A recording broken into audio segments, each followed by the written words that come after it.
duelist, and what ends up happening is they completely fall flat. You have a 13-1 Lotus, like, oh, that's even like worse than GE's results. And like we talked about the fact that that was probably some of the worst performance we had so far this tournament. Well, now you got a new winner in there. Sheila on Lotus, yeah, that's one to forget.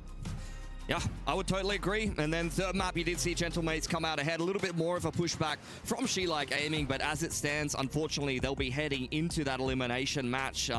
Chinese team having a little bit of a struggle, and I think with EDG in the elimination match as well, we're kind of wondering how many teams coming through from this Chinese region are going to be doing well for themselves, because EMEA, they're on home turf, and they're looking very comfortable in a lot of these opening games. Martin dropped 20-2 on Raisin, 1/2 of a single game. I think he is going to be one of my favorite players from day number 2. If you missed any of the action, we're all on YouTube. Scroll back, watch the games in between our breaks, because these teams are still playing here tomorrow and throughout the day tonight.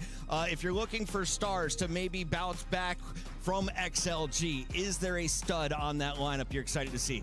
Yeah, 100%. I think you need to see No Man and Happy Way pick up the level of performance to what we've seen in some of the recent Masters tournaments and international events. XLG is a team that always does better than the sum of its parts, but unfortunately we saw them go back to kind of the vintage style of XLG, where they're getting hard carried by one player, Raga, on the duelist role, just really kind of dragging the team, kicking and screaming through the game, and they needed a bit more of that well-rounded performance that we're used to seeing from them. He had like a 1v4 ace yesterday, all for naught. Avril, though, if you're looking at some of the rookies, I think PRX was an excellent story for the Gentlemates. His first ever LAN. You're doing it in a $2 million tournament. He's walking away with his first ever match win on LAN. Talk to me about the rookies in the competition, knowing that we're also going to see Zan in a lineup today. Yeah, we still got Sayonara a little bit later on as well, so plenty of amazing rookies to play through. PRX probably, looking at him stat-wise, probably still needs to step out a little bit more, but you know, we got young players coming up on the stage for the first time. We are going to be looking at Vitality on the B stream at some point later after this game, probably, where Sayonara on that team, another rookie, probably contender for Rookie of the Year, is someone that's been really a massive factor for that team, so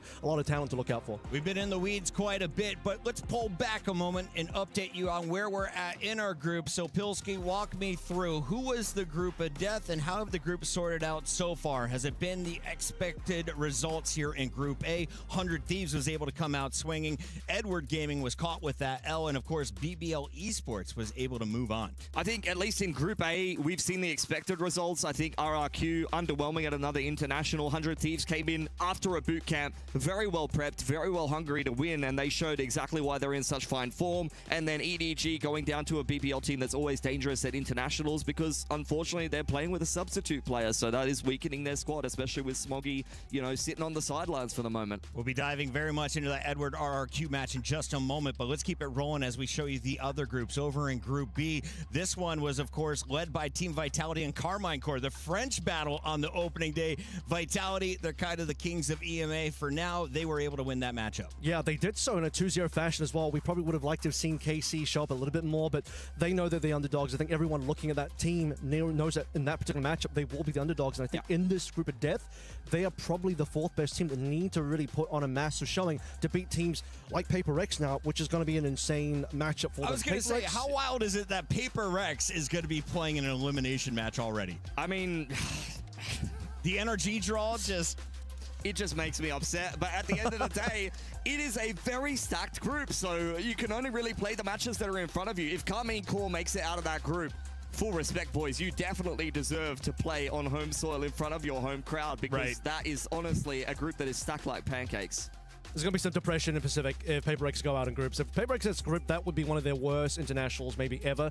PRX is typically a team that you expect to go pretty deep, have 2 back-to-back grand finals in a row, 2 second places in a row. They're looking for another first place. They won Masters tomorrow. They won that first place again at some point. They keep coming in second, but right now, already in the lower bracket facing elimination is not the PRX we expect. We covered it pretty highly in the highlights, but let's take a look at Group C one more time. Nongshim was able to come out and, of course, represent strongly for Seoul and the rest of Korea. On the other side, you've got G2 Esports, my boy Baby Bay, saying, this is our London. We bombed out of London. This is our new London.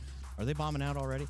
I'm hoping not, but at the end of the day, Nongshim is Nongshim. They will just disrespect you. It doesn't matter who you are. It doesn't matter what region you come from. Nongshim will run their game plan and they will run you down. If you cannot stop them, they unfortunately will be taking the dub. And at the end of the day, our Master Santiago winners, who unfortunately have had to go through a little bit of an identity crisis recently, have shown that they are still well and truly good enough to be able to win that game. We'll turn our attention now, though, to this matchup between Edward Gaming and RRQ. This is an elimination game. Both of these teams went out in groups in the last EWC, but very different trajectories here. I think for Edward Gaming and RRQ, a little bit of a slow start to the year, I would say, honestly, in kickoff, although EDG was able to make it to the international, and RRQ, unfortunately, after 3 international qualifications were not. I'm looking at EDG coming in hot despite the substitution, because they have been able to do quite well recently at Masters London.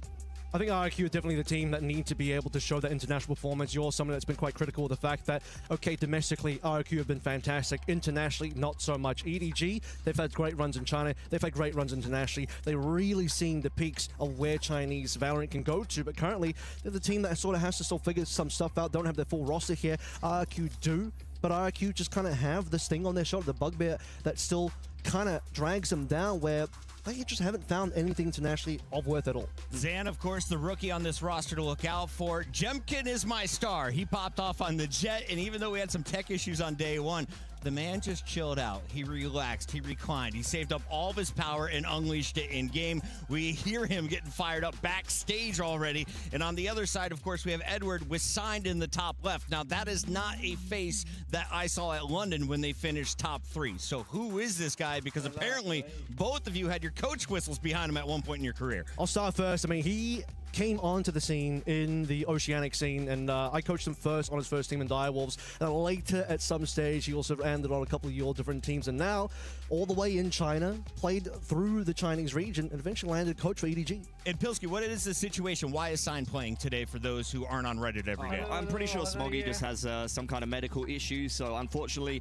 couldn't represent EDG at this tournament after some really good performances over in London. So Signed coming off the assistant coach. There was a couple of substitute players, honestly, that would have been quite serviceable here for EDG to come into this tournament, but we just saw CB go back to Nova, so I think EDG's bench was a little bit drier. Maybe this was a bit of a last-minute thing, and at the end of the day, Sign will have to step in here. He's been playing the Phoenix, he's been playing a little bit of this and that, trying to be flexible for the team. Having a look at the veto here, RRQ double down on the Ascent pick after getting obliterated by 100 Thieves in their opening game. Whoops. Oh, I'll tell you what, though, I mean, first of all, they're going to get rid of their permanent ban on Split, but the Ascent game to me is interesting because this has typically been a map that EDG don't pick very often. They do like to ban this one as well. I think the broadcast was a little surprised that EDG themselves actually picked Ascent versus BBL, and looking at the results of that game as well, I mean, you'll have to say that RRQ did better in their matchup on Ascent than EDG did versus BBL, so that could be a point of contention. But Breeze then comes in, instant response where, I mean, this was the map that RRQ just got blown out on. I mean, they have not got a good record on it, despite some kind of behind-the-scenes murmurings that RRQ might be pretty decent at this map. Unfortunately, just haven't seen the results to back that up at this point. They've been losing it quite a bit, and for EDG, it's a map that they played a lot domestically, a little bit internationally. They know the ins and outs of this map, and they're quite happy to punish that sore spot of RRQ's map pool. Lotus is a third decider. We already see EDG actually be able to play that so far in this event here. Puckett, they got an OT win over BBL. So I think that's super important to get an actual rep on the map that's going to be in the map pool with your substitute player, maybe playing some off rolls for one or two of these players, because there's some level of comfortability there and you've already got at least a dub on it. Yeah, not just a map, it's a map win. So great start there for the assistant coach in his first fill-in match. They fall in that opening round.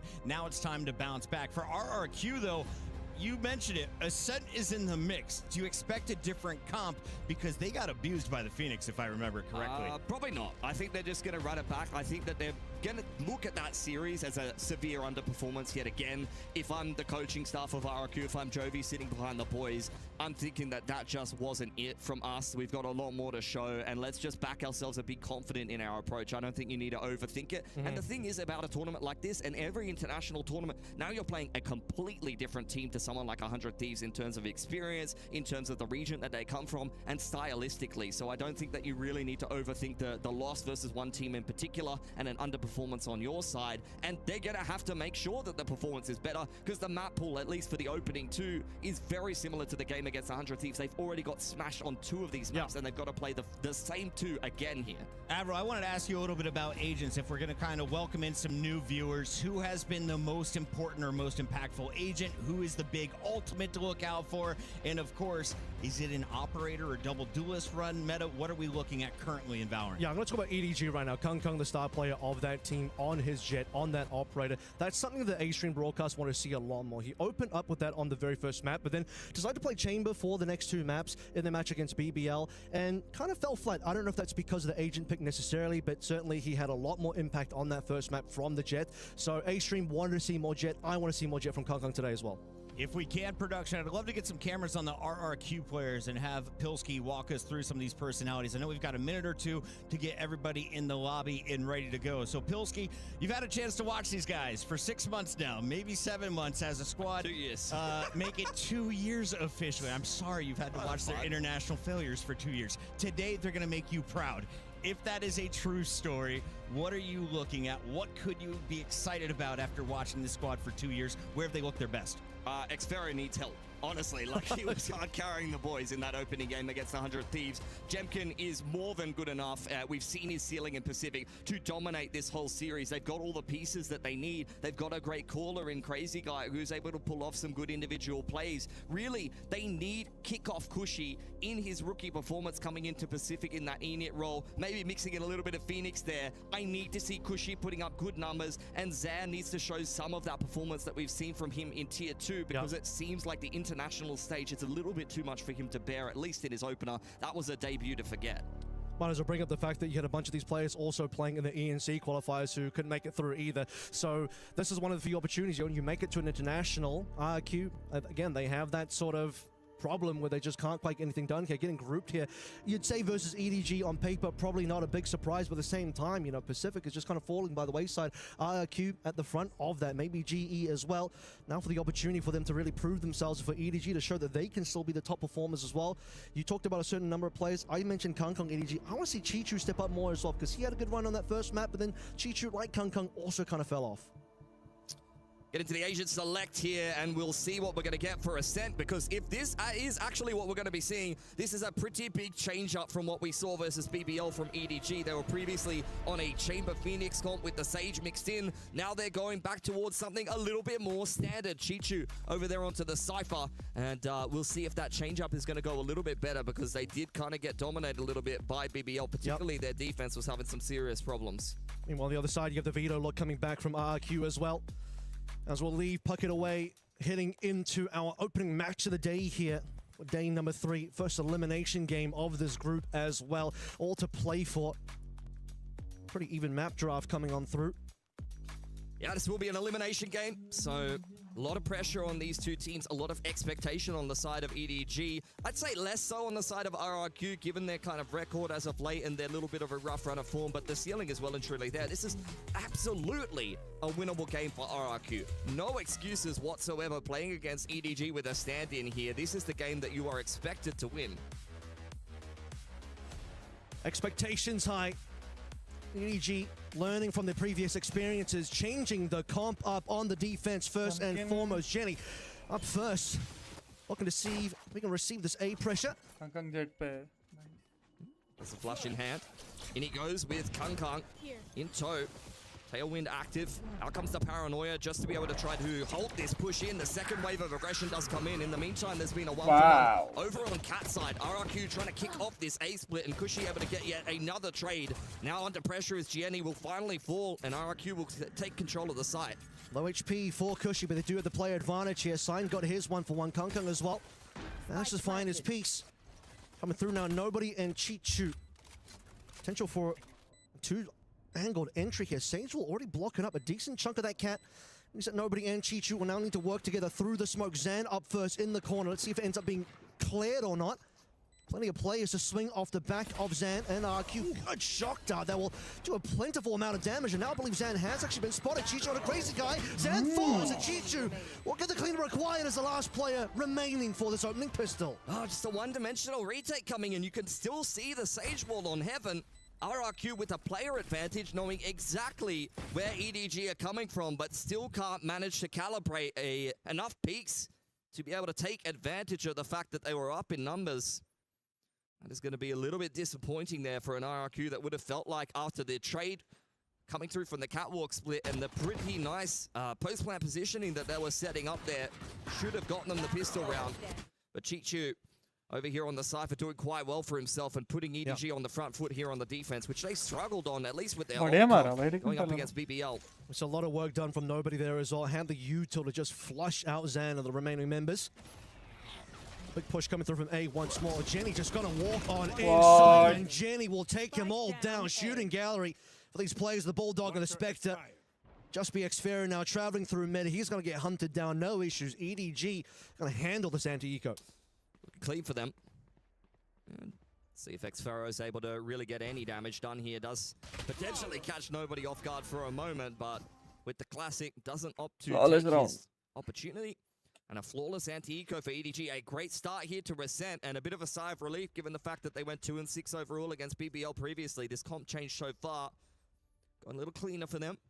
A little bit of a roll shuffle as Signed has been coming into this roster. He has been on the Phoenix already. Now he's switching on over to the Omen, so being quite flexible to try to fill wherever it's needed here for EDG. And it does seem like there's going to be some kind of B pressure here with the flash being prepped already by Jenny. It's kind of what you need to see coming through when you are basically the substitute here. Going to make it work for the rest of the team. Flash through to try and help. The first peek for nobody. We'll clear that angle and a more slow approach as Kanka also just tucks himself away in cat. See if Jemkin has a wherewithal to clear this one. Signed has to really swing as well, but not going to be able to do so at the moment. Possible crossfire setup here. That's a decent paranoia that will be able to help EDG, but no responsive kills. Signed going to TP away. That's where Jemkin does his best work. Just taking his time, clearing out all the angles, taking the tools at his own pace, and now RRQ going to pick up theirs as they wall off top middle and start to pick up pace into the B side. Diving in is Chichu and nobody, but they're not quite comfortable just yet. Under a lot of pressure, rotations coming in from Signed and Jenny. Nobody up first. It's actually going to be the left side downstairs. Jenny for 2 so far, and he's tripling up. Nobody 1v2. Still on the site, still alive. Got a good gun in hand, but Cushy's got a better one in terms of his shots. Bounce back, cute. Good opening pick. Pretty no-nonsense stuff. Just putting pressure on Catwalk and pivoting straight into the mid to B. Work to treat for them, but I don't think EDG is going to be too unhappy given how much damage they were able to do. Jenny in particular, underarm flash through spawn side and gets to work with the Spectre. Now both teams a little bit lower on cash as we head into a round 4 reset. Operator already out here for Kung. Yeah, that's going to be massive. You have Jenny also quite close to ultimate sign to follow through. Cushy already on the Hunter's Fury, so should be quite bloody round 4 coming on in. No one will be walking into Kung's line of sight to start with. And an early Hunter's Fury that will just be ripped straight away. Jemkin's found the entry in middle onto nobody. It was all just A pressure for RRQ. They were never intending on actually committing in through to that execute. They were really just trying to draw out a reaction for EDG, and that's exactly what they got. Just leaving the util onto B for the time being. Happy to play retake there. Kung fills the hole in mid. No one will be crossing that moment. Xferro tucked away in towards tiles. Now the patience for RRQ. For both sides. RRQ know that they have the numbers advantage. They're anticipating that EDG will get aggressive somewhere. You could see double flashes on Gianni. They've got the paranoia on Sign. All of the pieces of utility you would make a mid-round play with are available to EDG, but they're choosing to just hold in this 4-on-5 and hope that the operator can find some success. Well, this is where they're going to start burning away on this side for utility. Kung's already going to be repositioned. The one-way has been popped. Time starts to run low here. You see the spike is on the A side of the map, so that is going to be where the exit will be. Well, the finish. And a late smoke could cause some problems. Drone out. I mean, you got to commit now. 30 seconds left to play through. A well-timed paranoia as well. Crazy guy wants to just boost up the team with the wall, but they're not getting in on the site just yet. They need to walk through cat or somewhere, but things are just looking so difficult. Finally, Cushy onto Sign as we roll through. It's all RQ so far. One in response, and Kung by his lonesome. He doesn't have a lot of money. What else can he do here? Nah, he's just going to save the AWP. That's a really, really well-constructed split there from RRQ. Taking their time, baiting out those last couple of pieces of utility from EDG. Wall up over the dark cover in A main. Trying to punish the flood in from Heaven's side if it was going to be coming in.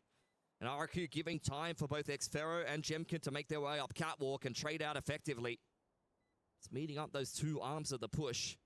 much better start here for RRQ, looking like they're much more in control of this game of Ascent compared to the game that they had over against the 100 Thieves. I don't feel like they really had necessarily a good feel for the timing and the mid-rounding that 100 Thieves were showcasing in that particular map of Ascent. But here against EDG, it actually feels like they're much more familiar with the timings and what EDG want to be kind of piloting with this comp. Maybe it's just compositionally something that they're aware of, because let's not forget, EDG have completely changed their approach coming into this particular map. It's a completely different comp to what they played against BBL just the other day. So credit to RRQ. It looks like they're much more kind of switched on today, kicking off this attacking side.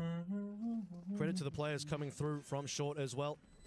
Last second, really setting up RRQ for success, because time was certainly running out and that could have gone much more poorly.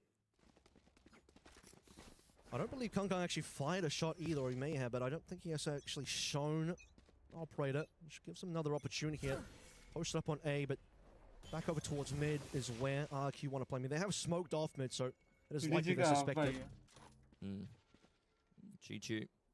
We'll get a little bit of an action here. RRQ all walking up inside the dark cover. At least goes 1-for-1. Jemkin going Jenny picking out market. This is going decently for EDG, has to be said. Nobody trying to get out of dodge. It's a nice off-angle timing onto Cushy, and self-sufficiently, he has shut down this round for RRQ. Drone pushes sign straight into the paranoia. Pharaoh rather, and the spam through the wall will get it done. That is a very nice look for EDG, and a great follow-up given how the last round went. Yeah. Completely trapped them in over towards mid there. Got the upgrades as well. 3 plays make it out alive. Didn't even need Kung to really do anything in that particular round. Another excellent couple of moments here from Chichu and nobody in particular. Jenny, of course, getting those kills. The time for nobody just to sneak on out of there and prevent any sort of trade from coming on through. This will be Kung posted up. Short to Cat. Could be a fast one coming through RQ. Massive grouping could be. Big flip on the economy there for EDG, winning themselves that half buy. It's going to give them a lot more legs on this defensive side. RRQ creeping up into B. It's just Chichu by himself. EDG have got a fair bit of information in middle. First scan does come on through. Onto site we go through, but suddenly Jemkin so far. Nobody through the wall, through the cover of darkness here as well. It's RQ just falling apart at this stage as all of EDG have arrived. Reveal मारा कहाँ पे, लेकिन वो इतना अच्छा. Completely dismantle this attacking side. Nice read. Cushy can't make it any further on. Nobody even बस saw. उसका recon देखना पड़ेगा एक बार. कहाँ recon दिया उसने? Face of sign there. There's really no inroads into that B site, despite the wall going down on spawn side. The slow Elbon market. BS bot. Never got that entry that RRQ were looking for. They just got stuck inside of the bow shed, and EDG completely picked them apart. Great maneuverability from both the Omen as well as the Jet.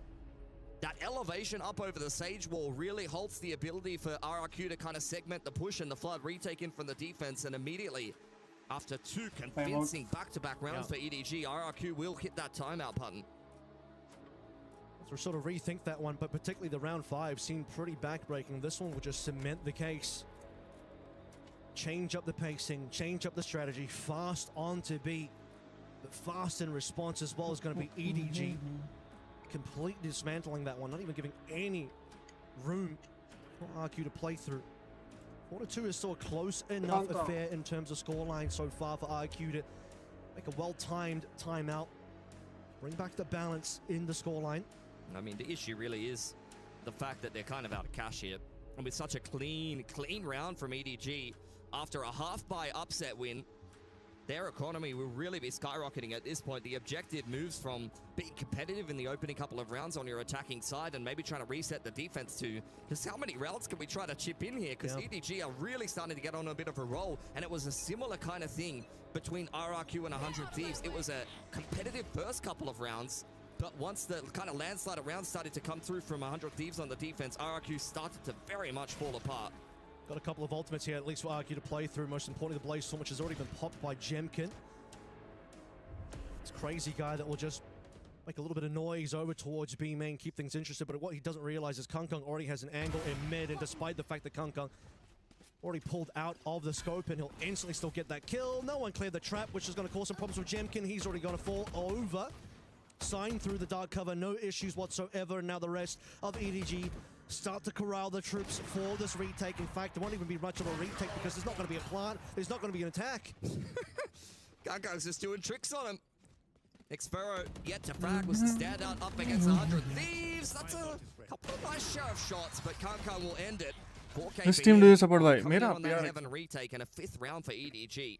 Yeah, a couple of cheeky जी जब तक India का कोई player नहीं आता तब तक ना भाई. Yeah, but EDG really feeling the momentum here, how quickly they're responding to the plays coming through from RQ. Read by Kung Kung as well to know that, okay, we'd had some presence into कौन the निकला ये main. Round? They crossed through tiles, that's going to be a freebie, and indeed that was. Now, gun round back in. Xfero on the op as well. He's actually going to be potentially looking to challenge Kung Kung on his B-line. Yeah, Xfero loves this op on the attacking side with the veto. Something that's Default very, kill very there, effective for RRQ on Fracture, but haven't really seen an argument for it on this map in particular. It's starting to work some mid-control now. Have got the dark cover down, but you can see EDG mobilizing to deal with it, and Scientist on a bit of a roll. Out comes the Paranoia and the Hunter's Fury. RRQ under a lot of pressure. Chishu bottom middle applying even more, and it's a beautiful mid-crush from EDG. Xfero didn't even get a chance to take a shot with the operator. He just gets immediately deleted by Jenny. Yeah, he had nothing to do there. Again, mid seems to be where the victories have been taking place. 2 rounds in a row. Kung Kung starts with a kill there in the previous round. This time around, it's signed, calling the rest of the troops in for that crunch. As you say, these 4 players instantly melt from RQ's side, and the economy issues will now continue. They barely managed to scrape together a buy, including a very expensive operator that now falls onto the floor. Oh, this is just looking like really rough time here for RRQ 62. at EWC. I think it will be 8-4 half. Watch for them where they just have not been particularly competitive. Need to wake up sooner rather than later because EDG is definitely smelling blood in the water. Kung Kung on the front foot here, dash active. नहीं. Waiting for the contact. Nice Again, it's an opener here for EDG. And no response either. Cloudburst is nice, and Kung Kung will double up. It's going to be spike information gained here as well. The Interceptor does nothing up against the shots from Kung Kung ringing on through. And just a third one out there to remind RQ of just exactly what they'll be walking into as the drone will spot the rest of the players. Paranoia does come on through to force EDG to respect this push potentially a little bit. Reminder, there's no real guns coming on through. Crazy Guy won't even bother popping his ultimate. It seems like Xfero is happy to just play through this as well. Could be wrong here. Does Crazy Guy actually want to play through or not? Zan's down. Numbers looking terrible. Xfero is making it competitive. Yeah, I mean, EDG had them pinned in on tile side, to be honest there. I was surprised that RQ were even able to exit. Wall across, just to be able to cross to Catwalk. Ooh, we've got the Evolution active here for Xfero. Could this be a big round from the Sentinel of RRQ? Deals with that trip nicely, and the plant goes down. Kung Kung with the blades punished. A little bit overconfident. This is definitely winnable now. It's a 2v2. Crazy Guy low HP, though. Doesn't have the... Well, he has the race, but he can't use because he's down. 1 versus 2. He's evolved, but unfortunately, this is where the timeline ends with Darwin. Chichu up for 3 this round. A little interesting in the middle there when a couple of kills came through from Xfero. 2 players you see dead in tiles from EDG, but aside from that, EDG still in control. 7 found this half. They've officially either 9-3 or 8-4. See what kind of recovery RQ will have, if any. I don't think EDG are too swayed by that. You still see smiles on their faces. They know, okay, we overcooked a little bit, but we still won the round, and there's still plenty of cash here on the defense. इसके हाथ में of they I देते don't ना think they're going to be slowing down this aggression. बंदा बहुत गलत Nothing मारता but है. pedal to the metal on the defensive side here. Very पता है much ऐसे bullying खेलता है. RRQ. मॉनिटर को ऐसे लगे ऐसे Just play this slow किताब pacing पढ़ रहा on है. attack. Well, they tried fast as well, and the fast didn't work out for them either, I'm afraid. So, slow or quick, EDG's had their number. And Kung Kung as well, starting to get away with this. Multiple times in a row, see the respect. All the smoke immediately on करेगा ये ज़रूर pick out करेगा. Checking over towards mid as well. नहीं भाग गया. But they've left behind Sign here, who's been performing pretty well so far, and he has the potential. Time his way into mid, and Null Command has been popped pretty quick here from Jenny. Sign peppering away towards tiles. There's the opener that they were looking for. Jemkin finally winning an opening duel. And on to Kung Kung. That's going to be big impact for RRQ as they look to try to open up the map. But EDG mobilizing here in the mid-round. Not confused about that Null Command. It's gone now. Nobody is aware of utility being spent over in mid in Pizza. Now confirming that with the fact that Xfero had to shoot the dart as they see each other as well. As time starts to run on out, he'll TP back over towards B main, and now for the execute. See if they can make it through this one. Smoke will cut off EDG for the time being, and the wall as well into spawn. So this is going to be one of the first few plants that EDG will manage, or rather RQ will manage to have. Yeah, that's the clean execution that they were looking for on the B execute, quite honestly. Gonna take EDG a while to be able to actually maneuver themselves into front side. You can see the paranoia at the ready here for Zan. Xfero's hanging around in B main. Could be a thorn in their side late as they come on in. Hunter's Fury is gonna start to make them uncomfortable. Jemkin taking advantage of that. Here's Xfero inside a B main. Not dealt with yet. Chichu still under pressure, getting scanned out, spammed down from the players out on site. And this is perfection for RRQ. 8-4. 4K for Jemkin. Opens up the round and closes it out as well. Late in the day, but a flawless is exactly what RQ need to bring back some momentum for their own mentality, for the sake of the economy as well. And as you mentioned, perfect execution. Start off with an early kill, burn away the null command in the middle of that round as well. Xero then TP back over towards mid, and then they execute smoke out in towards Pizza. Wall up for CT. Easy plan, easy money. Gonna need more where that came from RRQ though. Has been a strugglesome half Kang of Kang them mid push outside of karega. rounds 3 and 4. Finally breaking through in 10 after a big streak of EDGs. Got the shock dart initially. Very spread around the map is RRQ. Not many movements in middle. Odin's out for nobody. And of course, for Kang Kang, you buy yourself another operator. It's been worth its weight in gold here. He's got the money to play through. Odin online for nobody. Bro, as well. they Let's see what read he can do with that. this level of cash. Another slow one from RRQ. It's the What? first move here. Drone comes out, cancelled immediately by the KO knife. So all But that Spike pressure rotate they're kar looking gaya to create bhai. with that Sova on his lonesome on the A side of the map won't really be going the way they're going. उसने पढ़ लिया था, but Spike Out rotate comes the कर गया. drone for nobody. Only sees saw. the singular player outside of B main, which is Xfero, which is not really going to give you too much information as EDG. You have Chichu pushed up fairly hard in mid as well. He's going to get smoked out for the time being, but Xfero we'll मार see if लेगा. you can hear something. It's all soft movements from RQ as they transfer over towards cat mid to A. Straight into the sight lines of Jenny. First 3, contact, you'll see a 2, hit 1, momentarily. You back. see multiple hits actually. Call in the troops now. Close the door. Get the rest Xfero of EDG out. मारना, He's been बोला ना. scanned out as well. Paranoid to assist. It's the minimum that you can expect for the rest of the team. Kang Kang now has a lot of work to do. Nearly had a collateral there, but Jenny's got himself two as well. And this looks like a pretty damn good defense. Jenny falling back to the generator. 1v3. The 9-3. last player for Xfero caught out by the KO knife, and so little he can do here up against 3. 10 seconds, he's cooked. कुछ नहीं Quite करेगा. honestly, playing for exits. एक of एक गोडी ने A और few एक more points point डाला. towards his ultimate here, but with only 5 seconds, no time to plant. Bro, you got this. Battered and bruised on the backside. Mar. Chen is probably the only Hui. player he's going to be able to take it with him here. And the plan Plant का पैसा मिल could have जाएगा. just bait out an additional peak, but maybe not what he bargained for. Kang Kang No, will mate, take the nice weapon try, out of his bro. hands, and EDG get another beautiful round off the back of just defending RRQ before they can even get into the post. I mean, Jenny saw everything. He saw multiple players in the cross. Instantly pops his fragment and then भाई, walks on इसके out pass of पता there. है Has to कितना go for the advantage rest of the था. plays. I thought Kang Kang एक was को भी gonna नहीं मारा. a collab there, but Chichu. Jenny does absolutely nothing. Then the final kill on Xfero just to keep the economy of RRQ a little honest here. And let's see how honest it looks. Let's see some Jemkin ultimates in 9 to there. So, a 9. full buy, which is On lead nice. कर रहा 11-7, 9-4. Nice. Sage Rez Kang is अच्छा probably मार the रहा. one that you keep an eye on. I ले want to लिया try to space. throw a body at this round early Aim on in and space see ले if लिया, you पूरा can read potentially था. just trade out off the back of that. Nishigutiel opening this one up, and pressure will be on Sign playing from Wine. Jenny close by though, but not close enough to really do anything about it for the time being. You can't drone from the same spot again, honestly, after seeing the fragment. Oh, it's a Ooh, big he swing. saw everything. अरे मर गया. Now, a lot of work to do here to get the rest of the players in. Kabi wala banda Nobody mar hasn't gaya. been flashed out. That's a good flash on the opposite side though. Nice. Just rips apart 2 plays, but 1 will get raised back in. Keeping numbers good for RQ4 versus 2 here. Kang Kang still with the operator. Has to slowly clear his way through. Dash up and ready to go, but he just wants to Not play much. and he can't. It's 8-4 So half. takes him down, Guys, Chichu. चलो. Let's have a Fair little half. too much here. It's 8 not to really 4 fair. RRQ. You'll say that this is a reasonable minded comeback in the first half, as we do in fact end this first half. Yeah, Jemkin, couple of multi-frags on the jet.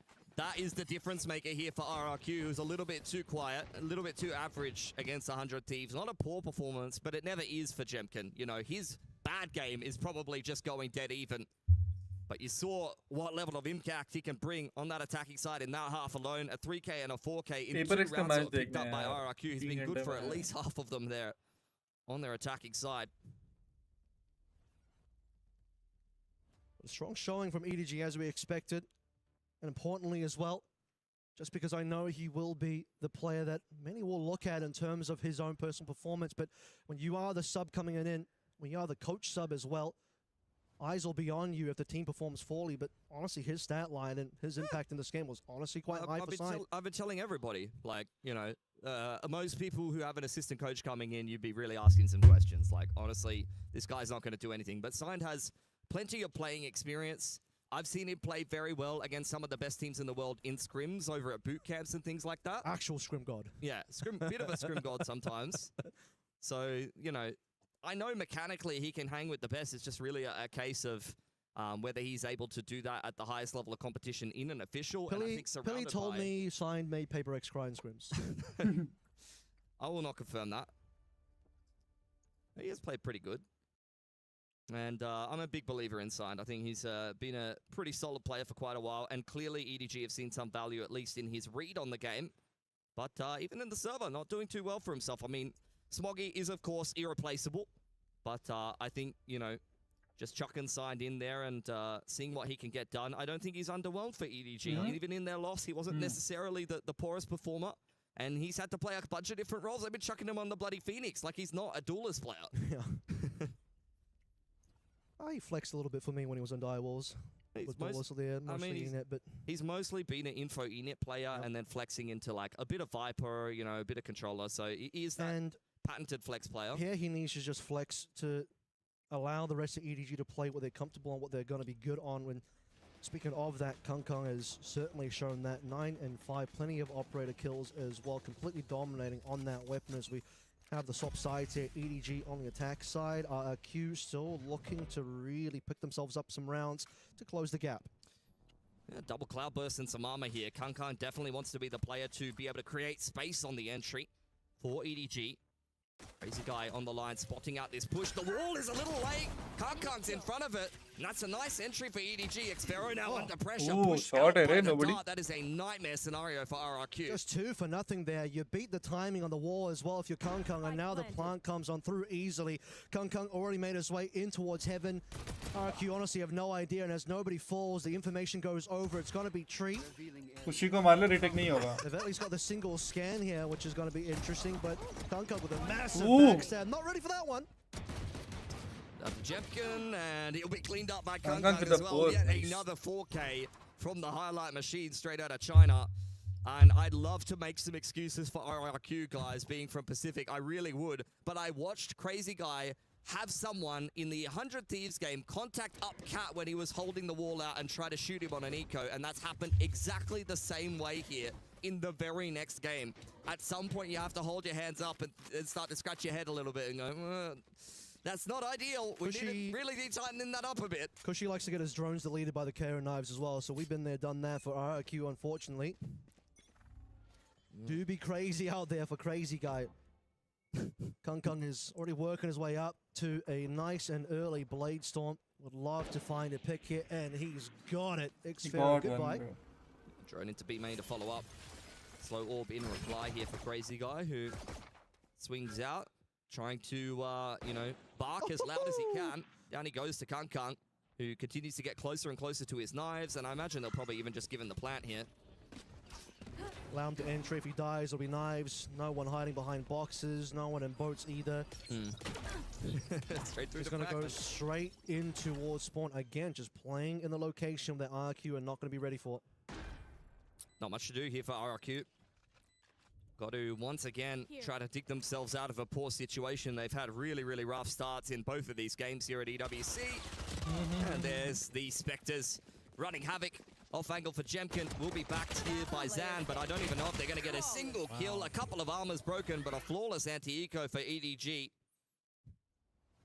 Expect the Jemkin to maybe at least get that one out of Jenny, but not going to be the case. Here we are. You cannot pick a set into 2 teams at an international. Get rolled both times. Like, it just can't. I think for it's RQ, just not going to go well for you. They saw EDG lose Ascent. They kind of feel like maybe we did better in our Ascent game than they did, and also EDG typically don't play this map that often in terms of their bans. Well, they figured out that EDG just needed to make a bit of an adjustment to their lineup here. Suddenly we're off to the races. As someone once said, it's Kung's world and we're just living in it. RQ is certainly feeling the results of that.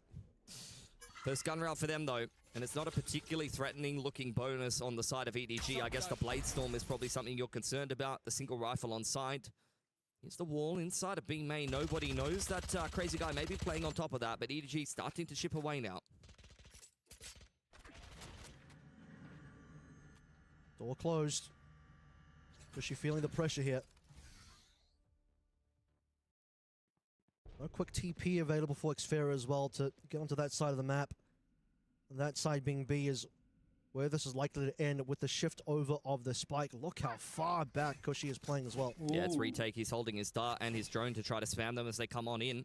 We've seen this sack-heavy playstyle for RRQ against 100 Thieves not go well for them. Jemkin's been dropped off on Wine. Rotation's coming across from Crazy Guy, but really they're just trying to look to pick the numbers here of EDG as they make their way up middle and the chokehold is activated. Okay, well that's going to be the first little bit of information here, but like you said, they're just going to play for the retake most likely. Smoked out is going to be CT, which means no further impact here. Nobody on site, no issues for EDG in the last moments to try and get this plant in, which they will do. Short ever. And even through the smoke here, Crazy Guy's just going to fall off. Trying to get that spam kill off the back of the drone. Chichu, where are you off to, mate? I cannot believe that he's picked up that pick onto Xfero. Jemkin and Nobody going 1-for-1 in the meantime. It's a two-man advantage here for EDG, who is looking to run away with the bonus and the rest of us sent with it. Once this round is done, you feel like RRQ's run on this map is also going to be done. Cushy dropping off on 9 HP. They just have to save the weapons here. It's their first gun round of the half.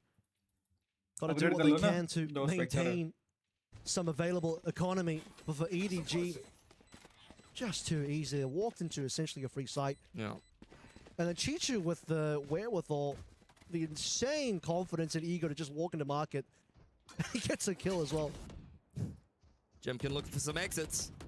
Jemkin will But not I don't get think he's going to be given any. Remember, guys, EDG walk into this bonus round with 1 rifle, and they walk out with 4. The amount of economy that they're going to have on this attacking side when they're up 11-4 is going to be ridiculous. A timeout, I'm being told from EDG. I'm not sure they necessarily need it, to be honest. I wouldn't be surprised if it was from RRQ, but maybe EDG are looking to just make sure that they can align themselves on how to stomp RRQ a little bit harder and make sure this is 100% going to be a 13-4 here, Avril.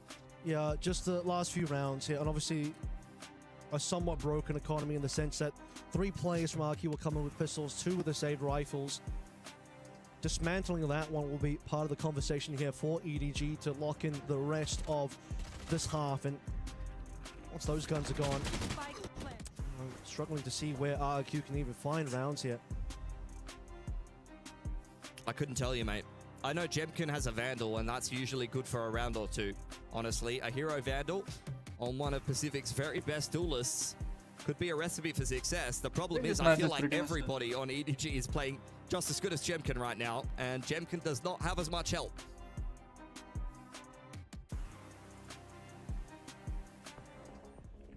Here we go. 2 more rounds there for EDG.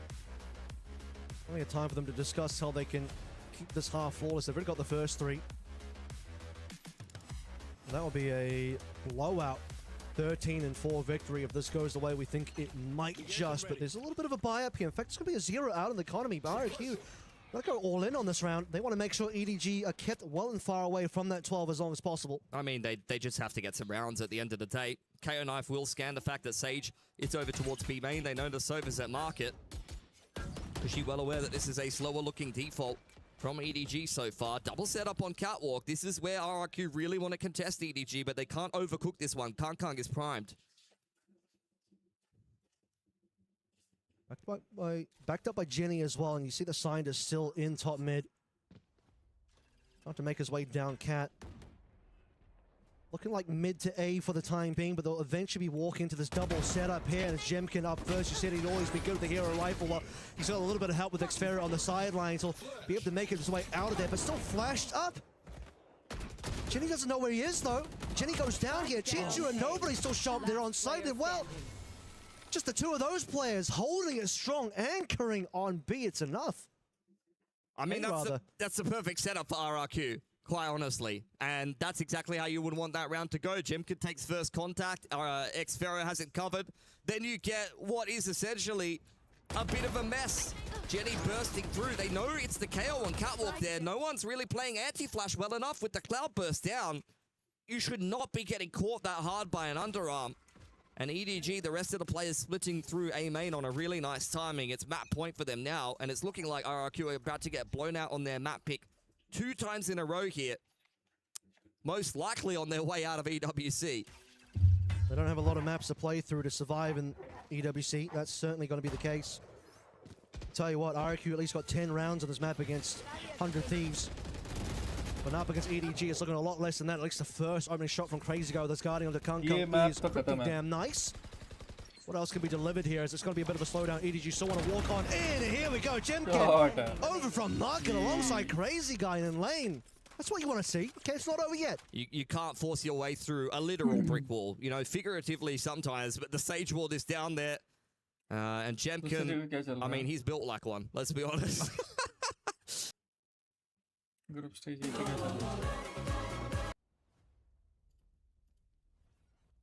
completely shut him out of the match, and I don't know if that's going to happen now. Oh, it doesn't go. I'll get him the 6th time though.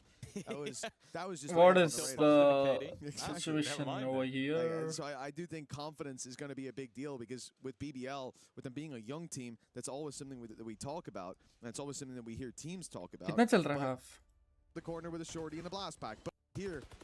But he's been having a tough game, and that's when sometimes you gotta pull out the haymakers. BBL टक्कर दे रही है इनको. 100 Thieves now in with a chance to equalize at the half. They were 4-0 up, so it's definitely not an ideal half, no matter how this pans out. At the top of the board, 7-5 half. That's recoverable. Pistol will put you neck and neck. You look at the bottom or bottom middle, and that's a different story. The 4-0 lead, you really want to get more from those foundations.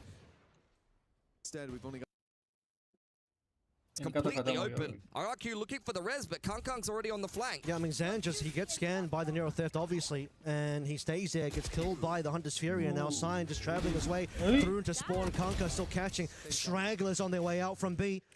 At least Crazy Guy and Cushy are going to keep things competitive numbers, 2 versus 2. Pretty split as well. If you look at the minimap, everyone's in separate locations. Could be a couple of different isolated 1v1s here, and that one is going to be found by Nobody into Cushy. Well, onto Crazy Guy. Has to put together a heroic 1-on-2 open plan for EDG. Complete 180 crossfire between Heaven and A main. And even for the Beast of the East, I don't think that this is going to be good enough. Out comes the dart, scanned out. GNE peaks on the perfect timing, and it's a stomp from EDG to open up this series. Mostly playing a ruse here. They're trying to bait their opponents into rotations, giving an opportunity to Kreven, but he does not win that fight. Oh, the shots land for Vora. The advantage extended. That was BBL's chance to have an easy push to site, but now pressure from both sides as they press forward behind, closes in, and Rose finds himself against the world. 3 to take down. A sheriff and 4 bullets. And no time to reload. He's eaten that flash. He thought he was avoiding it a pixel too close. And with that smoke down, spamming with 4 shots isn't exactly viable. He needs to be quick. He needs to be clean.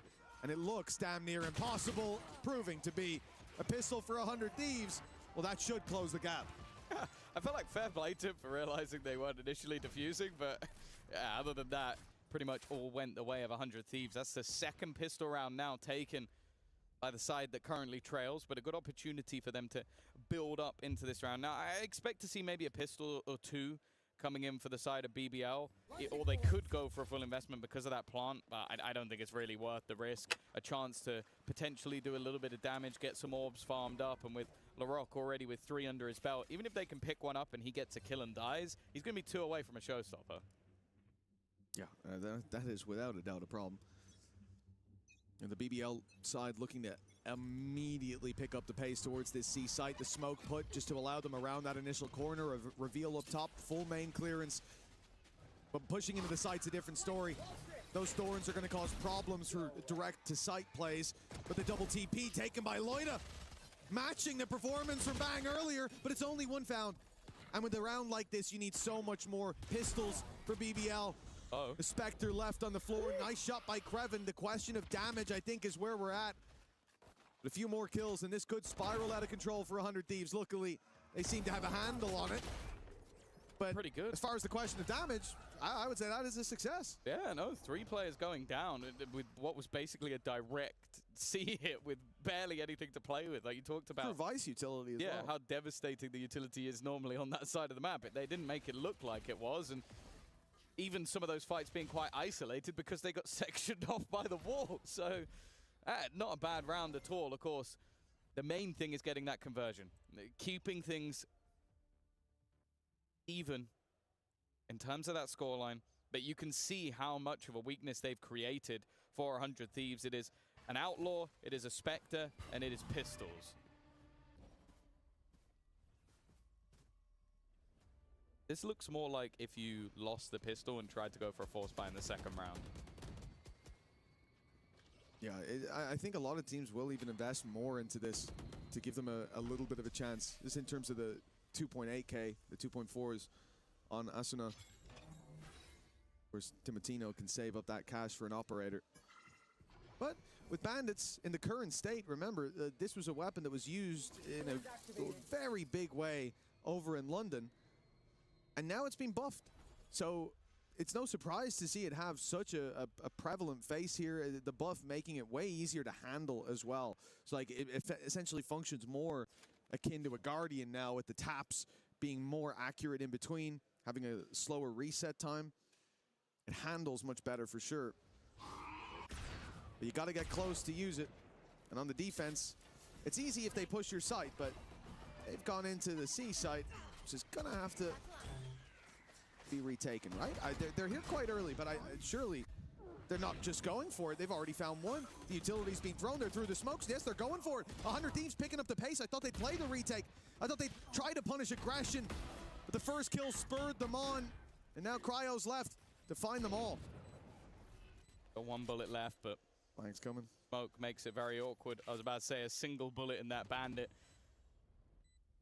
would have been problematic, but he's waiting to see how aggressive are the opponents going to be in this case. Not aggressive enough. Clean. I like that Kreven after that is laughing like really hard after how much he whiffed. I don't think many people would be doing that, but you know, these guys are having fun. I mean, he's a good teammate. That's what you'll see from Sentinels a lot of the time. Obviously, he felt bad for Rose earlier on, the couple shots that were missed, and he said, look, I'll make him feel a bit better. I won't let a guy kill me, but I'll let him hit me and go, oh, look, see, it can happen to any of us. Any of us, bro. You, me, probably not LaRock, but, He's you like, know. You, me, but you. But mostly you. Mostly you, but like on this map. Me, look, me too, but especially on this map, you for the keep rest of doing the game, probably you. I actually think Rose is like a 50% hit rate on people looking the opposite way, only on this map. I don't know why. Aggressive start out from the defensive side. This is their full investment, and nice work from Timotino and Bang. That aggression has been massively successful, beating BBL at their own game, and aggressive positioning. They are not shying away from a fight, especially with that comeback. You start to worry a little bit that maybe they're going to fall back into passive positions, allow BBL that space, but that is not the case whatsoever. Arsenal is expected in this corner. Okay, that's awkward, and that's the spike, but I don't think it's going to matter for long. Everybody falls, and everybody stands on the side of 100 Thieves. They have leveled things up once again. Now we look towards BBL to see what they have on that attack side, and if this is now going to be an extension, just as we saw in the last half. Well, considering, yeah, how things have gone, a streak of rounds doesn't really mean anything. For 100 Thieves, they build up this defensive side. They're 3 out of 4 so far. Likely to be another with such weaknesses here. The BBL were slow to start, but they found their footing eventually. Here on the attack side, I don't think they have those same excuses, though. The start of this round, much more direct towards C site. They were trying to bait the wall, but they're not there. Immediately halted as well. Deeper utility in play this time. They don't hear the Thorns as they step in. They're up top instead, but Asuna's going to be caught. Cryo does well, but that ultimate has traded it out. The showstopper bringing weapons into the hands of BBL now. Going. That was Rocks on an adventure. The spike has been left alone. And now there's a flank on the flank. He waits for the timing. Oh, it's going to be the push through towards the spawn. This is brilliant from Lovers Rock. He's looking to try and get both, and they never expected him to be here. The run through immediately was so aggressive from Lovers Rock. But that was perfection. Leaves Bang to try and clutch.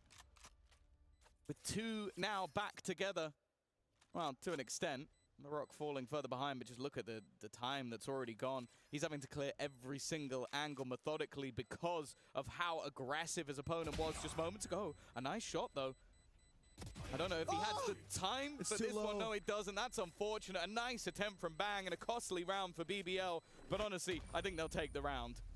A win is a win, that's for sure. Yeah, BBL taking the lead with a thrifty buy. They came in here with stingers for the most part. Their objective to go towards that wall. I think possibly even split to B after. I'm not sure what the idea was on hitting, or if they were going to break through it as a unit. And then they realize it's not there. They realize the setup has changed, that there's a danger lurking there. The danger dealt with so quickly, but this cerebral play from Lovers Rock is what gives them that clean exit. Even though Bang's able to find those 2 kills, which fair play to him for that, but time was his biggest enemy and not one he stood a chance of defeating. A timeout now called by 100 Thieves. They will freeze the clock for a moment and have a chat, one last chat, unless BBL give them one. Their opponents now in a dangerous position. It's quite fun being in this lobby because obviously you've got Americas versus EMEA. But when it comes to the coaching staff, it's EMEA versus EMEA. MBS, a previous champions winner, the first to ever do it. Of course, his assistant coach was a Masters Copenhagen winner. So they've got very good people behind the scenes. On either side of things, of course, he has been noted with the rise of this BBL roster through the Tier 2 to Ascension winners to making it to a Masters. Making it here. You know, the real shame, MBS, there's a lot of things he doesn't get as much credit for as he should, but this guy. Really and true, no, from the heart, this is, don't worry, it's not a dig. It's his shirts, man. His shirt game needs a lot more credit. The guy, he did it, and he did it in style, and that's what I appreciate. We're back into the game, and BBL looking again to take the pace up towards that C site, met by utility, met by a wall, and they don't want to go through it. Instead, they'll send it back in the other direction, a big risk at this stage. You can see the ping going down. They know A main could have been pushed up in. We have no control over B. Swinging the door, sure, will give you a glance, but they could be behind the boxes. They could already be up. The Prowler will at least give you a bit of security that hasn't taken place, but then you think about A main. However, I think BBL want 100 Thieves to have pushed up. They know that if someone's here, they're probably on their own at this stage. And if they are, well, we can outnumber them. We can overwhelm them. Let's see if that is the case. Seen this one before. That Prowler didn't land. Before there were stuns thrown into position, and while that's Loiter gone for it. There is a trade back, but face your fear. A lot of HP damage. Lovers Rock's gone in with ult while incredibly low on HP. That's an easy kill for Vora, but this was all a ruse. They're trying to split back in the other direction. Nice shots from Cryo. A quick flick from either side. And that's them level once again. And I will say I like the adaptation because I think what we saw in this round was there was a C-site hit where they dominated the first one, 100 Thieves. Yep. Then they go, okay, well, they're not going to do that again. And they did. So then after a pause, they go, they're going to do it again, aren't they? I have a feeling. Because a lot of teams would go, well, they're not just going to keep going C. So they stack up. There was 3 players on the C site early. They had all of the utility there. They have a paranoia. And BBL go, we have to go the other way. And that's where they have the aggressive positioning from Timotino, the off angle from Vora, and then the rotations. That's just a good read coming out from 100 Thieves. And now, Viper's Pit immediately put down on the C site. So if you want to come see another time, it's going to be even more difficult than before. BBL should be looking elsewhere. You go towards A, Timotino's there to be dealt with. And in this round, he is as deadly as can be. One shot to the body will be more than enough before it goes for 4. The Rock down and out right away. And in these rounds, like in these pistol rounds, okay, I'll give Lovers Rock on a Neon with a Judge. I'm terrified of him. But LaRock is really the shining light. If someone's going to come out of these with like 4 quick share of headshots, it's normally that guy. It's certainly not that guy now. I got spiked. The worrying thing is you say most likely, but it's like I feel like there's only like a 1% less chance that Loiter or Kreven does exactly the same thing. This is true. Kreven with pistols, man. Like sometimes he does stuff where I'm just like, that makes no sense. But no, I think especially with the Viper's Pit in play, with a Vice Wall in position to help out Cryo, it's going to be very difficult for anybody to get into this position. And they even have it covered with Asuna on the other side. It's a nice little hold. It's one that I think they desperately wanted to make sure this goes through. And while there's one of those pistol headshots, Loiter heard you, I think. They're going to get a plant out of this. How in the world has this worked? This strategy started by Lovers Rock realizing there's a Viper in a pit and a Vice here. I'm going to run in through it. And somehow they're in a 3 versus 4. Still a lot of work to be done. They've not got the weaponry to make this work. Kreven does have a good position, and okay, at least a decent shot, but now they know one player off-site. So pick up the pace towards it. Bait out that fight. That man's already dealt with, and with a classic in hand, Rose didn't stand a chance. I think even getting a plant out of that, honestly, was a silver lining for BBL, but the lead for 100 Thieves in double digits secured. Yeah, you can see after the pause, they've managed to find that little bit of extra semblance. I don't mind the ult being invested into this round as well. It's like you know that there's a good likelihood that they're going to do something hyper-aggressive, like, I don't know, slide through with the Judge. So you put the Viper's Pit in to make that player more vulnerable, and it almost baits them into thinking that maybe there isn't a second player there, even though the Vice Wall was there. Well, and then the Asuna. Thorns. They threw the Thorns like 3 seconds before that, so you knew at that, but they didn't, right? And then they said, let's go, okay, we're gonna go in 5 seconds. Thorns came in, and most people go, actually, let's go anywhere else. And Lovers Rock was like, no, I've already been let off the leash. You let go of it, I'm gone. He's like, yeah, he's literally like, when you're pet and you're like holding on and you go like, you wouldn't just run off if I let go of this while I pick this thing up, turn around, he's gone. Like, he's just gone. Into the woods. You'll never see him again. Chasing a squirrel. But no, if there's any player that has absolutely no fear, well, I was going to say in this tournament, but 11 does give him a run for his money. Between the two of them, though, a lot of aggression that can come through. And now the pause on the other side. Now, bear in mind, last time we saw a pause from BBL, they went from 4-0 down to winning the half 7-5, and I believe they won 5 rounds in a row. So we'll see what Key has on offer. Of course, it gives the same opportunity for MBS and Doombros have the conversation with their side. A close back and forth map, and honestly one where I feel like both teams are playing well. I feel like we've seen some closer games so far where I'm looking at a lot of the mistakes rather than just solid game plan. And well, speaking of game plan, immediate usage of that convergence path, denying them the A control, but it hasn't caught anyone. Well, we've been going C at the start of every round, so this time let's go A at the start and then rush into C, and hopefully we won't be running into Vice and Viper again. Fortunately, they are running into Vice and Viper again, but those players won't have weapons if they stick around. Steel Garden going through, catching one at least. Asuna's going to have to wait, but he has one of his own to pop right through, and I think it might be what they're closing back in the distance for. The wall, the Thorns have bought time, and BBL canceled the play, looking elsewhere. And in fact, I think this is a learning from last round where they put a lot of pressure on the C site, even with the 2 Sentinels there, even with the, well, quasi-Sentinel Viper, even with the pit, they left the A site open. So this time they try to put that pressure on again, but look at 100 Thieves reacting. Vora's the second man, and there's a third coming. Bang. Oh, he might have went under the radar, but they spotted him. Still, he gets one and gets out. Great work. 30 seconds left, but then they double back again. It's the A, the C, the A, the B. And now back to the A again. Bang is trying to retake on a site that might not even be hit. In fact, he's doubling back around, but Kreven is still waiting on the angle. Again, the start of these rounds looked incredibly good, but those 2 players finding kills in the B site puts the pressure onto Cryo to get anything done here. He was waiting for the planter to make a move. Instead, they're getting aggressive onto him. And although it's a hell of a lot of damage, 2 players onto 5 HP, the problem is Bang is also low. A bullet to him or either of the other 2. Daddy's going to try and bait them in. The first one comes easy. X2, though, might be slightly more difficult.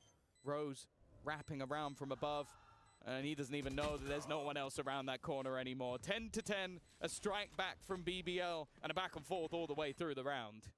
That's one of those rounds you'd really like to still have one pause left to use. On the side of 100 Thieves, I don't know how you're supposed to track what BBL are doing when they go A to C to A to B. The pacing there as well, like they're still putting pressure on the A site when that flank comes through. It's a small oversight in those rotations, but you can understand why they got their eye on the prize a little too much. 20 seconds left. Loiter is spamming a box. And while he's doing that, 2 teammates enter into the B site. Like, it's difficult to spot everything they're doing because it feels like there's a lot of game plans going on. That's a shot connected initially by Timotino, but a kill not garnered. दुनिया भर में 1.5 million से भी ज्यादा data science की jobs हैं and you know वो fill क्यों नहीं होती हैं? The reason is skill issue.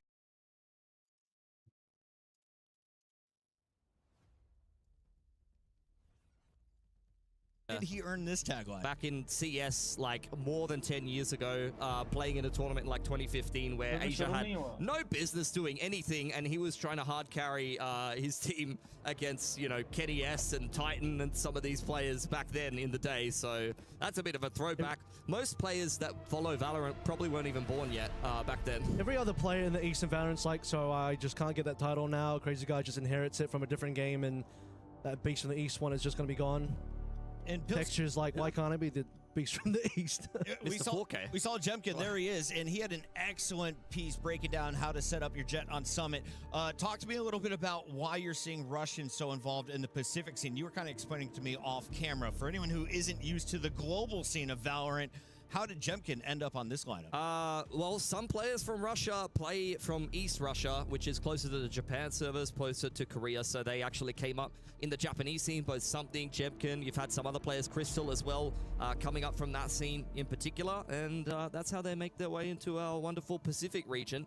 I do think most of them go to EMEA, I think. Yeah, I mean, more Western. Yeah, the Western go to EMEA. They'll play in that region most often. And then, of course, on the other side, we've got EDG, the biggest team in China, the best squad. They came out here, qualified after stage 1. What are the expectations for them here, Avril, and thoughts on their performance so far? I don't think they expected to lose that opening round. Yeah, I think the first one's going to be hard because that's the very first game you're going to be doing without Smoggy for a bit and with an assistant coach in, trying to discover yourself a little bit more. Obviously, coming to this game, you already see the adjustments, changing the composition onto Ascent, putting players back on their comfort zone agents already. But this is the hope of China. China as a region has had some pretty mixed showings internationally. EDG has kind of been the North Star and the bright star for China. ExitLag Gaming obviously has had some interesting results internationally for China as well. They've been perennially the second place team, but based on what we saw at ExitLag Gaming yesterday, they might not be the ones to really do that much. All gamers,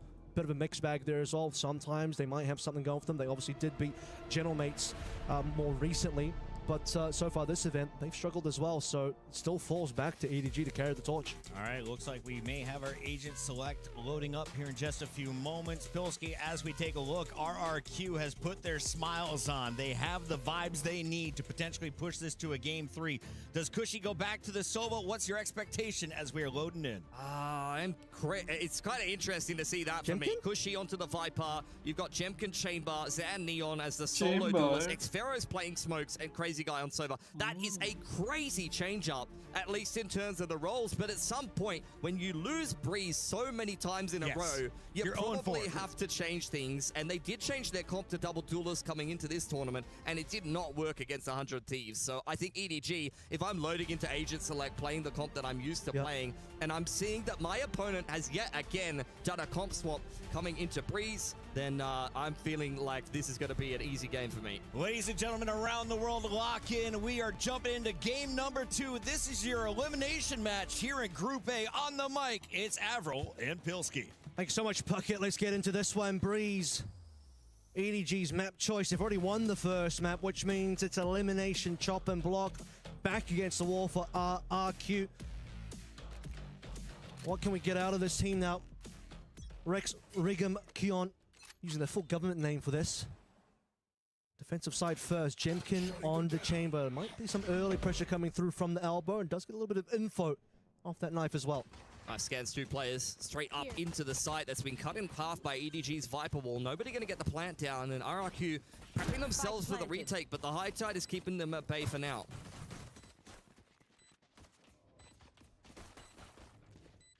See what happens when these walls start to fade. All 5 ready to go. 4 coming through essentially from archers. Jemkin making sure no flanks will be occurring through from the elbow side of things. Zan up first. Let's see what he gets around that corner. Sees way too many players. Cushy, excuse me, 3 kills off the back of nothing. Just Zan pushing on in. Cushy following on through, and now the backstab kill on the side. Doesn't quite get the ace, but won't need an Xfero to clean things up for EDG. And a 3-piece from Cushy to light the server up. That's a bit more like it. That's the kickoff Cushy that we all know and love. The rookie of the, rookie coming into RRQ at the start of last year. Some people were thinking maybe this guy is rookie of the year material. Had a fantastic performance in his opening stage of Pacific, and we saw flashes of brilliance for him. And I think this is really just Cushy in a nutshell. His first bullet accuracy, his ability to use pistols, one-tap guns is always phenomenal to watch, and I think that's the perfect example of it. How about his second and third bullet accuracy as well? He got all 3 of those in quick succession in under a couple of seconds there, and EDG clearly not ready for it. Big group up on towards A shops this time around. RQ first pistol. You did say pistols here would be great for RQ. Weren't winning a lot of those at all. Jemkin already has good eyes on players. Doesn't hit the first one, but Chichu still falls. The Xfero onto nobody. It's looking good for RQ. It's all low before really anything even happens here. They walk onto site and they evaporate. Outlaw picked up by Zan at the end of that one. Jemkin back on the chamber. We've seen him do really good things on this agent. I think it's the perfect agent for his play style. Known to be playing primary duelers, but this is a player that really likes to take his time with things. Likes to take opening duels at his own pace. Likes to use those smoke weapons. One enemy Seeing him on the chamber is always a bit of a cause for concern on the other side of the server. And that is the clean start that RRQ would have wanted here to breeze CDG head into their first gun round. Maybe the change up for RRQ comp-wise exactly what the doctor ordered here. So we have Paranoia prepped and ready to go. Zan already just feels that there's players on the other side. He's gonna know how, he's gonna run in anyway. But Jemkin will at least find sign here. It's Chichu and nobody forcing the issue. Jenny to follow through. Cushy, hero of our opening pistol, the last one alive. Guardian only. He will be able to get something done here, given that nobody and Jenny are both pretty low. It's the opportunity for the 1v3 clutches. Certainly available. Positioning, though, has been revealed. Nice pick onto Jenny. Reposition for nobody. He's wrapping around elbow side low on HP. Chichu's going to turtle into the back of the site to buy time for his teammate who is on the wrap. And this timing is looking excellent for nobody. Showing his experience and winning this first gun round for EDG. It's brute force into the B site and a nicely constructed post plant. Cushy keeping things interesting there, but as you said, the experience coming through from EDG. Position revealed. Situation diffused. Expensive round there. Plenty of players going down. A successful one nonetheless for EDG. Let's take a look at where we find ourselves economy-wise heading into the next one here. RQ totally fine. Op out for Jemkin. Going to be posted up towards this B side of the map. He's a little bit late to the party. He might be playing the off angle up on top of the wall there. So he wants to try to get a little bit of an angle from up on high, or maybe try to take first contact here, hand in hand with Cushy to try to hold down this B pop from EDG. Deploying drone. That's going to be drone first. High tides out. You know that's time for go for EDG. Sign leading the way here with the utility. Jemkin looking for targets. Doesn't quite connect. He's out of there at least. Cushy maybe sticking around too long. In fact, that's actually through the wall if I'm not mistaken. Just full spam from Kung. That is a bit unreasonable for RRQ trying to prep themselves for a 5-on-5 retake. Drone going forward here from Crazy Guy. Crazy Guy and the rest of the team all stacked up through archers. It's Kung that has a nice angle. He's going to cloudburst himself just to hide away for the time being. Zan popping on through, but he doesn't get the shots. Falls over, but Kung does at least trade it. Crazy Guy's super low HP now with the operator in hand. Jemkin doesn't want to risk it. Both these players who end up backing on out. EDG with 4 alive, make it out with the next round. They don't even need to use the Hunter's Fury. Oh my god! Oh my, yeah. That is on the other side of the wall in spawn side, by the way. The fragment to Nest catches Crazy Guy just to the bottom left of Jemkin's screen. I mean, look at that. Is disgusting, man. Not even what Jenny was looking for, but Crazy Guy gets wrecked nonetheless. And Jemkin holding on to his operator here is the only good news for RRQ. Their money is a little bit broken now. Yeah, that is a rough death to come on through from. Bro didn't even I need to see a deserve replay of correct, that. man. Let's take a look at this one more time. Look at the crazy guy. He just does not see it coming. He's like, how the hell that ending? Why would you? All right. Time for a force around the operator. It's really just going to be kind of follow the Pied Piper for RRQ, and EDG once again choosing the right side of the map to be battering down, leading on in with the drone. Of course, if RRQ, then they want to set up the trap over towards A shop. It's just not going to be the case. That bad news delivered here as Cushy just has to play for retake. All util already flies on through. Looks we're going to come through mid. A bit of a multi-angle approach. See if crazy guys flank can get something done here. Jenny will be able to be on his mark to make sure that doesn't really allow anything to occur for RRQ. Otherwise, potentially playing for exits here as well. Yeah, there's really not much they can do here. I mean, if Cushy makes it onto the site, then maybe there's a pit after plan on the cards, but with time ticking off the spike, I don't know how that's going to go for them. Oh my god, you could have put your house on Crazy Guy getting that pick. You would have lost your house. And nobody, only going 1-for-1. It's a complete cleanup for EDG. Nicely navigated in the post, but honestly, I thought RRQ was going to get a little bit more damage done. They only got one pick. Jenny with a jump scare there. I was like, whoa, okay, player just dropping to the left of me. Fortunately, one of those cases where you gambled over towards the wrong side of the map on A, and then suddenly it's all B again. Cushy's like, yeah, they're all here. You can only really pray for some good trades to come on through. So Operator will be the only thing still in the hands of Jemkin as a rebuy, I'm pretty sure. He just lost a bunch of money there. Game has not gone away from RQ, but again, they're the ones that really need to be locked in for this particular map. EDG have really been conditioning B, so they're just going to contact their way into the A site. Cushy and Jemkin retake once again, as the drone and the null command going to lead the charge here for EDG. Should be a pretty easy A site after plan. Yet another 5-on-5 retake. Straight to the plant, no issues. Spike planted. Multiple 5-on-5 retakes. Jemkin's not happy about the fact that he just doesn't quite get... Okay, maybe not. He's not happy about the fact that he'll get Kang now. I was gonna say, he's not getting these pre-entry type of kills. A couple of decent tags from nobody as well. Cushy falls, and just more falling over RQ. Not getting anything in response here. 2 versus 4. Now Jemkin has to start thinking about saving again. It's Vero with one on the way out, traded quickly by Chichu, who's on the warpath. Jemkin doing his best to hold on to the operator, secures the 2-4, so we'll have one regardless of how the outcome of this pick comes through. Cheeky movements for nobody. Signed from up on high. A lot of angles to deal with here. So far, Jemkin passing the test, but that's a little bit too much for him. And nobody removing the operator from RRQ's hands. Gonna have to burn that ultimate into the next if you want access to one. They're going to have to for more than that, because you have to look at the economy being potentially broken here. It was a big buy-up coming through from RRQ. And that first kill to Kang was basically the only moment of success coming through for RRQ's entire retake scenario. Timeout. RRQ, once again, it's the same story here, unfortunately. You get a back and forth opening couple of rounds, and then it really feels like the other team starts to pick up a lot of momentum and starts winning rounds more and more effortlessly. A lot of kind of easier rounds for EDG. Constantly choosing the right sides, constantly going into some of these retake situations for RRQ, and then doing a really good job disrupting them before they can actually complete those retakes. Great underarm flash in that last round from Gianni on side.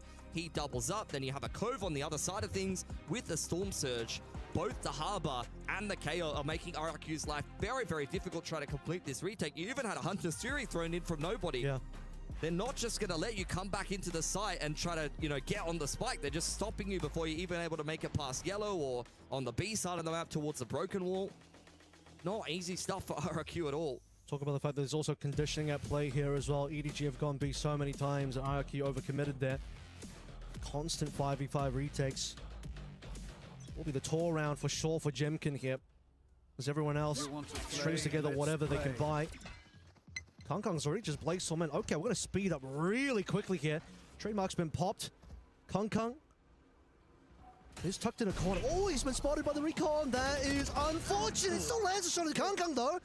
Pretty massive from Jemkin. Good recovery. 51 HP, but he's alive. See if we can lead the troops into this one. Scan up the Jenny. Shotgun kill is going to be good for Zan as well. Numbers starting to fall in favor for RRQ and EDG. Might just be falling to pieces a little bit here. Jenny walks into his depth as well. Can EDG get anything? They're not finding a single kill. That's rough for EDG, I'm not gonna lie. Very easy on the way on into the A site.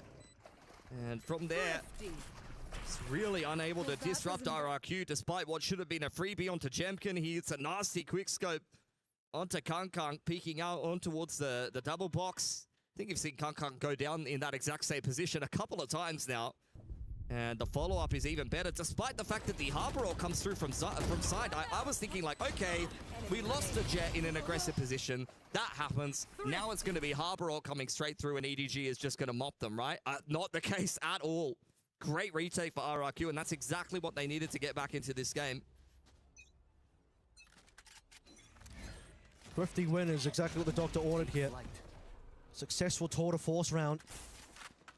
Bladestorm and Reckoning taken off the hands of EDG as the scoreline starts to even out again. Jemkin doesn't get scanned out. Gets flashed a little bit. Oh, no, that's not what you want to TP to, unfortunately. That's a big scan coming through, but EDG will still walk on in. Chichu, even on the other side of the map, is able to just get a kill, causing problems. It's an awkward exchange, but it's one that EDG comes out in front of. Secure control of the site here. Zan and Xfero would burn the overdrive to try to get back in on this retake as they've thrown a progression smoke for themselves. Still the paranoia here for Xfero at the ready. He's got another smoke that just came off cooldown, and there is the Cove and the Shock to try to zone them away from the backside of site. Okay. Gotta go. Shocking. Wanting to go in deep here. Oh, Zan. Xfero as well. Zan's still alive, not any longer. It's perfection. Literally the Storm Surge and the KO knife dumped straight on the perfect position as they try to complete that retake. That is just one team dumping all their utility where nobody's standing and the other team responding perfectly. Had a lot of the right pieces of utility to complete that retake for RRQ. Paranoia and the relay bot clears out all of the left side of site, but it's just a perfect Storm Surge from side there. Yep. Zan ends up holding on to ultimate as well. You just get one back for RRQ, then it's straight back in the dumps again as EDG control it. Viper's Pit for this round as well for the post plants. Slow one now. We've had a couple of quick rounds. This one will be a bit slow from EDG. Just to wait this one to see if RRQ want to make some early moves. Jemkin going to be first up to bat here.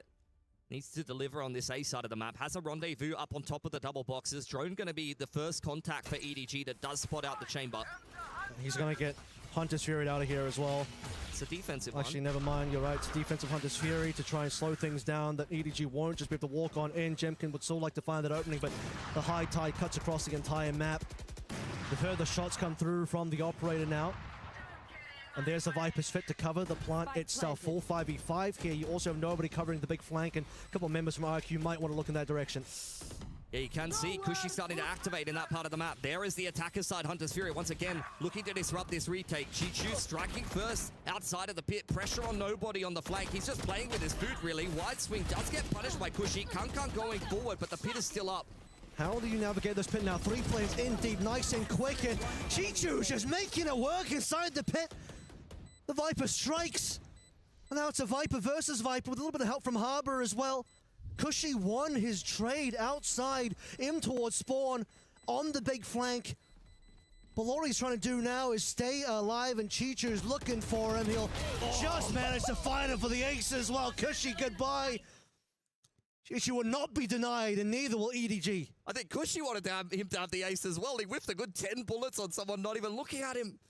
Oh. Bro deserves it. Take it, my man. No, honestly. That is what Chichu does best, though. It looks like RRQ are making serious inroads into completing this retake, and then they run into Chichu inside the pit, and the rest of the story was history, honestly. Side makes it out with an operator as well to hand over to Kung. And RRQ, money's not looking great. Overdrive there for Zan. You do have a bunch of rifles to work with as well. Well, here we go. You talk about the overdrive. Not going to waste any time. Zan's going to be working his way through the map. Oh, some good damage to come on through. Oh, my God. Sign eventually falls. Sign was looking for that kill as well. Would have been a good one. So, you do have players on lower HP than they would like. But, however, it's EDG with less HP and less members. Nobody struggling to stay alive there. Zan doubles up. It's sloppy, but RRQ are making it work for themselves. 2-man advantage. Kung looking to take matters into his own hands, but with the spike in hand, where's Bro going? Nest is honestly a little bit outrageous. At the same time, though, when you're down 3 on 5, someone's got to make a play somewhere. Probably not with a spike, ideally. Oh. He's dropped into no man's land, which is going to make Jenny and Chichu's life a little bit harder here. Let's see them work their way around, back over. Xfero up. I mean, there's money here for EDG, so I expect them to do something. They're not going to just walk away from this one, but...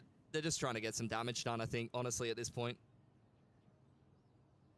Well, they're not looking the right places. Looking left and right, but Xfero was in front of you. There was one correct answer out of 3 possible options there, and they both picked the wrong one, but it is what it is.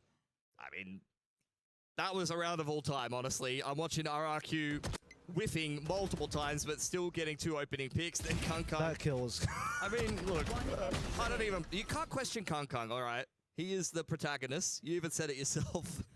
Protagonists lose sometimes. Act 2s usually end up pretty bad for them. Yeah, that was a character-building moment for Kung. It is, yeah. He's coming... Return of the Jedi next, don't worry.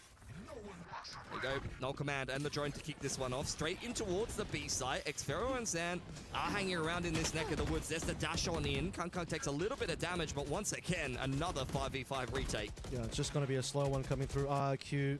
See what they can round up here. Plant's going to be easy. No real ultimate to speak of here as well. It's going to be super relevant. Here we go, fast lane, following through the drone as well. Opportunity now, Zan leading the way. The same peak he's done before. This peak ended up winning them the pistol, and Jemkin says, let's do that one more time. Repeat that level of success, 3 versus 2. Sign will even up the numbers a little bit more, but Jemkin's on a bit of a roll now. Just nobody off site. Double shock's available, but he's gonna get the kill. Oh, he's so close. Jemkin will quadruple up and shut down nobody's opportunity to clutch it. That's about as close as it gets. 11 HP on Jemkin. A very committed one-and-done angle there for nobody. You got to respect it in the 1-on-2.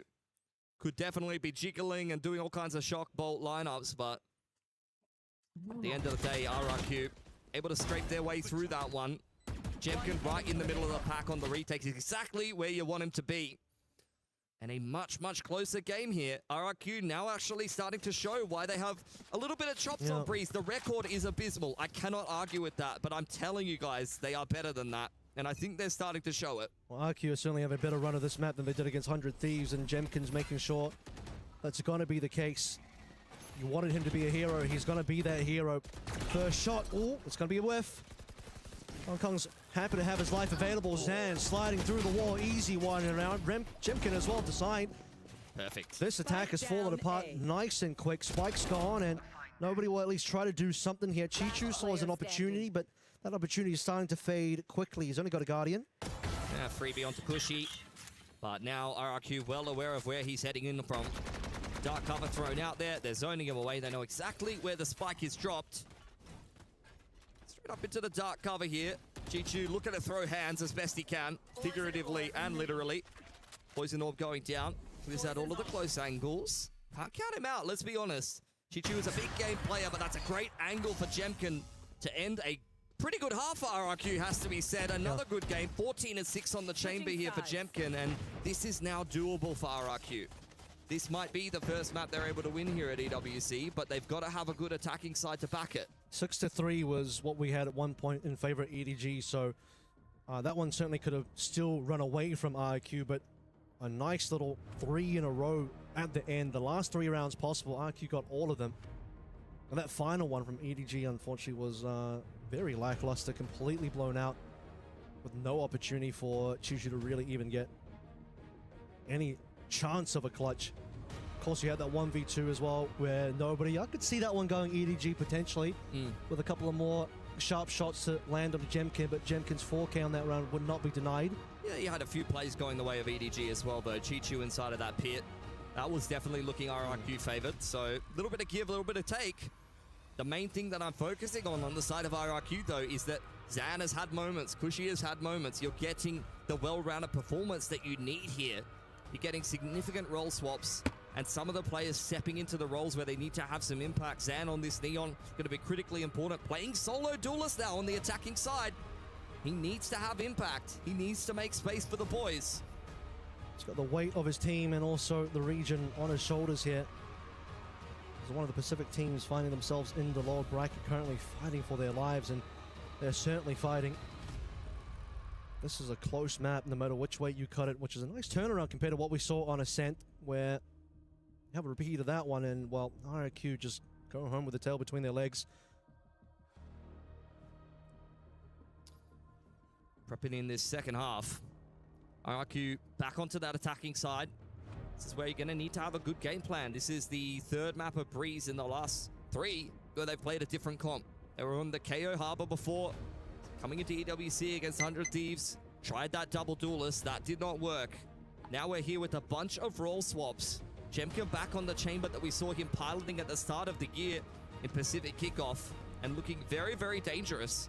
But he's going to have to be self-sufficiently able to find some success on this attacking side. Yes, they can set him up in some post plans, but there's definitely going to have to be some dry walking on the chamber and abusing that rendezvous if RRQ is going to go the distance here. He's had some good op rounds. He has had some good tour rounds as well. Just that one tour round that ended up working out for them. That's what I'm talking about. Okay. Go, go, go! And testing the waters, quite literate against the harbor as well. Yeah, it's just making his presence known. Jemkin will be sneaking his way up the doors. No. It's going to be a complete disengage for RRQ. Back in towards spawn side, looking to clear out if anybody got on that elbow info line. Jemkin's been dropped off in middle and might get a little bit of a sniff at signed here. Kung Kung's about to get the backstab though. Jemkin has to be a little bit careful about this. You could already tell that Sign has really sniffed out Jemkin. And finally, Kung Kung's just going to take him for the back of the head. Zansky to roll on in, gets a double scan of those plays, but Chichu actually through the smoke is going to be the play getting the kill. Nobody was stunned as well, but it's Crazy Guy on the opposite end that's going to be able to get the triple. Cushy to follow through, and it just seems like another repeat of the opening pistol. RQ were looking like in sore spot, but a quick 4K puts things now on the back foot for EDG instead. A knife goes through, double information, but a double peek as well, and Jenny cannot face up against that. Where did that come from for RRQ? That is ridiculous.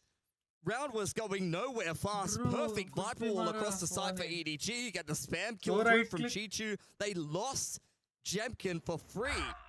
As Kung Kung flags him in middle, you see it there on the replay. And then Crazy Guy just has one of these rounds. Double right click. Free gun, by the way. That is illegal.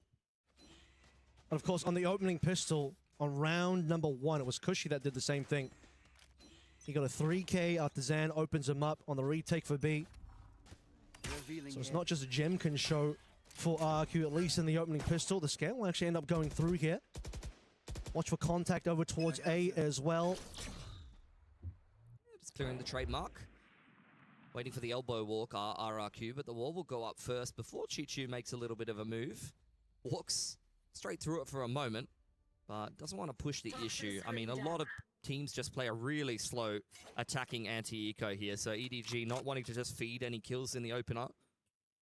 Jetty certainly swapped his HP out for clearing utility over onto A shops. He's got teammates now to work with. Kunko with the second time is going to take that very aggressive angle over towards mid, but it's the activation now for RRQ. Sign tucked away into that first corner as well. Will be sure to clear it, but that's a decent util coming through from Jenny. Does it do enough damage? Doesn't look like it. Kunkon Chichu, the last one's there. Kunkon's got a double up here, but he's still got more work to do. Paranoia's been good so far. Chichu manages to get Crazy Guy, and now suddenly Jemkin 4K for the round. Every time RRQ gets pushed, Jemkin has been stepping up. Even though there was not much invested in that round for EDG, it was necessary for him to multi-frag on the Marshall. That's going to go a long way towards working up his tour de force. Perfection from EDG in that round, really. Has to be said. Kunkan got down middle on a pretty deep info line. He had Chichu hanging around in elbow, which allows them to 3-stack A and set up some of those flash plays. So even on the pistol, very dangerous. And that severely weakens this bonus of RRQ. It's really just Jemkin, 18-7 with the hero rifle here. Full gun buyers coming through from EDG now. Again, the scan will come on through. Sova versus Sova over towards A. Movement from RQ. Heading towards elbow right now. And also have Chichu. One suppressed. Neon spotted. Good information for EDG. They can hear all of these footsteps. Orb is up. Snakebite at the ready. Jemkin will be pushed away to fast lane. Where are you going, San? That is not what you were looking for on the entry. He just walked through, ran through, I should say, the Snakebite into the loving arms of Jenny. That's a freebie, one for absolutely nothing. Kung Kung up next, and he delivers. Yeah. No problems there. 5v3, feeling the roughness of this round now for RQ. At least Xfero will respond with one. Yeah, it's a decent pick. Crazy Guy's still in spawn, though, with naught but a classic. Signed, next up to bat. It's a good peak. Xfero was already a little bit low on HP, so that's an easy little cleanup over there. Crazy Guy may want to get his hands on that Guardian, but even if he does and tries to pick up the spike, there's 3 players already there. 30 seconds left. Okay, well, just a Sheriff upgrade for now. Spotted by the knife as well. Yeah, okay, what can we do here? What kind of damage can be found by RRQ, if anything at all? Suffocated out of this particular round, and excellent flash. Jimkin can't even fire a shot. 10 seconds left. 10 seconds for Crazy Guy to get any more damage done here for RRQ. Peg a dart through the top side, but on the off angle, even if he puts 2 shots into nobody, it's still not enough. Very nice anti-bonus there for EDG, made a lot easier by the damage they did in the round previous. Okay, well, all as expected here, obviously. Very low on equipment was RQ going to that round, and that opening Zan run-through was a bit of a question mark. Really set the tone for the rest of this round with everyone just getting picked out one by one, and a very slow last couple of stragglers from RQ to be picked apart here, operate in the hands of Jemkin, though. That's what we want to see. Yeah, still plenty of legs left in this game. Even if it was a bit of a disappointing bonus for RRQ. Jemkin going to be doing exactly what I was talking about. Dry walk with the rendezvous. Tried to attempt this in the pistol and didn't find much success. Drone creates even more pressure. It's a lot of pressure in the middle of the map as EDG tried to hold on the extremities. Sign's looking that way, though, and he might just end up peeking straight into Jemkin's sight line. Jemkin eagerly awaiting his first target. It seems like it won't be found, not just yet. Is aware that nobody is hanging out around the shop, so I think nobody's life may be forfeit. Indeed it is, and Sign can't respond either. Quick rendezvous from Jemkin now sets the stage for this execute. 5 players all good and ready for go. And RQ start walking on in. Kankan, nice angle to Zan, called utility out. Now the Cloudburst will start to cause some issues here, but not for Xfero. It's going to get flashed out, but otherwise still fine. Sign trying to just spray his way through a bunch of these smokes. 3 versus 3. Mind Chichu coming through from double doors as well, and a shot missed. Jemkin, you can't be doing that. That go now down for Cushy. Jenny, no more utility here, waiting for his KO knife, and out it comes. Will at least suppress Crazy Guy on the side. Nice pick for Jemkin on the cross there. Man advantage now for RRQ, but Chichu is walking up close, covered well by Crazy Guy. 1-on-2 for Sign, but RRQ jiggling, and surely it'll be the double swing. It's actually not needed. The Viper Wall will at least zone side away. Crazy Guy playing for the post flare, but it's a great swing from Cushy. RRQ up to 9. 11 ammo there. Signed about to run out of time, bullets. He's already run out of teammates. Now that round will run away from EDG also. Well played by Jemkin. Did have that one missed shot, unfortunately, but otherwise sets the team up for success with a very early pick. Despite the amount of responses that EDG tried to show up with that. I mean, even the final kill of, I'm trying to remember the player that tried to flush out Jemkin towards the end there that just got shot on the side of the head, but in either case, RQ still maintaining the lead slightly. It's a big reset round onto EDG. Crazy Guy does not have a primary weapon here, though. Maybe trying to min-max the money. Zan v Kung inside of elbow, pushed away by the dart. Xfero hot on his heels as Jemkin is waiting for a rotation off that B site. How many blades has Kung got here? Down to 3. Gonna have to be precise, and of course he is. Beat comes through from Zan, but cleaned up by Chichu. That's a great start for EDG. Good assistance there. Chichu as well is going to get extra. Crazy Guy wanted to pick up a weapon, and he'll just find his death, unfortunately. Instead, as Jemkin 1v4, their operator in hand. He's only got 1,300 in the bank, so question mark of what he can even do here, if anything. This is going to be a pretty successful half by eco-ish round for EDG. I mean, this could be a death blow for RRQ, quite honestly. Their money's at least decent, but we're really looking for a clean anti-eco here to try to cruise along the rest of their attacking side and move up to double digits. Has dropped off his op. Yeah, he did. You don't want Kung to get that. Yeah, so he's not gonna end up saving because I think he'll get hunted down. So he's dropped that gun away, and now he's just gonna make a play for it. See what his headhunter can find. I mean, he's got the 2 of the force in the next round. He really wants to stop EDG from getting their hands on as many guns as possible. Will catch nobody with a dart in hand, but with 20 seconds on the clock, no spike in hand, there's really not much Jemkin can do. Triple fakes potentially coming on through. Don't walk out one by one, EDG. That would be very poor for you. But as Jemkin tries to just pick up that rifle, doesn't quite have the opportunity to shoot down any players. Otherwise, that could have been a very interesting finish for RRQ. Yeah. That was a wrinkle in time where that was a little bit of a different play unfolding before our eyes. But credit to EDG here with one of these deep 5 walls in middles. You have to go and snip that out as the attacking side. Just what you have to do on Breeze. Yep. You cannot let the defense have all of that mid control just because they put a big green wall on your screen. And sometimes when you go and try to retake that map control, that's where you get punished. We've seen a decent tour de force round come through with Jemkin before. He'll have to do that again, but into the Viper's pit might not be what RRQ are looking for here. Yep. That is going to be the Hunter's Fury going over the crazy guy. Actually pretty huge for maybe dismantling the Viper's pit, we'll see. It could be. Sign's taking some space on the other side of things. This is a really, really nice info push here, and he throws out a cove as well, looking to clear out the trademark. There's blood, and it goes to Sign. Trademark or no, Sign walks out of that 130 HP, crazy guy, and the rest of the squad led by the drone here. First Tor shot went out as well. Jenny up first on the double doors. Know that trouble is coming his way. Has to just start dropping in some utility because players are making their way onto site. He's got a couple of good shots though. 2 players down. Kung Kung with his own operator. He bought it with his own money. But is Jemkin still alive?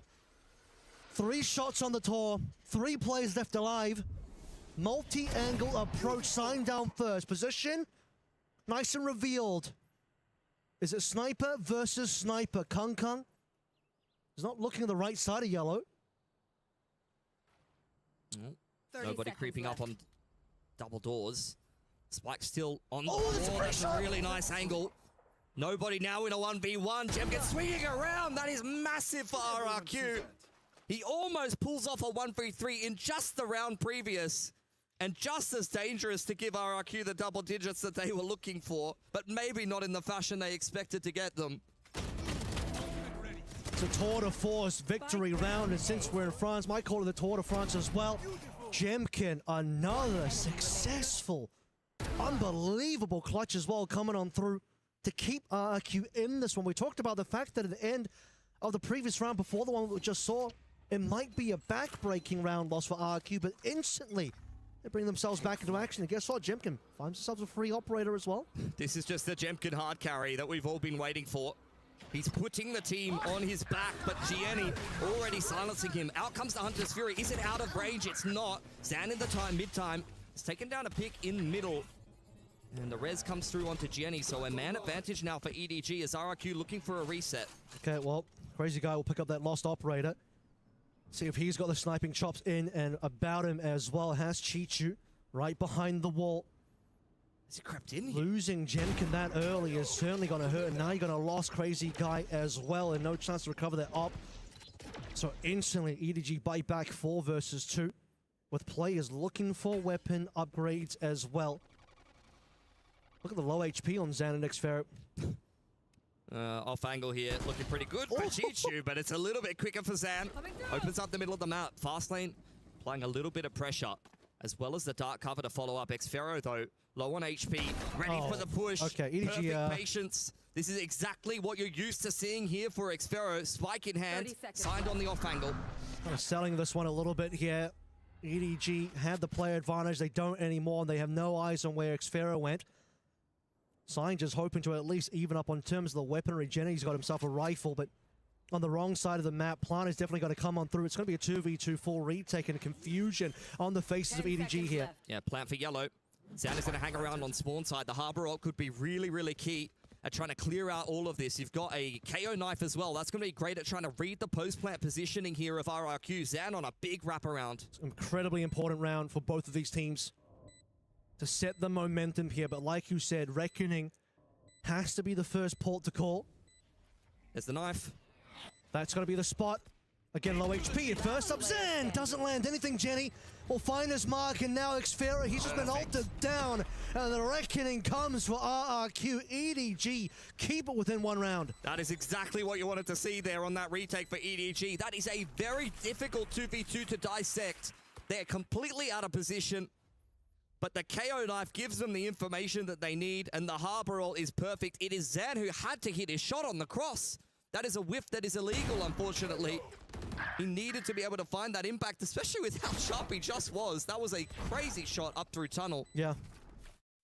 Can't hit them all, unfortunately. And to be honest, that round started to really fall back into RQ's favor when multiple members of EDG were just kind of caught walking through the map.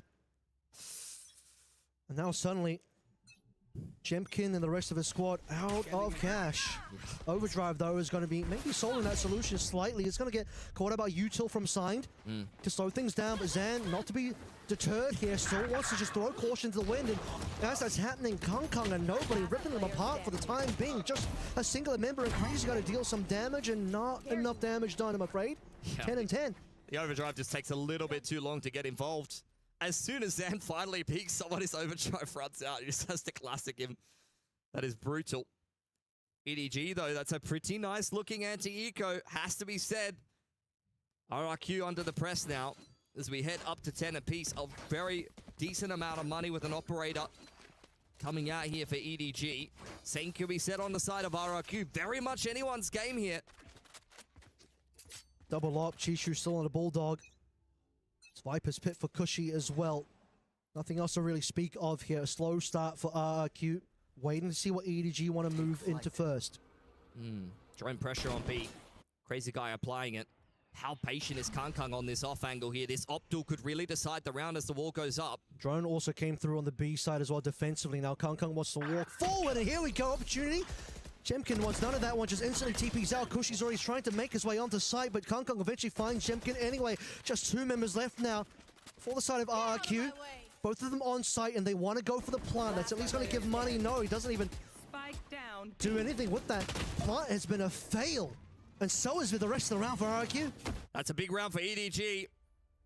Money is completely kaput for RRQ.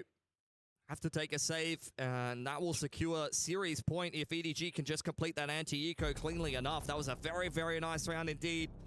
Viper Wall makes all the difference. It's kind of unsettling. Jemkin over in mid, who was looking for that lurking duel with that operator. Trying to kind of cut the map in half for RRQ as they apply that pressure to B. They are looking for mistakes for the rotators, and unfortunately, those never come. Kang had his number. And on the rest of the map, the rest of EDG had RQ's number as well. Couldn't even quite get the plant down. 2 versus 4. Probably wouldn't have expected much, even if the plant did come on through. Might just be looking at the victory path now for EDG. I mean, they're not ahead by so much that RQ can't make a comeback, but it's the economy problem that we have to start talking about. It's going to have to be another heroic round with a half buy or a win in OT at this point. EDG, I mean, that was really one of the final nails in the coffin here.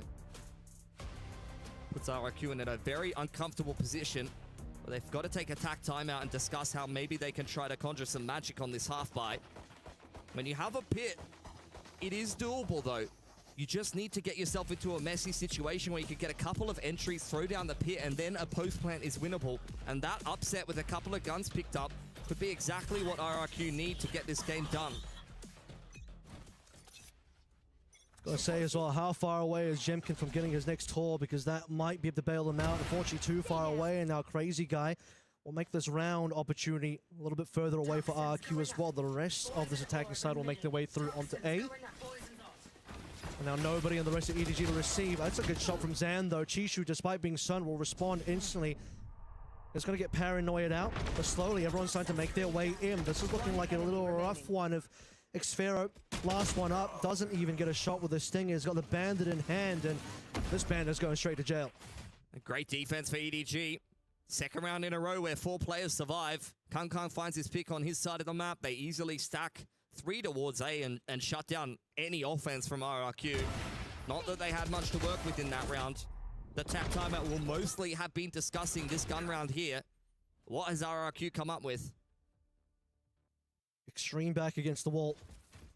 You'll say it was a good showing on the final map of Breeze if it ends up being that for EDG. Like the favored team. One last operator duel perhaps here. Jemkin versus Kung once again. And they're walking straight into Kung's sightlines, who doesn't quite land his opening shot. And secondarily as well, just tags Cushy. Now Xfero punishes. That's the 5v4 that we've been looking for a while. They're waiting for these peaks in middle. Jemkin spots out the push. 3 players on RRQ. A singular focus as the dart comes out. Perfect pick from Chichu. And they are just mopping up all of RRQ. Xfero extremely uncomfortable. Sidearm pulled out and punished heavily as it's a 4-on-2 for the game for EDG. This is it. Crazy Guy and Jemkin, the last 2 alive here. Despite how long it took Chichu to get that last kill, he still manages to find it. Crazy Guy will start evening out the numbers ever so slightly. But will it be enough here? Headhunter in hand.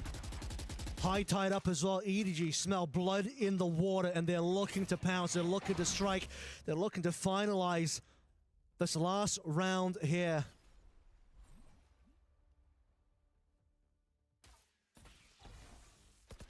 Patience being shown. Scanner's going to be good on towards Chichu. Last 30 seconds, got to make a move here, RQ. They're going to walk into the crossfire. Plenty of members here. After the Cove comes down to cause some big problems. Chichu spamming through the boxes. Jemkin up to one. How has that happened? They've completely clutched that one up. The 2 of them together, Jemkin and Crazy Guy. They've just wiped the floor with EDG's crossfire setup. I think it's honestly just a case of poor timing there for EDG. The Viper Wall was up. We heard the KO flash in our ears. I think as soon as EDG went for that push to try to disrupt whatever was happening for RRQ, that's the point where they peak together. Gianni walks up, you hear the flash there, and RRQ, that's the perfect timing. And the reason why it works is because they've created so much pressure cutting sound that they could be walking up through elbow, and EDG is forced to push.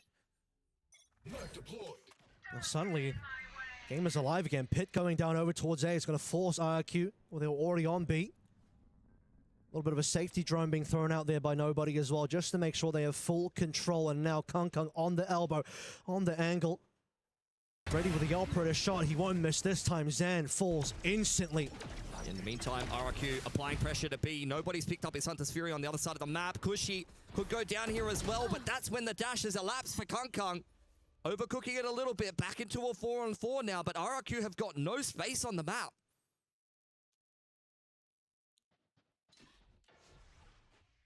Opportunity for Kung there, would have loved to have doubled up.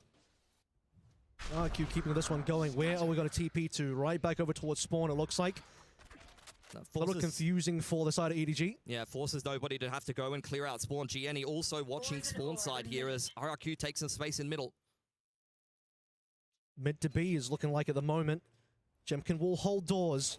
Signed on the hunt. He's moving around. He's basically clearing through all of this elbow side. Not looking over towards mid just yet. Starting to run out of time here. Crazy Guy. Completely unknown kill onto Jenny. And nobody can't respond here.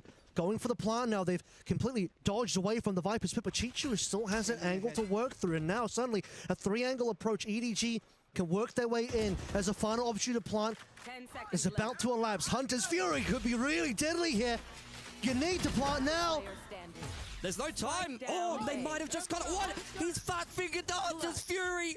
He fat-fingered the Hunter's Fury at 3.5 seconds, Kev. That is... I've never seen that in my life. And now they'll never live it down. But with that, a fat finger to end the entire map, to end the entire series.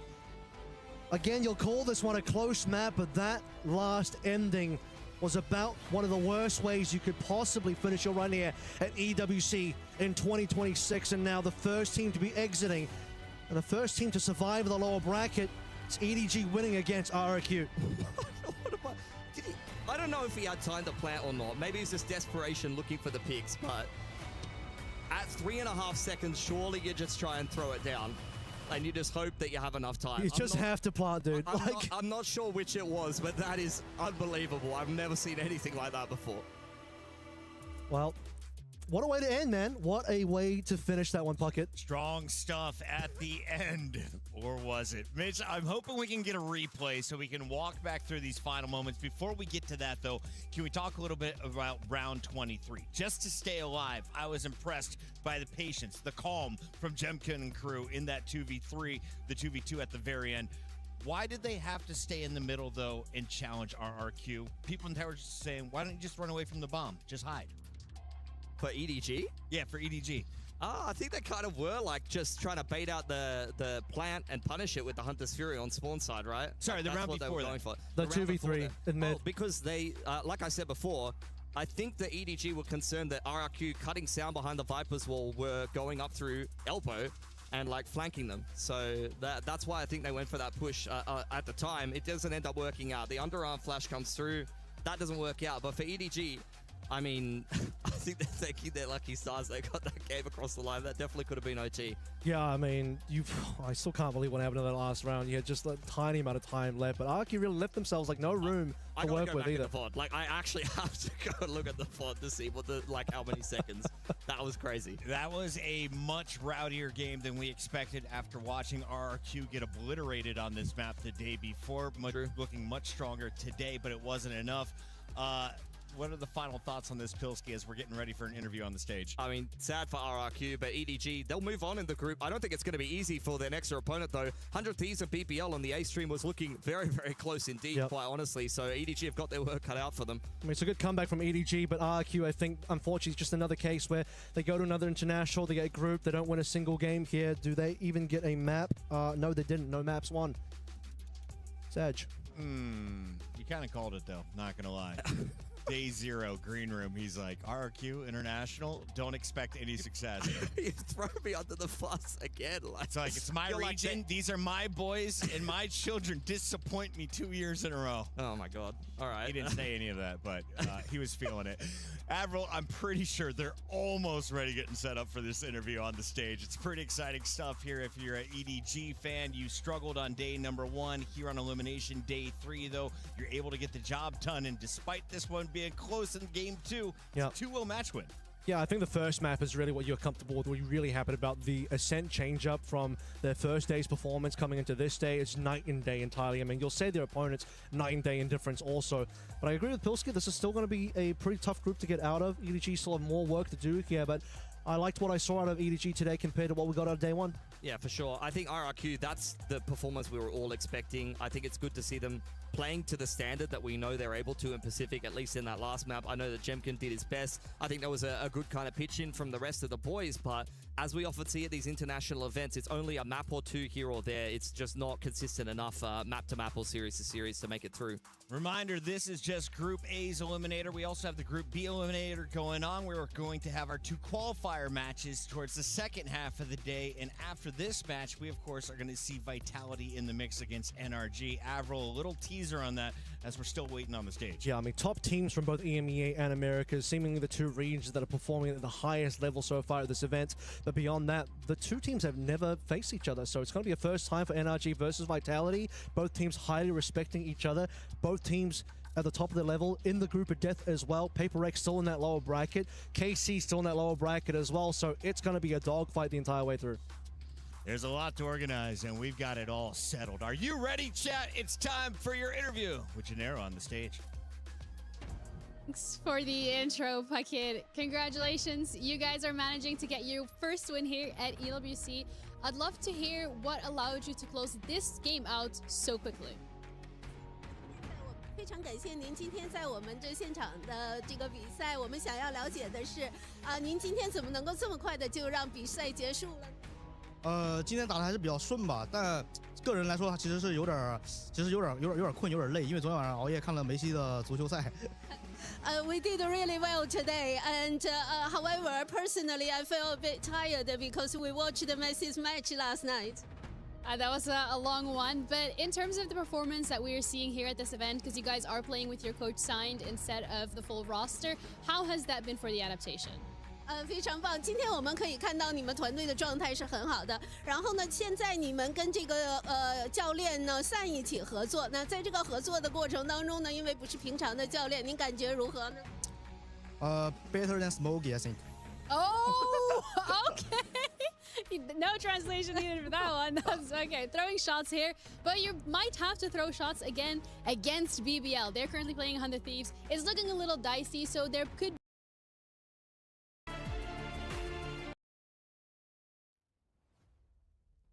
thing is there to build momentum. They've got the players on the right side of the map, but it's completely irrelevant. A long-range shotgun being utilized. Time for Larocque, one away from Showstopper. Gonna get it one way or another, it seems, and it's gonna plant towards the end of the round. Squeaky clean, only one player lost. The Marshal immediately retrieved, and as I said, it's a good map for 100 Thieves, but unless they've got one hell of a streak, this one is looking like we're going to a third. And again, you saw at the end, as you said, Tom, that late round plank coming through. So we're one away from a showstopper coming into the next round. Now that is going to be devastating considering how on the ball Larocque has already been. You think about him having the ability to, well,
You're on the other side, you just have a teammate break it. When you wall up, you have like a good off angle and like high ground to shoot people coming out of main. I like how you're going in straight with wall tech. Like, I feel like some people be like, oh, maybe we've got like, we could put a smoke here, we could smoke here, or how you'd execute, and you're straight in with like, I'm gonna break this door and I'm gonna put a ratty wall that lets me shoot over the top. Maybe if you're planting the bomb, I wouldn't recommend walling this off, because you just get stuck. Maybe a better wall would be like this, and you take CT, so you have more space. So it'll be harder for the defenders to retake if you have this, and the site itself. What about with like the slows from the defender side? You can always use one for like the first choke point. Okay. Or if you want, like, this can be the first choke point, and when you go back here, this can be for the second. But if you want to play more aggro, I feel like this should be the first slow. Stop the push a bit.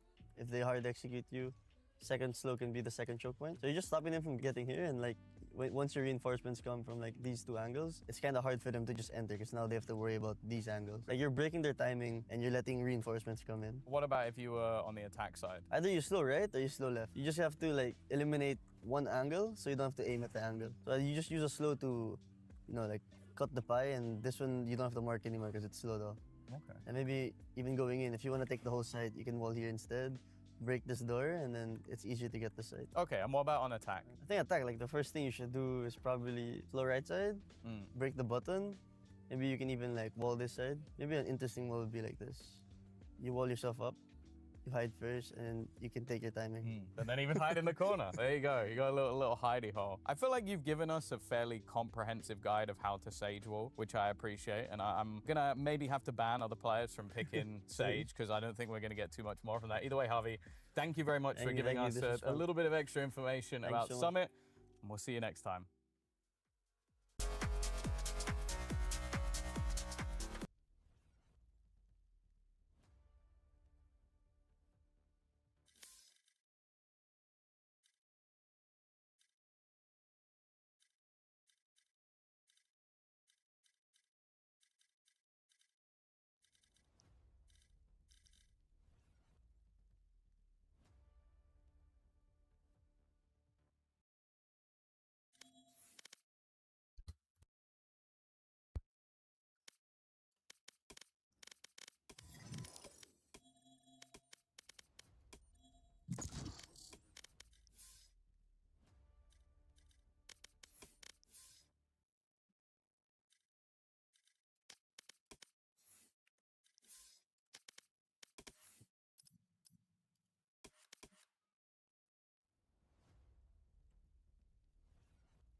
क्या कर रहे थे बे?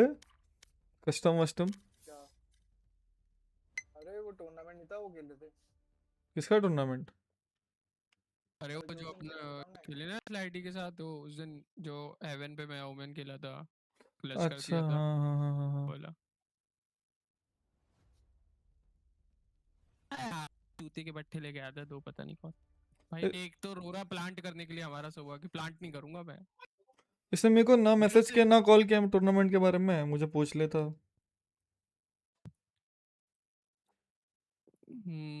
वो तो वही जाने। आज premiere है, क्या सीन है प्रीमियर का? पता नहीं, खेल सकते, मैं हूँ सैटरडे संडे अवेलेबल हूँ मैं।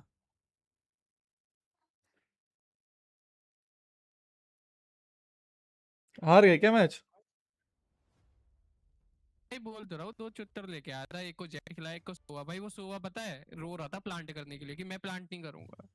मैंने उससे कही कि मैं कर देता हूँ, तू मैं पैसे खेलूंगा, तू एग्रो खेल ले। बंदे मारे नहीं जा रहे थे, उसे प्लांट भी नहीं करना था, उसे पता नहीं क्या चाहता था। देख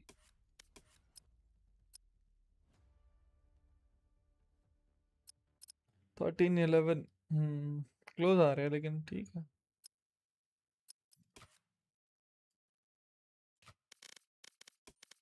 रुके देख के आओ रिप्ले क्या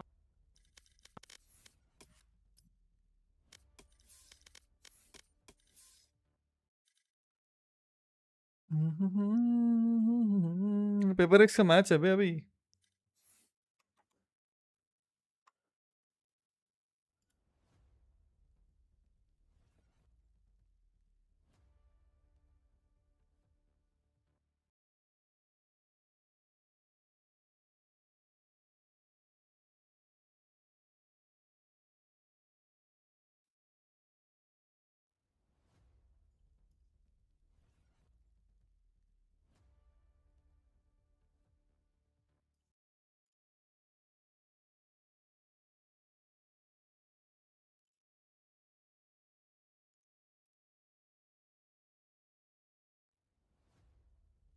भाई चैट ने तो सही मारा, हमारी टीम के बंदी चूतिया थे, किसी ने डकआउट देखा ही नहीं।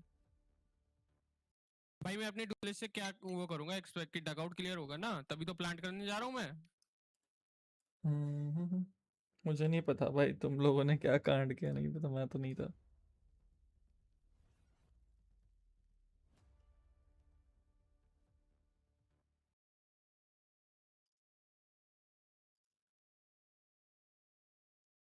हाँ प्रीमियर का सीन है। खेल सकता है, मेरा ऑफिस के बाकी तो चक्कर में टाइम नहीं मिलता यार। सुबह जाता हूँ, रात को सीधा 11:30-12 बजे आता हूँ। आई थिंक बस मिलता है सैटरडे संडे ही मिलता है मुझे, जो भी है। ओए चल। ये क्या चिल्ला रहा है? और ये इतनी जल्दी इमो 2 भी पहुंच गया स्लेडी? अबे वो 3 पहुंचने वाला था, एक हार गया आज।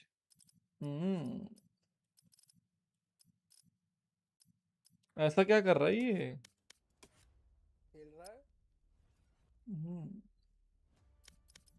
मैं नया कीबोर्ड मंगा रहा हूँ भाई।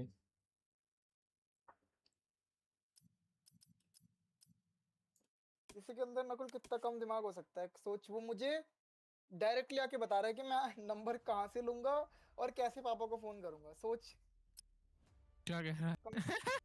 मतलब सोच, उसने मुझे लिखा भी तो क्या लिखा कि मतलब सोच के देख क्या क्या कि मतलब मैं आपके पापा मम्मी को फोन करूंगी आपके 2 दोस्तों से नंबर लेके। 2 दोस्तों से इतनी नंबर बदतमीजी लगा? है। कौन? अरे तू ध्यान मत दे पेगासस।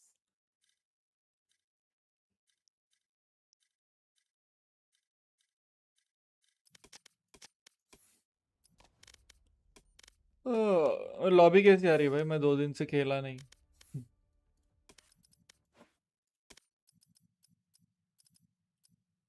ये जेट और साइफर, अच्छा ये बंदा, अच्छा इसने खेला था।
My ultimate's ready.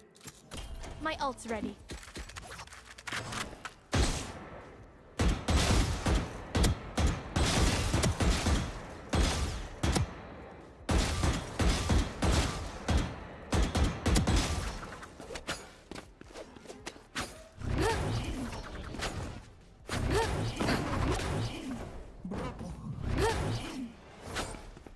क्या हो गया?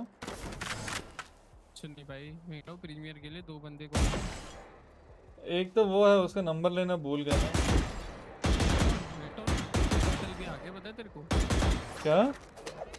होटल पहुंच गया। कौन? विक्टोन। अंटन अच्छा मुझे नहीं से किल गई थी। 5 स्टैक खेल के मैं कर लूंगा यार। मेरे को भी लाइक सैटरडे संडे ही टाइम मिलता है, वो भी सैटरडे तो लाइक वो दिमाग खा जाती है थोड़ा बहुत। संडे को तो खेल ही सकता हूँ पूरा।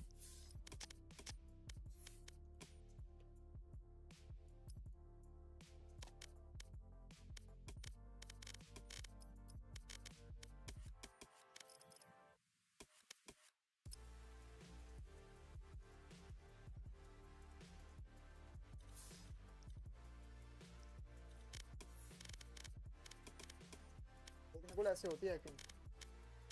कहाँ पे हो रही है? भेजा तेरे को। क्या करना है? कौन करना है? क्या करना है? क्या अभी कुछ नहीं करना है, नहीं कर रहा। डीएम वगैरह लगा।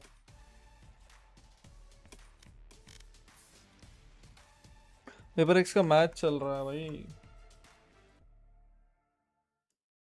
तुम लोग नहीं देख रहे क्या टूर्नामेंट EWC? आज चला है WC। मैं जाऊँ उसके साथ शिफ्ट खेलने।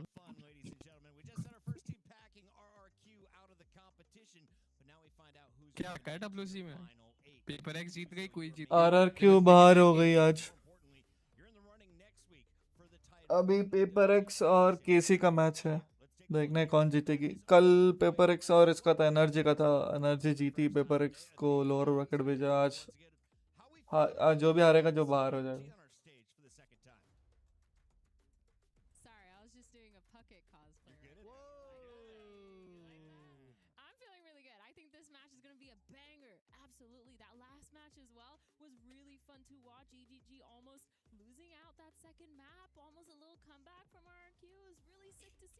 It was an exciting one, probably a little bit less exciting for EDG. Wanted to close that one out, but we had one of the craziest endings ever. Maybe a little bit of a fat finger trying to plant with no time remaining. Hopefully get a lot more cleaner gameplay in the game we're about to watch. I watched it back. There wasn't really time, so I think it was just a little frustration, celebration, Sova alt at the end there. Avril, I see you wore your Team Liquid colors today. Is that because Yappy's playing against Kiko, the old teammates? Yeah, for sure. I'm all about Team Liquid. I didn't even think about that. Team Liquid's not even here, guys, but, you know, we'll rep some of those colors out here. Yeah, hoping for a good one. Kiko had an amazing performance on his first day on this event, so he's definitely one to look out for me. Let's talk a little bit about these rosters, starting with your NRG side, because they are getting into the bans, and it's actually going to be Vitality with the first strike. They're making sure Fracture isn't in here, and I have a feeling Split will not make it through. So NRG says that is not the map we're playing. Athena, what does that mean for us? Speaking of NRG, I mean, this Ascent pick by Vitality is actually a really good one, because I haven't really seen NRG have any success on this map. It feels like they've struggled on Ascent every single time. And should I just move over here? Come on over. Yeah, just come on over here. They've really struggled to finish out Ascent games, even though you do have that Odin most of the time. All right, I'm going to leave you. You can have your solo shot. I do enjoy it. Nah, there we go. There we go. And yeah, I think it makes a lot of sense. And then for the Lotus coming up as well, we saw NRG just have success on that yesterday against 2 days ago against PRX. So definitely makes sense for them to pick that map than the last map, obviously. They'll be thanking Vitality for banning away Fracture as well, because that was the one map that NRG did not look comfortable on at all. But they got to get that one removed, plus the usual ban of Split gone as well. So looked like a decent little veto coming through with all very normal maps, except for the fact that there's no Haven, and we got Breeze instead. But aside from that, I feel like you know, the Lotus Ascent is there's a default. मैंने भी कुछ भी था. I feel like Lotus So are you DCI? default for NRG. It feels like too. Every single game they've played so far has been including that Lotus breeze. So definitely makes sense for these maps. I am a little bit worried for Energy on Ascent. Can you tell I'm energy bias right now? I think we are clearly America's bias on July 4th for good reason. As the drums start to roll, we've got our agent selection in. And the one thing I wanted to ask you guys is Energy in trouble? Breeze, Ascent, those are the two maps that you guys lost at the upper quarterfinal, the qualifier to get to this place. That was against Loud. All of the maps you've won, it's been Lotus, Pearl, Haven. It's fine. Did you see their breeze yesterday against PRX? But that was, I keep saying yesterday, but it was 2 days ago. Are you DCI? But no, they're good fine. enough? They're back. Don't worry about it. They fixed Hey! All of them. every single one, even though it went to 13. Pegasus क्यों बैठा है यहाँ पे से भगा? 13-10. All of them. Pegasus तो क्या? PRX is pretty good. That's DC यार. I want to talk about the agents. Please do. लो ठीक है मैं जा रहा. Which one? You only have like 20 seconds जा रहा है? to do it. खेलेगा. मेरे को तो बता जा यार, बंदे तो लेके आ दो. ऐसे टीम लीडर बनेगा तू. मैं खुद बिजी हूँ यार ऑफिस के चक्कर में चलते हुए. तो नहीं बन पाएगा. मेरे को भी डाउट लग रहा है प्रीमियर. बता देना जो. ठीक है. Vitality went with a typical double duelist Phoenix again.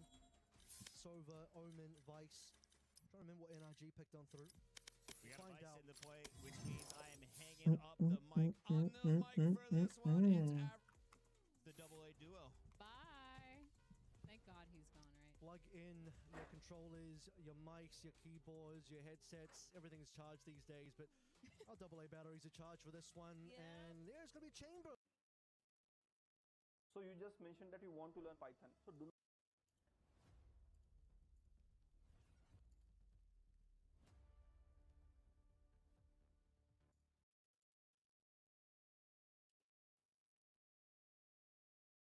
अरे इनका लेट है क्या match?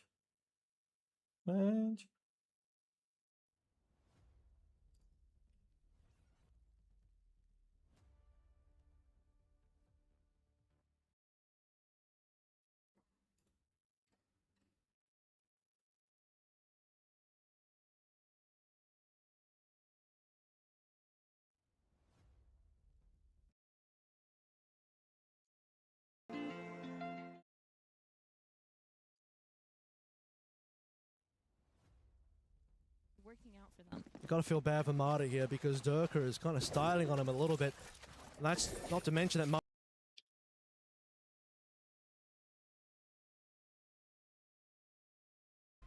because he was at 12 for a long time during that half. He'd gotten up to like 12 and 6, and then I don't think he found another one after that. Yeah, was doing a lot of the early lifting, but then all of PRX started dropping the spaghetti. Well, a lot to be a little bit concerned about if you want PRX to come away with this win on Sunset. 5 from the defender's side, not going to be too terrible. Obviously, as they are going to be running that double duelist, now shifting over to the attack. But if this doesn't have fangs and KC win another pistol, they're looking pretty well suited to collect a win on this. With the operator. It is Inbeat that is dead, not the showstopper. For sure, but again, how much practice have they had on this map with this new comp? You know, how well drilled is this going to be? Sometimes that can kind of work for you because you're kind of figuring it out on the fly, which means your opponent is going to have a tough time maybe reading exactly what you're trying to accomplish with some of your macro and those kind of things. But usually it's going to be the more prepared team, the team that has the better protocols that comes through. PRX gonna scoop up. Okay, 2 sheriffs, Ghost for something. Dakin just gonna stick with the classic and armor. Jing with the frenzy. Anybody else on KC? Bandit for Sugetsu again. Sheriff for Levin. They're starting to get clustered in mid again. End up being a very big fight here. Couple shots to go out. PRX starting to lean in towards his A side of the map, but so too is KC. 4 players nearby enough. As Levin gonna go repositioning, wrapping around over into Alley. Oh, push what a through that shot. wall though, and yep, divide. Whenever he's got a sheriff, you always have to be concerned with something. Now gonna get caught. Levin bringing this back to parity. Going at the corner. Aves to stay tucked in, finds the first, looks for a little bit more. Jing will be able to shut him down with that frenzy, but Levin still able to find Forsaken as well, so it's a 2v2 with Jing at 15 health. Avoids the first shot, 4 more in that Headhunter though, 4 and 8. Still be deadly. They want to try to re-clear this and maybe even pivot. 30 seconds though. Have to start sprinting pretty damn soon, but maybe just a forward check and then a tuck back over to A. I mean, I think they'd like to try to isolate Narrate, take him down. Doesn't give him the chance. Suspecting that they have moved all the way over towards B, but now he's going to know the time's just running too low. Do they read the Sugetsu? Could be an alley. Jing going to be going for the plant that is safe from this position. No sightlines given over by Devi either. As Devi looking for the shots, and he cannot line them up. Jing dead off screen. It's another pistol for KC, who are now up by 3. Yeah, again, it's just so slow here off the rip from PRX that KC has tons of time to get their pieces into place.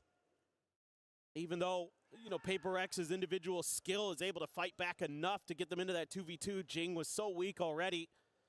Time was working against them, and that allowed Sugetsu to reposition. Not sure what happened there.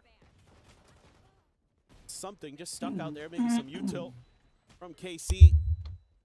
The C's or something got players from PRX caught up. Now, only a couple bandits and a sheriff this time. Oh my god. Levin sees a few players, goes for some sprays, but it's only going to be Jing who takes any damage. So for PRX there, not too shabby. Oh, something drifting back. Uses that refract just to get a little bit of info about what's going on in the B site. Oh, I think I try and challenge maybe a different part of the map. Prowler here doesn't confirm. They want to go for a bit of a market split, but DOS9 able to offer up quite a bit of damage, but still suffers a hell of a lot in kind. 4 HP remaining on this Omen. They're going for the full push up now through up into this smoke, and Aves with that stinger ready to greet them. Paranoia as well. Gonna be sent through, but Devi able to find the one. Something gets the right click in. DOS9 gonna be taken down. Levin eliminated, and PRX. Oh, it just feels like you can never really count them out. And Sugetsu will get one, but nothing more. It's a Thrifty. Go ahead and reply right back after dropping the pistol. This is so crafty from PRX, and again, the combos on the fly when they're gonna throw something one direction, another's gonna push out at the same time, and that's so hard to react to as KC. Aves there, just stuck in a bad position, and everybody's swinging together outside of the harbor smoke. Just a great moment there for PRX, and KC has to be kicking themselves. Had a great opportunity to maybe put this map to a really difficult place, but Aves just says, okay, fine. Are we just pendulum swinging this? Here we go. Thrifty into Thrifty. Aves can find another! Then yes, it absolutely can happen. Something now going to be isolated. The swing coming through. He cannot line it up. And my God, what a reply. KC looking to get themselves up to 9. 2 players down to 30 health. The weapons not been recollected here. DOS9 is going to be eating that stun. Knows exactly where Forsaken is. Shock Dart, they are heavily convinced about this, and yeah, they've got him down low. Shock Dart, he walks right into it! He predicted he was gonna leave. Meanwhile, Forsaken able to find the first, the spam through, Aves dead, and oh my God, they're rescuing this round. Just narrate. 1v2, a Bulldog in hand. 5 bullets and a Headhunter. But this is one of the most PRX rounds. The last 2, I think, is a very good TLDR for this team.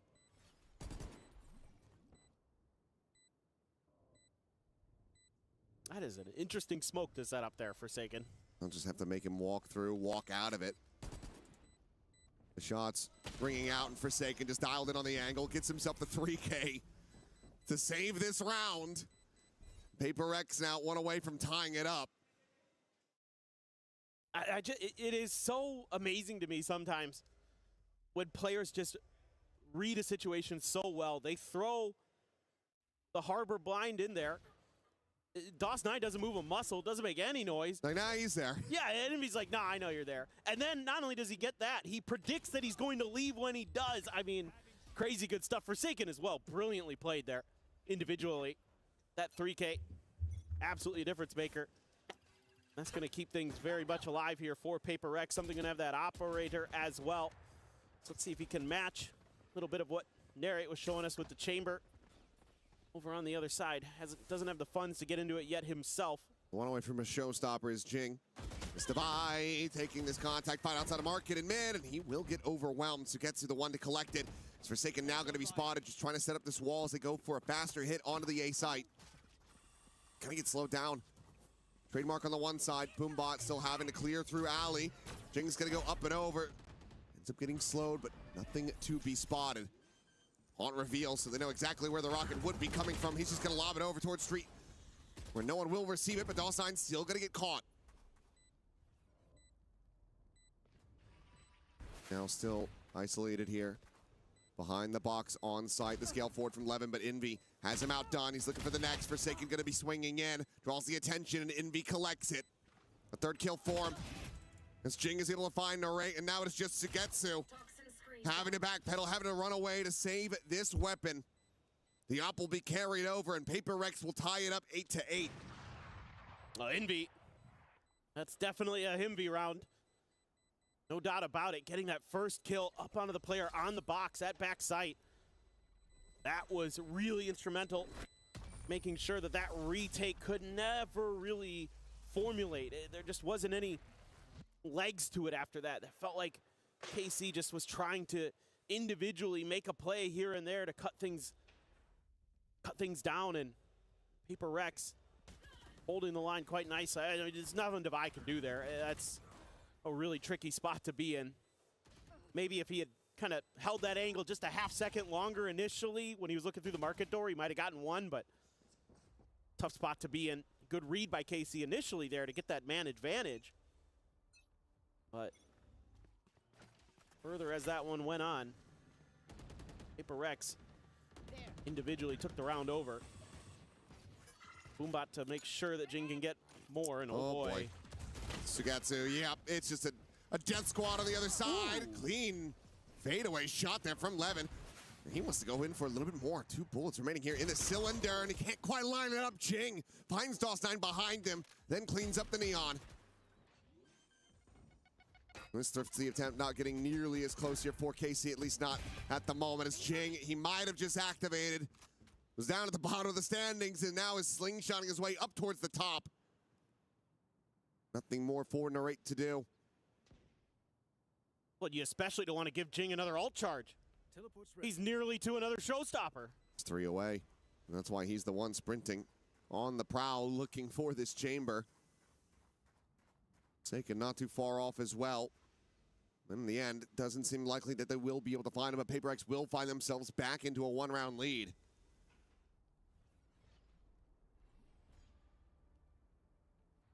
Could get to him potentially. A chance.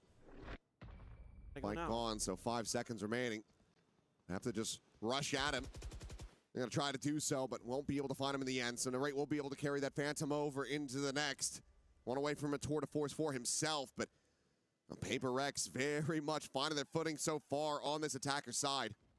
I have to imagine this is a good opportunity for a timeout because both teams are going to be having some big ults coming into this next round. Reckoning Hunter's Fury for PRX. You have the Nightfall plus Levin's Overdrive. So certainly here, Zeiss wants to talk about this a little bit and make sure that they get some value here because it's a pivotal round in this map. You win this one, as KC, you're right back into it. You've got a really good chance to keep things at least very close. But if PRX wins this one, you're back to losing money. You've just wasted an ult cycle, and it's really getting scary after that. I mean, I'm just moderately shocked that we haven't seen a timeout call from Alex after some of the just, wild things that PRX have done that costed them rounds, particularly in that first half.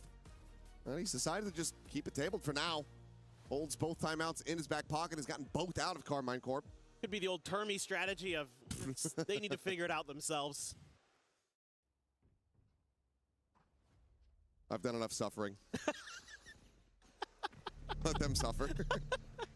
Well, he might not be on the Sage, but Operator's still going to be passed over into Devi's hands, as it looks like something likely going to be needed for the entry. Yeah, I like this. Devi usually really sturdy on this map with the Operator. So it's going to be a very quick hit, the Reckoning out. Naves just there behind this wall, still able to survive for now, but Levin's going to be punished as Jing is able to find that kill. Hunter's Fury going to be sent through as well, as Invi will take down Naves. All right, with a quick peek in towards Talios, is able to find just the one kill, but has to try to escape, but he cannot. Devi with the up, able to strike. And now the players from KC split worlds apart. Getsu just watching here in market. Devi not quite ready on this approach, will get timinged. Taking down the drone to be sent through, trying to find this enemy Viper. Tries a swing out. Find a timing of his own, but Forsaken will deny. The 2 kills gonna be found. The Operator can be recovered. PRX now starting to steady this lead. Okay, now the timeout doesn't really come to fruition here for KC. Just don't quite have the right answers to that initial alt dump over at A into the pivot from PRX when they realize that it's a little bit too congested over on that side of the map, and they make a nice move. And Devi, again, Johnny on the spot with that Operator. Gonna have it for this round. The good news here is KC got the tour de force, got enough for another half buy. In terms of armors, you got a full buy with weapons. So you can still bring a lot of weaponry to bear. Drone sent, walls up, showstoppers out. PRX looking to try to make this one a very pacey hit. As Narrate able to escape the showstopper. Again, not going to be able to collect any eliminations. Saturate, however, keeps him contained into the corner. Now the pit is going to be invested as well. Something able to find the first as Levin will fall. The skirt forward. Narrate up close and personal. Quick scopes in, finds something for an elimination. They still have to find their way forward into this pit. Hello? KC just don't have the right tools to try to breach this position. They're going to have to brute force it.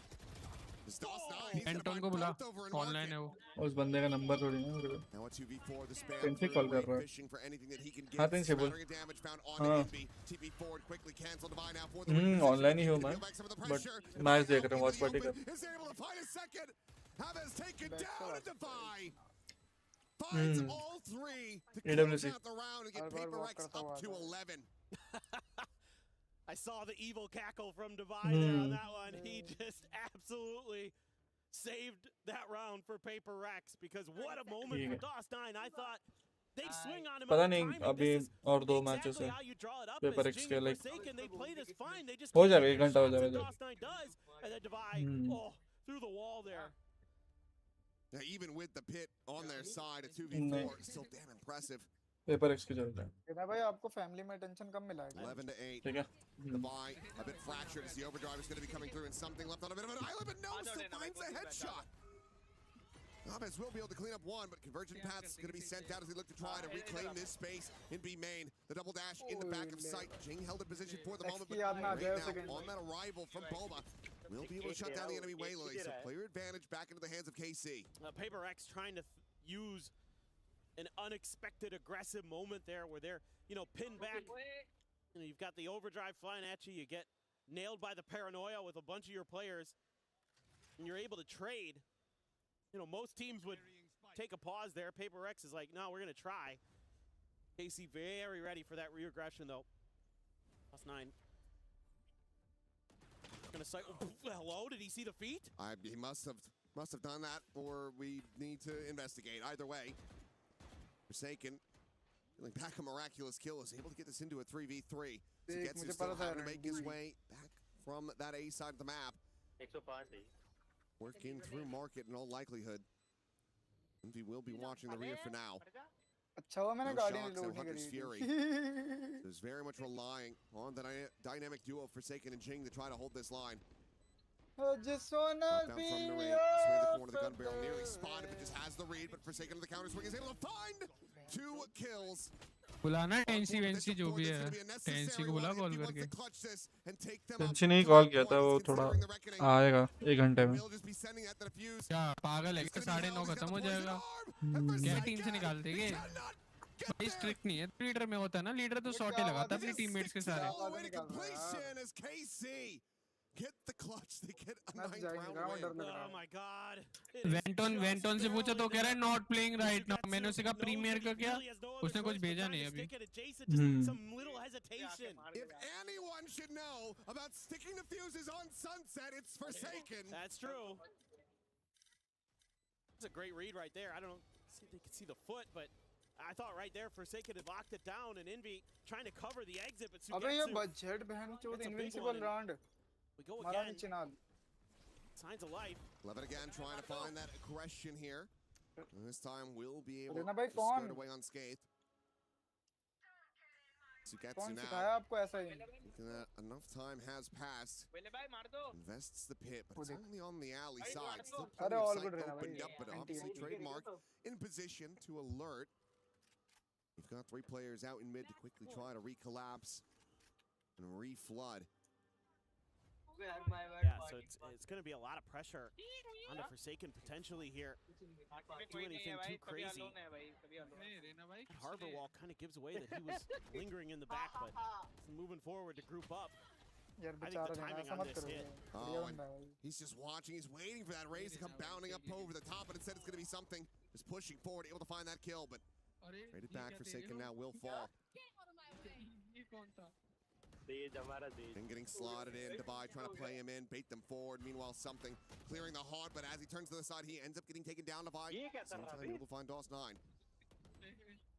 Still a 3v3, but never mind. It is a 1v3 as Levin quickly cleans up 2 kills. Jing now isolated, cannot find the spray. Narrate will take him down. The defuse to come through, and KC not done with this map yet.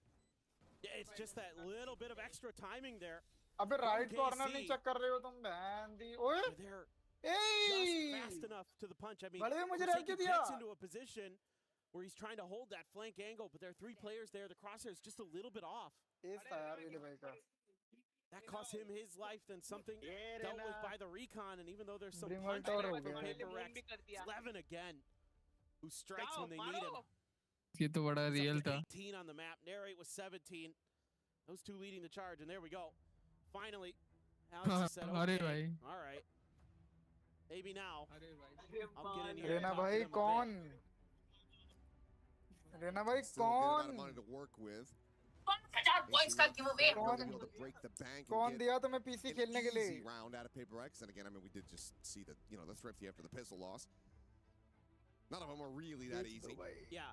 Well, and I like some of the stuff that we've been seeing from KC eventually post their last time out, where they're really contesting that B main to make sure that Jing can't be funneling these showstoppers every other round. Like, they have to be a little bit more aggressive. They have to keep that PRX ult economy cycle off their game. And so we've seen them take a couple rounds in a row where they've sent that neon forward and claim that space, and at least challenge PRX for it, make them reconsider it.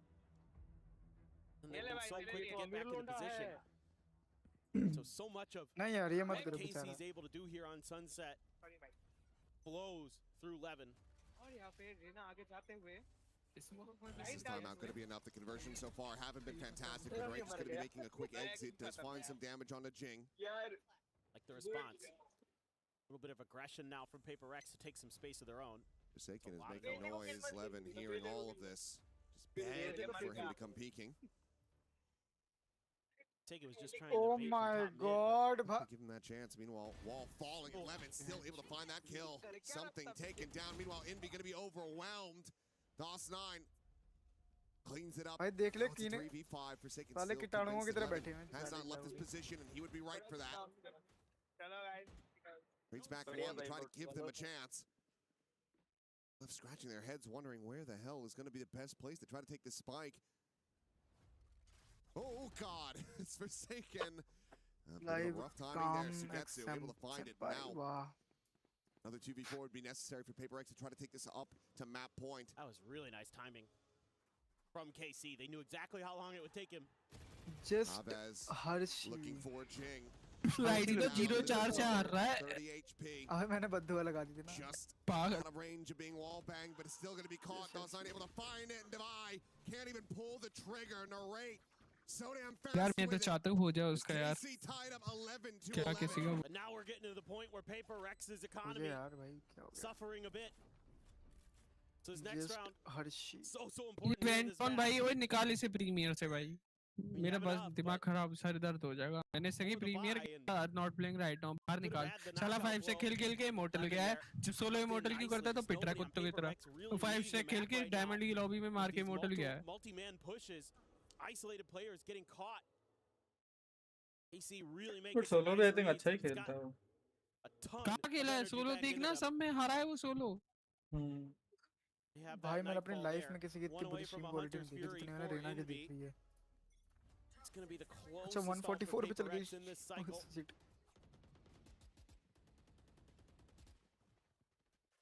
Getsu just going to go backing away. Still this 3-player lean. Forsaken with the spike. Solo at the moment. Looking for this peak, and Narrate gets a little भाई इसकी stream support ही नहीं कर रही quality भाई 1080p। Going to be put into a tough position. See if they can get this execute to go, clear the drone. You know Narrate's back there. Dash forward into the copy of the wall, getting set up some shots out there. Warning Levin, rerouting him as Hunter's Fury through. Will get the tag on a 1, but cannot find that elimination in the end. Nightfall now going to be going out of Sugetsu quickly. Scales in behind this. All of Paper X evacuating the site, but something still here at Market is able to find the first as Sugetsu gets taken down. A little bit of ring around the rosy there that Levin comes out on top of. Cleans up a kill onto something. His shock darts going to be sent in from Envy to try to delay, but he is tagged down low. सिनेक्स आज आपके साथ दोस्त आ रहे हैं। कितने की रात को IV5 कस्टम खेलोगे? Now having to do it all. He cannot find it. Jing comes out on top, and Paper Rex now move up to map point. This is a nifty little idea from Paper Rex to have an extra little layer there. They're able to get something tucked into Market. He strikes. There's so much attention on site behind that Nightfall from KC. They just kind of tunnel vision in that direction. A little bit of a in-ear issue there. Sugetsu maybe having a quick issue with the headset. Having to get that checked out. The Nightfall effects lingering on. किसका birthday है? Yeah. It's the next big thing in gaming. ISS कोई ऐसे दो बंदे नहीं जिसे अभी add करे प्रीमियर चालू हो जाए। नहीं यार। Now, to get this rectified quickly, but KC, they're going to have to get this done in overtime. So, very extended one, I believe, over on the other stream between Vitality. Taking that one, I actually don't even know where that went. I have no idea. At the moment, that looks like Energy doing pretty decent. भाई यार मेरे पे ना Accenture के points पड़े हुए हैं, मेरे को कुछ करना पड़ेगा। तेरे points on that stage, so क्या तेरे पॉइंट्स? कोई है नहीं ऐसा कल्ट वाला यार जो ले वो तेरे को ढूंढना पड़ेगा। कल्ट मेरे को बहुत सस्ते में मिल रहा है पता है। भाई तो जिम के बाहर जाके बोर्ड लगा देना। हाँ यार एग्जैक्टली सोच रहा हूँ मैं कल्ट के बाहर जाके उनको पूछ लूँ क्या उनको सब्सक्रिप्शन 1 साल का एक्स्ट्रा ऐड ऑन करना है तो फिर मैं दे सकता बहुत कम में, क्योंकि 1 साल का तेरे को पड़ता है कुछ 14-15 हज़ार, मैं 7-8 हज़ार में दे दूंगा। बुलाओ पार्टी में ये खेलेगा वहाँ आकर। मैं पहले लैपटॉप खोल लेता और कुछ तो अभी भी चेक करना है, क्योंकि कल जब चेक करा था तो अभी भी 60% ऑफ दिखा रहा था भाई प्रीमियर। हाँ क्यों नहीं, पहचान तो लिया होगा मेरे को, नहीं पहचाना?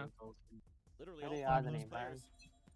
तो यार तुमने यही बात करी, मैं वही क्लो जो तुम सोआ थे जब उस मैच में। मैं भी भूल गया। Maybe they're just going to try swapping his device there. Get the sound issue taken care of. Unplug it, plug it back in again. Yeah. Power cycle. Yeah. All that good stuff. The classic. But this is... I mean, and that's already gone away, but I'm thinking back to the old days, cartridge games. Oh, yeah. कौन सा map है? Split Yeah, क्या खेलने का है? Blow on it a little bit. Split में आप sky आता है आपको? नहीं, मैं सेंटिनल क्या खेलता हूँ? मैं सेंटिनल स्मोकर खेलता हूँ। Smoker, okay. सेंटिनल खेल लेना आप। हाँ बताओ, साइफर खेलूं, चैम्बर खेलूं, क्या खेलूं? आप देखो वो ले लेना जो आपका best comfort. Do you still have an archive? Do I still have a what? Like an archive of all your old games? You have those still back in the States? Yeah. They're at my friend's house, but yeah, I have them. Still have a bunch of PS1 games. Those like. Got my Genesis. I have an original Nintendo. Yeah. It's either 2600 or 5200. Oh, really? Okay. Still have one of those. A couple different games. That is even older than I had. It's my Nintendo's. father's. Oh yeah, okay. I'm not that old. Well, when I was a kid, I had to have 2 Nintendos because when I was like 7, I took the first one apart because I wanted to see how it worked. And then I thought I could play it because I'm 7 and अगर आप एक बंदा तो लो वरना हम तो ढूंढ ही रहे हैं। Yeah, I'm still 7 years old. पूछ ले। Maybe a little bit wiser. But it looks like we are ready to go back into the action here, so enough of us और ये टीम लीडर है हमारे, इनसे पूछो। ओए भोसड़ी बोलना। See if KC can try to take this into overtime. Prowler to be cleared, spam to connect. Team leader sir. हम तो सिपाही है भाई, हम तो बस जंग लड़ने चले जाते हैं जब हमें ऐलान आता है कि जंग है। क्या हो गया? ये कुछ पूछ रहा है, इसे डाउट क्लियर दे और इसे ऐड कर ले प्रीमियर में। Premier Han, gonna get the reveal. Lets them know where the showstopper is going to be तो coming ऐड from. करना। Sends it forward. इतना Damage बुरा not being down. हूँ Apple's just out of range of that. Reply नहीं आ रहा भाई यार। But they're going to try to fight this one forward. It looks like Reckoning going to be set. Add कर लेना। He's just trying to TP past it, not anticipating this forward layer from PRX. He offers himself up on a platter as Jang is able to find himself a third. Now the fourth. Beastie की ID से कोई और खेल रहा है, कह रहा मैं डायमंड में हूँ। मैंने कहा भाई तू आ जा यार, खेलने दे बस तू फ्री में। भेज दे रिक्वेस्ट। अपने बंदे हैं ना थोड़ी चूती है, जो अपनी टीम है ना थोड़ी है भाई।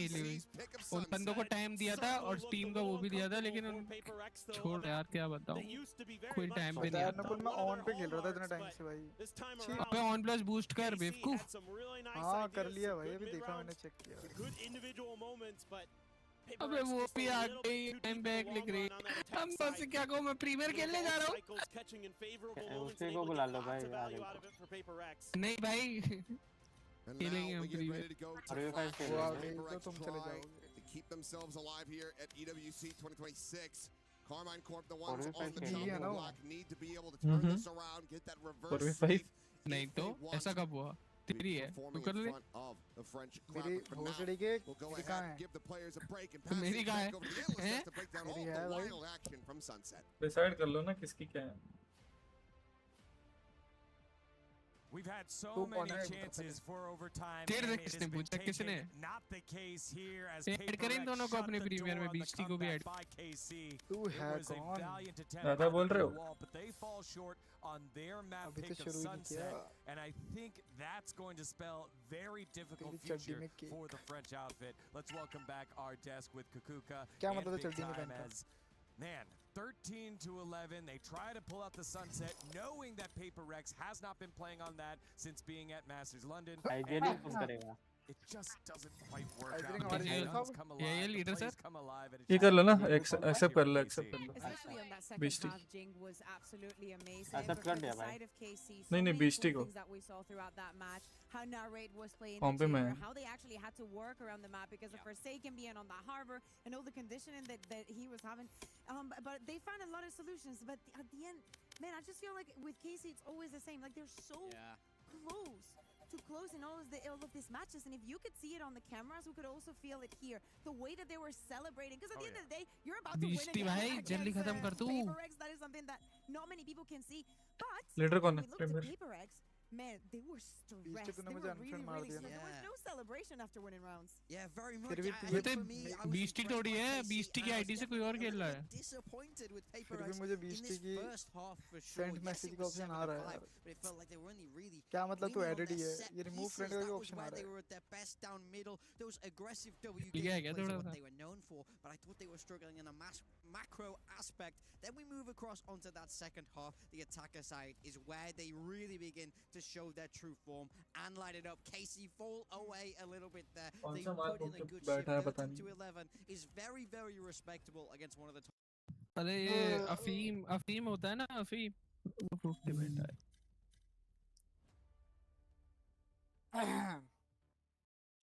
एक का 12 10 नशीले चल रहा है एक का 6 12 चल रहा है अगर भाई मत करो कमबैक कमबैक मत करो भाई अरे ले मेरी लाइट चली गई इससे अच्छा क्या ही होता कर रहा हूँ भाई ओ मेरी लाइट लाइट गई हो गया भाई जीजी जीजी हो गया भाई खत्म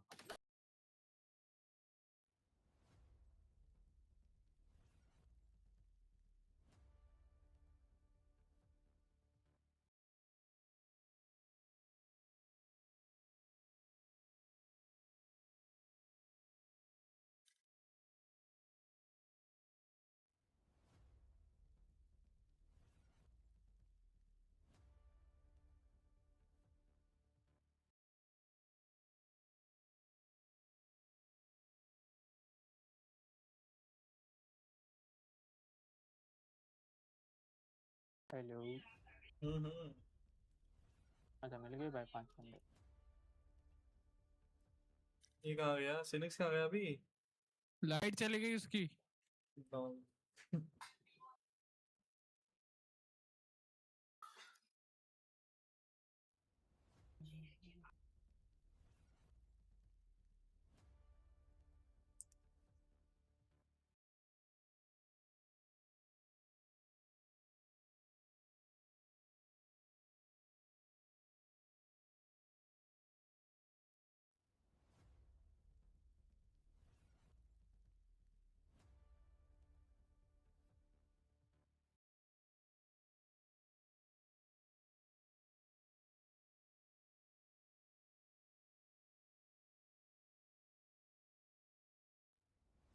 मैं इतने भाई सीरीज देख रहा हूँ जब हो जाए बता देना मैं अवेलेबल ही हूँ ठीक है सीरीज हाँ वेब सीरीज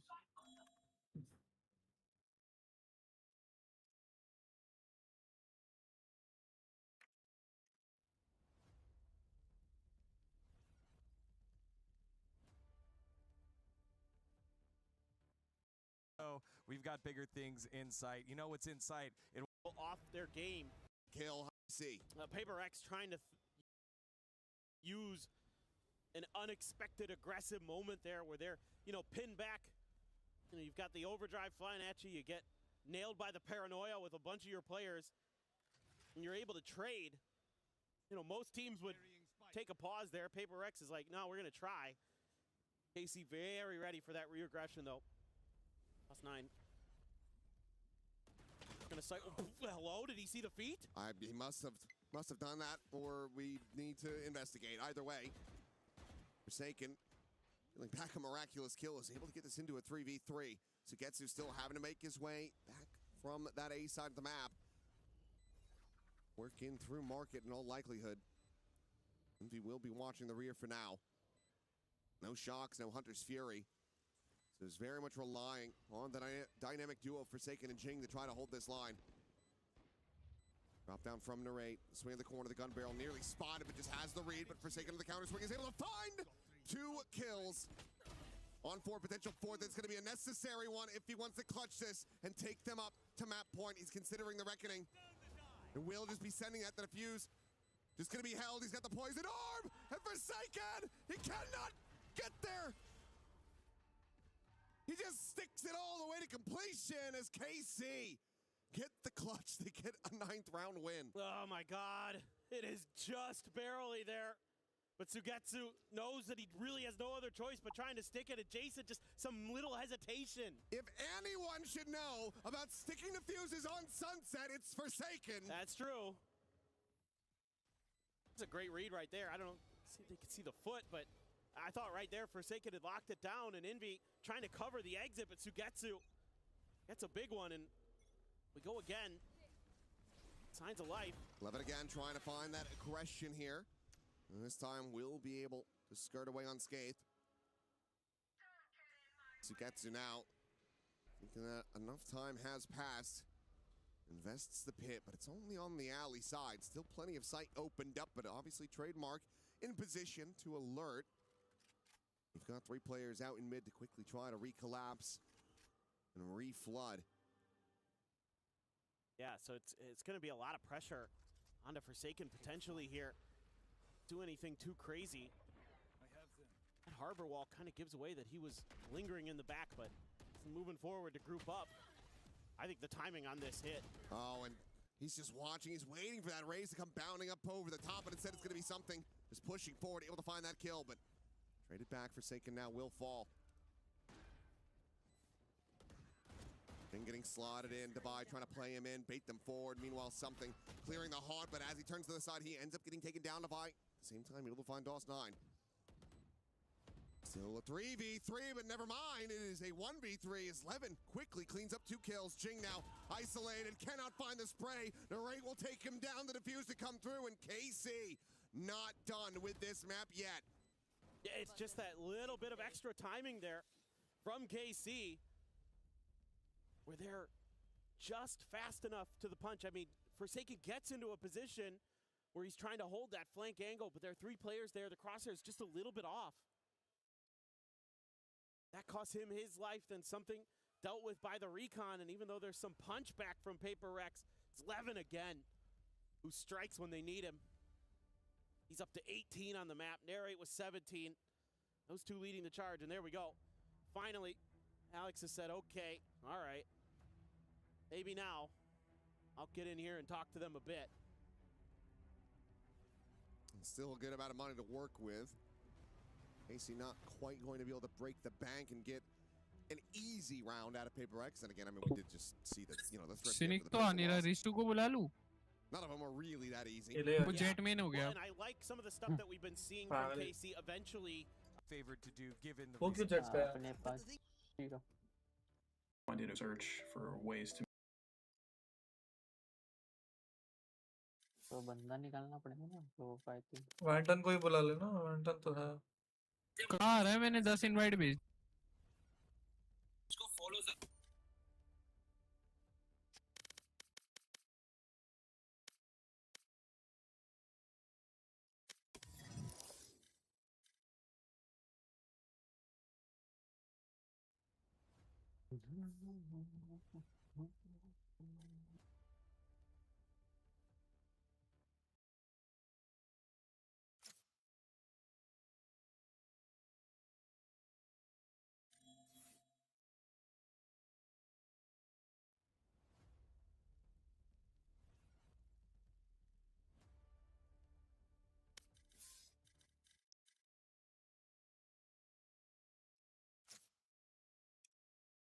हाँ यार, ये कल्ट पास का क्या करो यार, हमको किसी को तो बेचना है ये.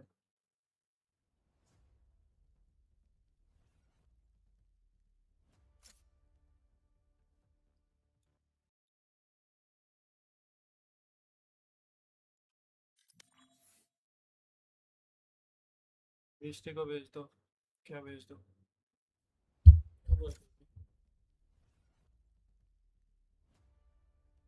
You play went on.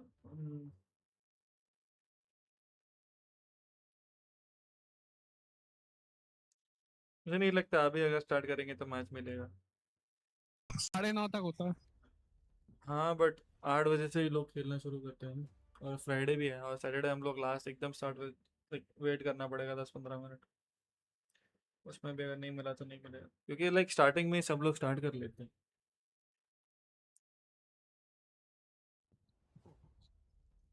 क्या करना है फिर? नहीं मत करो, मिलेगा भी नहीं मेरे हिसाब से.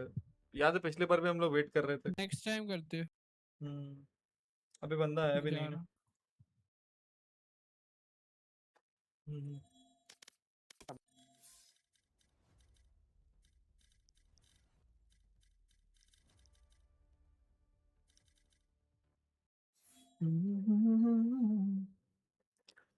प्रीमियर मिल सकता नहीं यार नहीं मिलेगा ऑलमोस्ट लाइक 9-10 हो चुका है सो लॉबी में बैठेंगे ना तो भी लाइक 10 मिनट लग जाएगा ये क्यों आया यहाँ पे ओए ये क्यों आया ये क्या देख रहा था वॉच पार्टी कर रहा था कि ये देख रहा था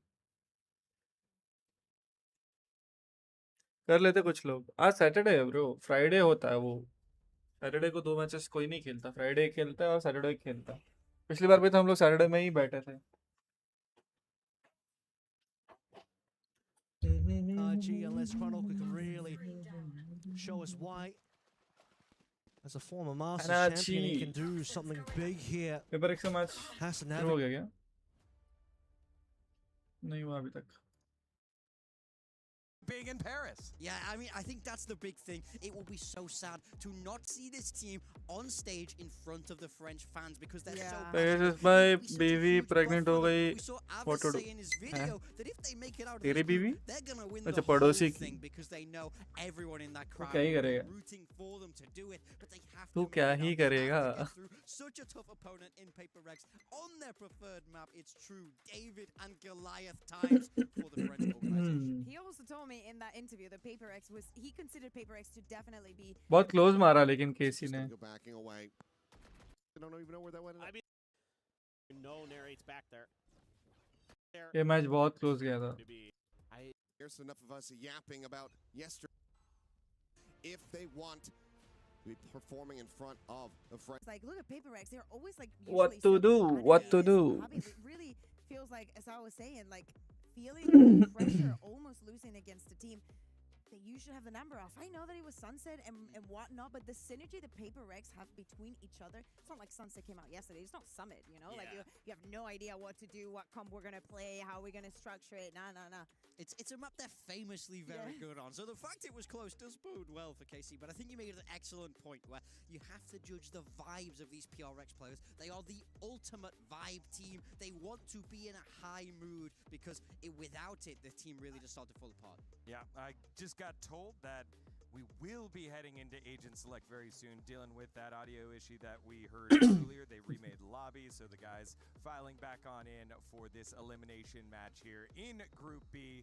The winner of this will play the loser of our series over there with NRG versus Vitality, which has been a fantastic series to say the least.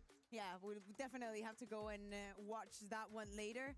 But of course, as you're saying, in that game, the victory will get you out of the groups, but if you lose, you're not going home just yet. Do not get me wrong, same fate as KC for the next team. If PRX is able to win this second map, as they will survive at least and fight for that last spot. I mean, I think that's the scariest thing about this group. Let's say you're KC, you do the impossible, you pull this game back, you sweep PRX, you're on Cloud9, and then you have to go against next. Luckily, you're not on Cloud9. Well, sorry. That was very free. That was very free. Then you have to go you wouldn't be against. here because it's not in America, right? That's true. That's true. I wouldn't be anywhere. Well, you'd be in America. I'd be in Americas, yeah. You'd be in Americas. I'm happy in EMEA. I like my EMEA. EMEA. Are they going to be sending? Anyway, are they going to be going home? That's my question. Attaboy big time. No, but I think the real thing is, even if KC managed to win this game, they're going to have to play one of Vitality. Yeah, but the or momentum NRG. that it has to give you to finally win against PRX. We always say that the first time that you play against PRX, very difficult. Once after is not as shocking. This is like the third time that they play against each other. Last time was last year in EWC as well, but 2025. And we're about to jump into Agent Select, if I am not mistaken, here for Fracture. We do not expect to see changes, I'd say.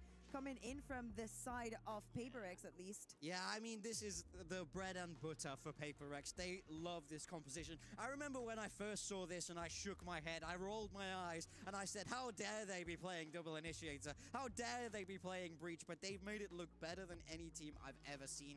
On the side of KC, Narrate has locked in that Phoenix. Levin has locked in that Raze. We're still waiting to see the final selections, but it's looking like this is going to be fairly standard for the meta across what we've seen before on Fracture. Yeah, the only difference with what they had been playing before is Levin not being on that Neon and going on to that Raze. A little bit more mobility with the data Narrate is having. I expect great things from this too, especially if we combine it with an Avis that is definitely shooting. This comp for PRX, hated it before, hated it today, and it's PRX. But they win! They win with it! Yeah, but they win because they're PRX, not because this is optimal. I think Envy might possibly be the best Breach in the world. Yeah. And? It's like being the strongest Keep toddler. going. That's what they say. All right, well, Two things can be right at the same time. We'll see if Big Time's very strong prediction here comes true. Will Envy be the best Breach in the world after this map here on Fracture? We'll find out here. RRQ has already been eliminated from the tournament. PRX, as they always do, are the flag bearers for Pacific. They are one round away from doing it yet again and moving on to the next round.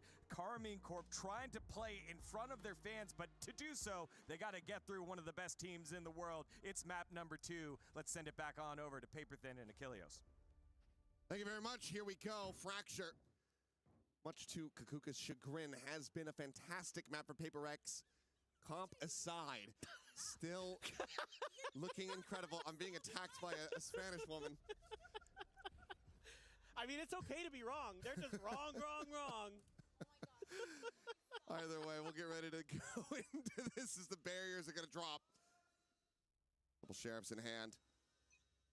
Devi, of course, with that here for himself. KC first on this defense. This is such a tough hill to climb here for KC, but if they can, man, the confidence should be sky high because this is a map that PRX has only lost once this year, and that was in an overtime in Nongshim in week 1 of stage 1 in Pacific. Since then, they have been undefeated, particularly since switching to this comp. Pretty strong. Narrate, gonna get fault line, has to get the heck out of there. Backpedal away, but it's gonna be Levin taken down as Forsaken finds the opening kill. Stimby can try to storm them forward. Narrate now fallen as well as Devi on that approach from main is able to find the elimination. DOS9 tucked away, smoked off. It's one tap with that bandit. The jump over the side though, and Forsaken finds him with the classic. Something will get Aves, and suddenly Sugetsu arriving on the scene finds that all of his teammates have been taken down, but he's able to find one. Needs 3 more just like it. Smoke in his face, dissipated. 2 players, the front side of Gen. Envy just tucked away on site, and this should be unassailable for the Cypher. You would think. Well, they give him some 1v1s. It does manage to take down Jing, but Envy will just counter swing, finds that kill, and PRX will take the opening pistol. Yeah, just a nice little catch. That Breach finding value. Who would have thought? Does a nice job finding that early stun to set those 2 players scrambling from KC. The 2 duelists trying to line up and match the initial hit out of Arcade. That allows them to get that spam through for PRX.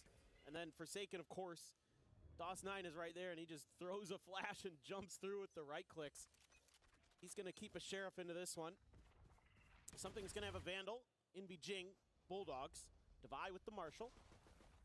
A quick clear, and something already has a kill. And that push out of Dish going to be punished. Devi, sees the shoulder, and I don't think Sugetsu's seen a damn thing, so gets enough worth around the corner to be able to take him down. Kill found, Levin out. The try is luck, but it's just going to be a shot to the mid-drift. Devi with a second, and now all of PRX ready to just go ahead and pile into what they assume is an empty A site, and they would be correct. Yeah, and it gives them the ability to grab another orb here. So, doing what you can. Aves avoids danger for now. Right now coming through, and this means that DOS9 in particular, in a bit of a stranded position, doesn't have a sky smoke to try to drop down, keep himself safe on the cross out. Does want for Aves to try to come away with his kill, and now Well, he's going to try his luck at it, but Divide will find the third. Forsaken will run down the enemy fade, and that's going to be a flawless anti-eco for Paper X to start things off 2-0. Okay, smooth sailing for Paper X so far. Divide, sharp with a Marshall, good with a sniper. No, he can scoop those up, no problem. Scope's easy, so not much left to say now. Don't want to give over this bonus as KC. It's a very strong bonus. It is. Bacon had enough to buy up for another rifle because he only bought a sheriff in the previous. Nobody died. Certainly scary. Want to try to keep some of these orbs that you think maybe Paper X is really going to be prioritizing early to try to get Jing those showstoppers. Right here. A bit risky. So, going to use the paint shells to clear out the trip. That trip gone, camera still going to be situated there on that entryway, but Jing just blasts back his way forward in towards Canteen. Is able to find one as DOS9's going to be taken down. Sugetsu able to find the one as they storm their way forward onto the site, and what an explosion of death in favor of Carmine Corp. Immediately able to find all 5 players. Sugetsu cleans up 3, and they stem the bleeding very quickly. That's a really nice hold from Sugetsu. A little bit of help from some friends. You know, Paper X feels like they get that first kill, they get the Trailblazer that identifies what's going on site, and they can make a move, but KC just better in the hold. So, it's going to be a big one for KC. Going to keep that economy okay, keep the guns. Paper X into a position where there's a little bit more pressure on them economically. Now you've got this neural theft online nice and early. All at a tower, no one to play that position, but DOS9 to be isolated on the site for now. Try to maybe skirt his way over. No, decides to just stay situated here within the smoke and finds the timing on the Divide. Something similarly going to be tagged out at 16, and now with that corpse, they're able to find that neural theft reveal, and Forsaken's trying to stay tucked into the corner, but will get taken down. Something around the back now going to be dealt with out from that underpass side. It leaves just Envy and Jing to try to fight their way forward against 3 on KC. Envy's got the spike, and he's thinking about maybe changing directions here. Wants to clear a little bit of space. Risky, but Jing needing to find that second kill. That would have been the thing that makes it feel very doable, but he in his own right still could absolutely clutch this out, but everything going to be working against him.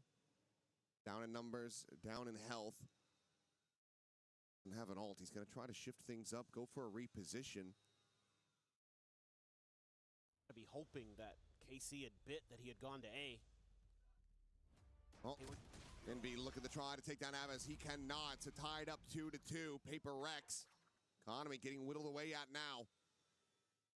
Yeah, I think as Paper Rex, you're going to have to talk a little bit about what's going on this B site if you're going to keep trying to make some hits over in this direction, because the smokes are all over the place, and KC has been finding really good timings around them to shut down the initial hit.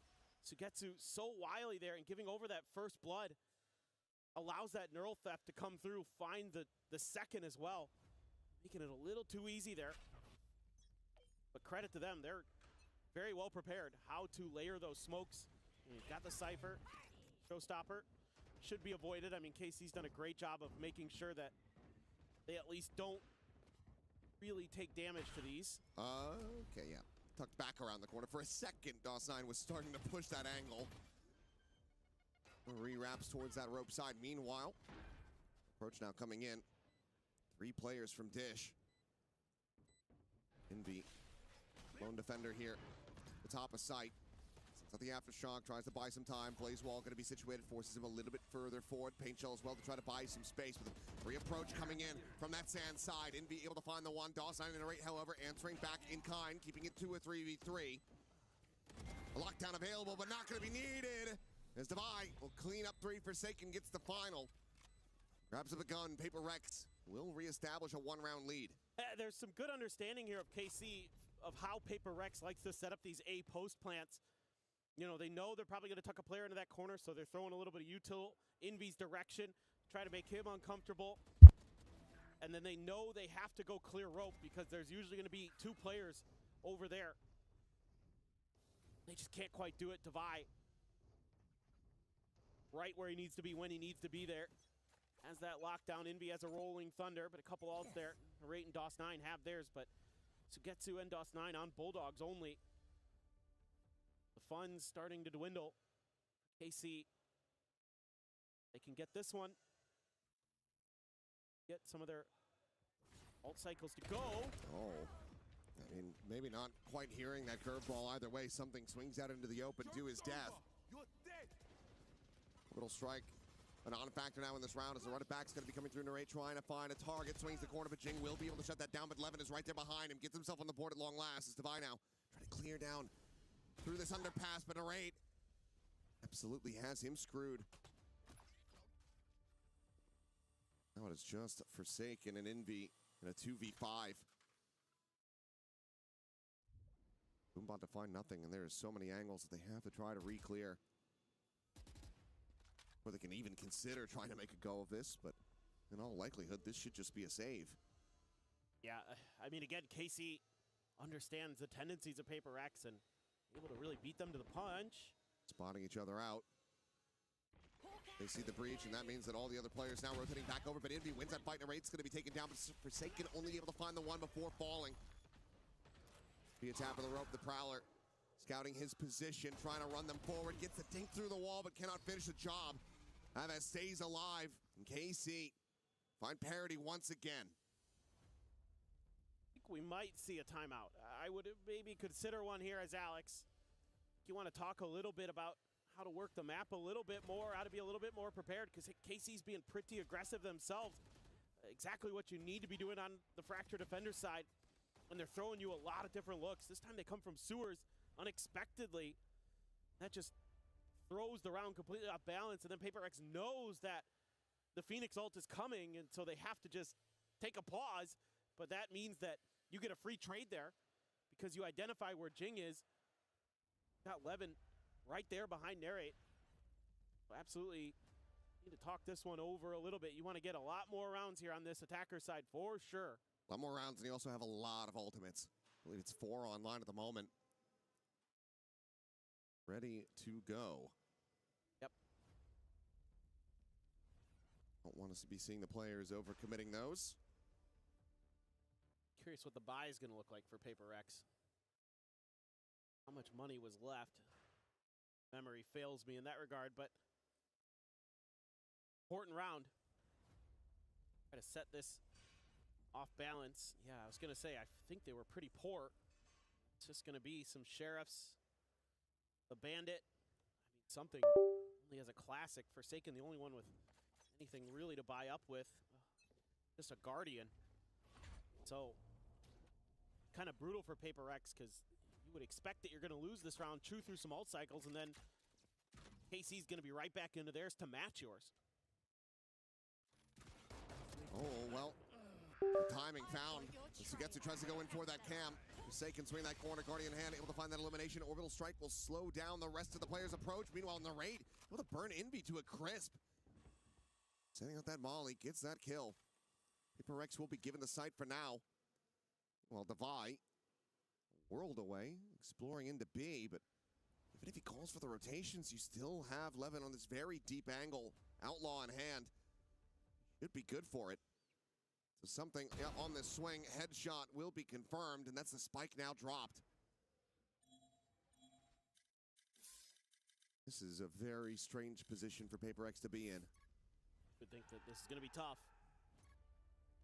Be very, very difficult. Jing's got to clear this angle, but it's going to be Devi walking in first and foremost. So DOS9 able to find that kill. Jing repivoted, walking through Sands. Will take the rope up the top. And even then, not necessarily favored, will still be able to come away with that kill, but there is so much more to do and just not enough time for it. Plows forward to his demise. Just the 2 eliminations found, and KC now up 4-3. Well, I mean, what can you say? KC's just really got good reads right now. Good flow for the map. Again, saw this on Sunset where they were able to start stringing rounds together on their defenders when they were starting to make some good maneuvers to kind of counteract what Paper X wanted to do. The utility's been so good here. DOS9's been phenomenal, I think, on the brim, even though he's not racking up a ton of kills. And really hard for PRX to just get the gunfights cleanly that they want. 3 ults available. Concern for PRX is there's 2 big ults of 11. Gonna rip one. Which, first one's gonna be sent through. But Envy just gonna be taken down. On north side crunch. Sugetsu snapping on for the headshot. Divide eliminated. Jing at the same time, he's eating an immense amount of damage. He's down to 10. He's now dead. Narrate has him. And once again, it is a 2v5. KC just having a chokehold on this defender's half so far. They're looking to move up 5-3. 11 grabbing an orb, Forsaken. Grabbing a couple bullets between the eyes. And flawless here, the economy is already built up quite significantly for KC. Break PRX's yet again. You're gonna have players cash capped as, yep, Levin will make it a flawless. Well, this is just going from bad to worse for PRX because you don't have any buy to come into this next round, and you're sitting through 3 really powerful ults again without getting any value out of them. They're just spreading the map, and KC just keeps pushing every angle, and they're winning every fight. Oh, yeah. Boy. Yeah. It felt inevitable, but it's still difficult to see here.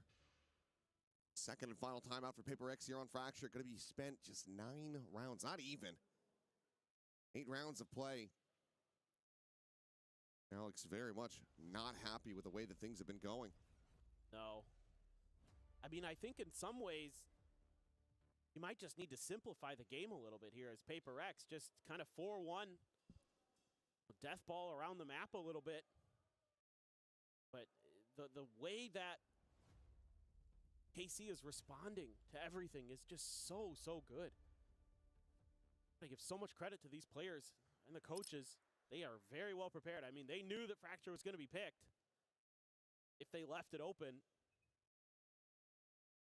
So, again, PRX has been on quite the streak on this map.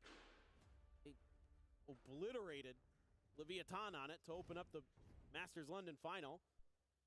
Just beat Vitality yesterday on it. Here today, AC is saying, no, we've got this figured out. We know how to shut you down. All sheriffs except for Jing with the bandit. And then let's get hit by, that's the Trailblazer there, but. Okay. Bye. Belter of a shot just from main. +9. Eliminated. Reveal was there, but Narrate can't really play off of it. Sugetsu's still going to be able to find one as the lockdown now placed. That underpass. Sugetsu, I was going to say, has to respect this one, but won't be allowed to escape. Jing will just come away with that elimination, and now suddenly, it's looking like a damn good thrifty here for PRX as they start getting these weapons into their hands. 2v4, a swing in, something with the recovered Phantom, able to find Alves, and that leaves just Levin. Now to his own devices to try to stop this from going over, but this could be a huge swing round for PRX. Feels very necessary after committing the second time out. Oh, yes. Already giving up 5 on the defender side. That's brutal. I mean, this is already a win in this half for KC. Every other round they can get here is gravy. So all the pressure is onto PRX to be clean the rest of the way through. But that is damn clean. I mean, you know, thrifty confirmed, but you also only had to commit the 1 ultimate into this, so you still hold on to 2 critical ones. Yeah. But that's about as good as it could be for PRX to try to get themselves back into this attacker's side. But KC, like you said, still not quite sweating. They're still in a very comfortable position. Oh. Can they stop a momentum build-up is the question now. And this time, you know, PRX goes for that crunch on both sides of the map, and time maybe looking for the A hit. Gonna maybe challenge Aves is here. Trying to get this orb into the hands of Jing, gives them a showstopper. Yeah, he's been on guard duty. He has the Nightfall as well. I don't imagine he's gonna want to rip it just to slow him down here. Now he knows where they're at. Now he can use it to counteract them because look, you've got Narrate, you've got Sugetsu here, you've got the Cypher util. Sugetsu gonna have to be careful. I mean, he's still playing quite far forward. Showstopper up and over the top of the rain. Says, I can disrespect that. I've got to run it back. He's still able to find the kill. Something will be able to snap him back with the ultimate. Gotta get himself, and it's a very open plant. This is incredibly risky. The peek's not coming in. Police wall now sent up. Molly is going to be sent out early, not using this for the post plant, just trying to stop and dissuade the push forward. Orbital strike as well, going to be committed. PRX, it feels like they're sending everything far too early. Forsaken Divide now gone. Something having to play forward here alongside his teammate, but they both just fall to the wayside. And this feels like a massive, monstrous overcook from PRX as they drop the round. Absolutely.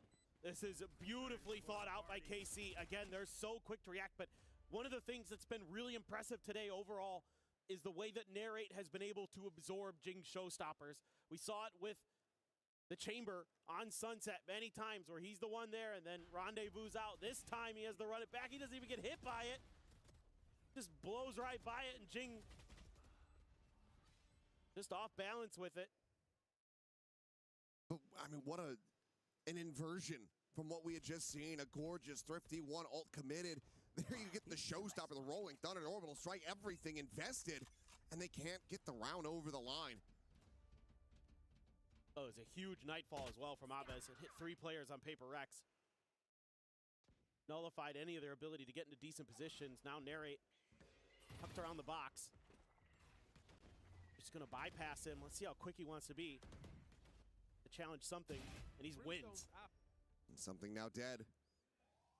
King still on this approach. Flash there, Narrate descending out the molly to try to get himself covered. It ends up rebounding off the box, but it might not matter at all. Still gets Forsaken. Jing dead. Narrate recovering, finding Envy. Gets the 3K in device position, absolutely known. He'll find one, but nothing more. The best that PRX can do is stop it from being a flawless KC. Already guaranteeing a lead at the half. And they've just got so many plans here. Every time PRX tries something, they're winning a bunch of the 1v1s. Narrate, another huge one. Instantly deletes something. That means your smokes are gone. Means this becomes way more challenging. Try to fight their way through, but KC has been reacting so quickly. Whatever PRX tries to accomplish. Sugetsu even as a judge here. Plenty of money and has some kind of trickery up his sleeve. Ooh. Pop shot, not quite to connect, but Sugetsu just ready and waiting. He hears the player below him, but doesn't want to pull the trigger. Decides to just back off for now. It's some space taken, but still no closer to getting their way forward into the site. Meanwhile, Carmine Corp, they are on this north side approach. Ping coming down, starting to get a sense of this is PRX. Meanwhile, Devi trying to beckon them back over to the A site that has been evacuated. Well, it took a while, but I think PRX has now kind of figured out what the real sort of game plan was here for KC, and that's just swarm off of contact. Forsaken gonna be able to get his ult here, assuming he can get the plant down. DOS9 and Aves not too far away. They're having to check so many angles, so many corners here as PRX. And the longer they take, the more obvious this becomes. Meanwhile, something is going to be found. Narrate just pushed down through the underpass. He's able to find that kill. Mount up over the top, not going to be getting a reveal. Like now in play, and the Seekers sent immediately by Forsaken. The flash over the top, trying to go for a timing shot. Aves, however, able to avoid it. Meanwhile, Forsaken has to backpedal away as a run it back is going to be called in. Envy still on this approach, trying to slide in from behind. Intercept. Will be able to do so. Aves now eliminated as Forsaken going to be forced into the open by that molly. 11, however, able to find one. Envy up over the top. Cleans up DOS9, gets it back into a 2v2. Time bled away. But Envy will fall, and Jing now has to do it all. Fully flashed up, doesn't know which way is up, and that is going to be Narrate with a 4K. The defuse to come in, and Carmine Corp will make this 8-4 at the half. Well, this is feeling pretty darn comfy for Narrate and Carmine Corp. That was an incredible round from him. He really found a ton of value with that Phoenix as it went along. So many ults that he's able to run together. Able to absorb so much pressure from PRX. What looked like maybe it was going to be a pretty clean start for PRX quickly crumbled. Carmine Corp is just feasting. Nice, Sugetsu and Narrate in particular. A massive half for both of these players. And if that is going to continue as they move over to the attack, then yep, I'm feeling pretty confident about seeing these squads go over to Lotus. The third and final map to determine it all, see who is going to be going home and who gets to stick around. Play against the loser of the other ongoing series. Vitality and NRG fighting tooth and nail at the moment on their third and final map. I just love the game theory here. Love the individual play from Karmine Corp. Sugetsu, absolutely just so annoying. DOS9, really timely. A lot of his utility. Narrate, so good with that Phoenix. Started to cause a lot of problems with those A-site post plants. Just about everything PaperX tried. Boarded. And there's no further help. Both timeouts committed. This has to be on the players after this break. Run back enough rounds and force a timeout out of KC. That's the only way that Alex is going to be able to communicate after this one. Yeah, for sure. I mean, PaperX, you got to have क्या हो गया? maybe the best defender side on Fracture अरे you've तीन had लोग तो मेरे ever. इसमें premiere क्यों करके बैठ रहे? Roll this back. I mean, क्यों करके बैठे तो लगना भी तो चाहिए ना? do generally play it pretty well. They do generally play हाँ? more like an चार attacker लोग side. करके बैठे हैं। तो लगना भी तो चाहिए ना, नहीं लगेगा। Against them, but टाइम देखो। just felt a little bit shaken there. Everything looked a little bit crisp, clean for Karmine Corp. अबे नहीं लगेगा। PRX, not so much. They looked a little off balance. स्लाइडी के match में ये देख SK Rossi, रिनसाइट ये सब आए थे लास्ट में। Big time pistol. PaperX can get this. Yeah, there's definitely a shot. देख उसका करियर गोल। ओके ये लोटस वाले। हाँ लोटस में। So we're gonna stack. SATL एसके Rossi. Towards the north side of the map. They're looking to use रिनसेट निक भी था। Okay हाँ? अबे ट्राई अबे तीन लोग ये रिनसेट निक और गर्व एक ही उस टीम के। रिनसेट निक और गर्व तीनों एक ही है। इसमें भी स्लाइडी ऊपर है भाई। SATL एसके रॉसी है, ज़ैफी है, ये दोनों साथ खेलते हैं, ज़ैफी और एसके रॉसी। और ये ड्रैको और फ्लैश वगैरह ये दोनों को भी जानता हूँ। इसने रॉसी के अलावा अबे रॉसी से एक पास पिटा है भाई।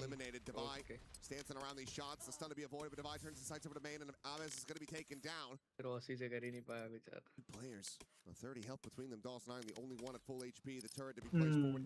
रॉसी से एक पास पिटा। बाकी सब तो अच्छा मारा है। सारे कर रहे हैं वैसे ही बताऊं, लेकिन हाँ इसका 10 मिनट से नहीं हुआ। नहीं मिलेगा आप तक तो क्यों बंद भी हो गया वो, नहीं मिलेगा, मिलेगा ही नहीं। Yeah, I like the idea here from PaperX. You know, स्लाइडी की देखता हूँ स्ट्रीम पे। रिनसेट क्या कुछ बोला है इसको कि वो चिढ़ जाता है जितना मुझे पता। इसको रिनसेट चिढ़ जाता है ना, अजीब लोग चिढ़ जाता है, बट इसको कुछ बोला है कि नहीं पता। Keeps the flanks clear. That allows them to keep their eyes forward. A little bit of trickery attempted by DOS9. Dealt with. Cleaned up. PaperX fans. क्या मार रही है भाई किसी? Feeling a little bit better after that. But look at this buy. This has bonus conversion written all over it for PaperX if they can get this round to go. Well, that's exactly what they want. Something, however, needing the back pedal not overstep. Does have some healing to come through. Blaze Wall is going to be sent over into main. Levin getting tagged off screen as well, as Avaz, if he swings his corner, might just be dead, but oh, yeah, shot into the thigh. Will fall down to 35 HP. Something hoping that he comes this way to collect that elimination. Would love to try to get that. तो stream नहीं करता रहता है भाई stream का। नहीं वो करता ही नहीं है। जब मेन आईडी से खेलते तब नहीं करता, तो वो ऐसे दिख नहीं स्लाइडी का ही बोल रहा हूँ। कर नहीं रहा वो टोफू के आईडी से खेल रहा था तब कर रहा था, उसमें बाद में स्ट्रीम को लाइक ओवीएस को डायरेक्ट बंद करा तो वो ऐसे ही अटकी पड़ी हुई। अपने आईडी से जब भी खेलता तो नहीं करता, अभी भी अपने आईडी से ही खेल रहा है शायद, मैंने नहीं देखा। हाँ अपने आईडी से ही खेल रहा है, हार रहा है ये मैच भी।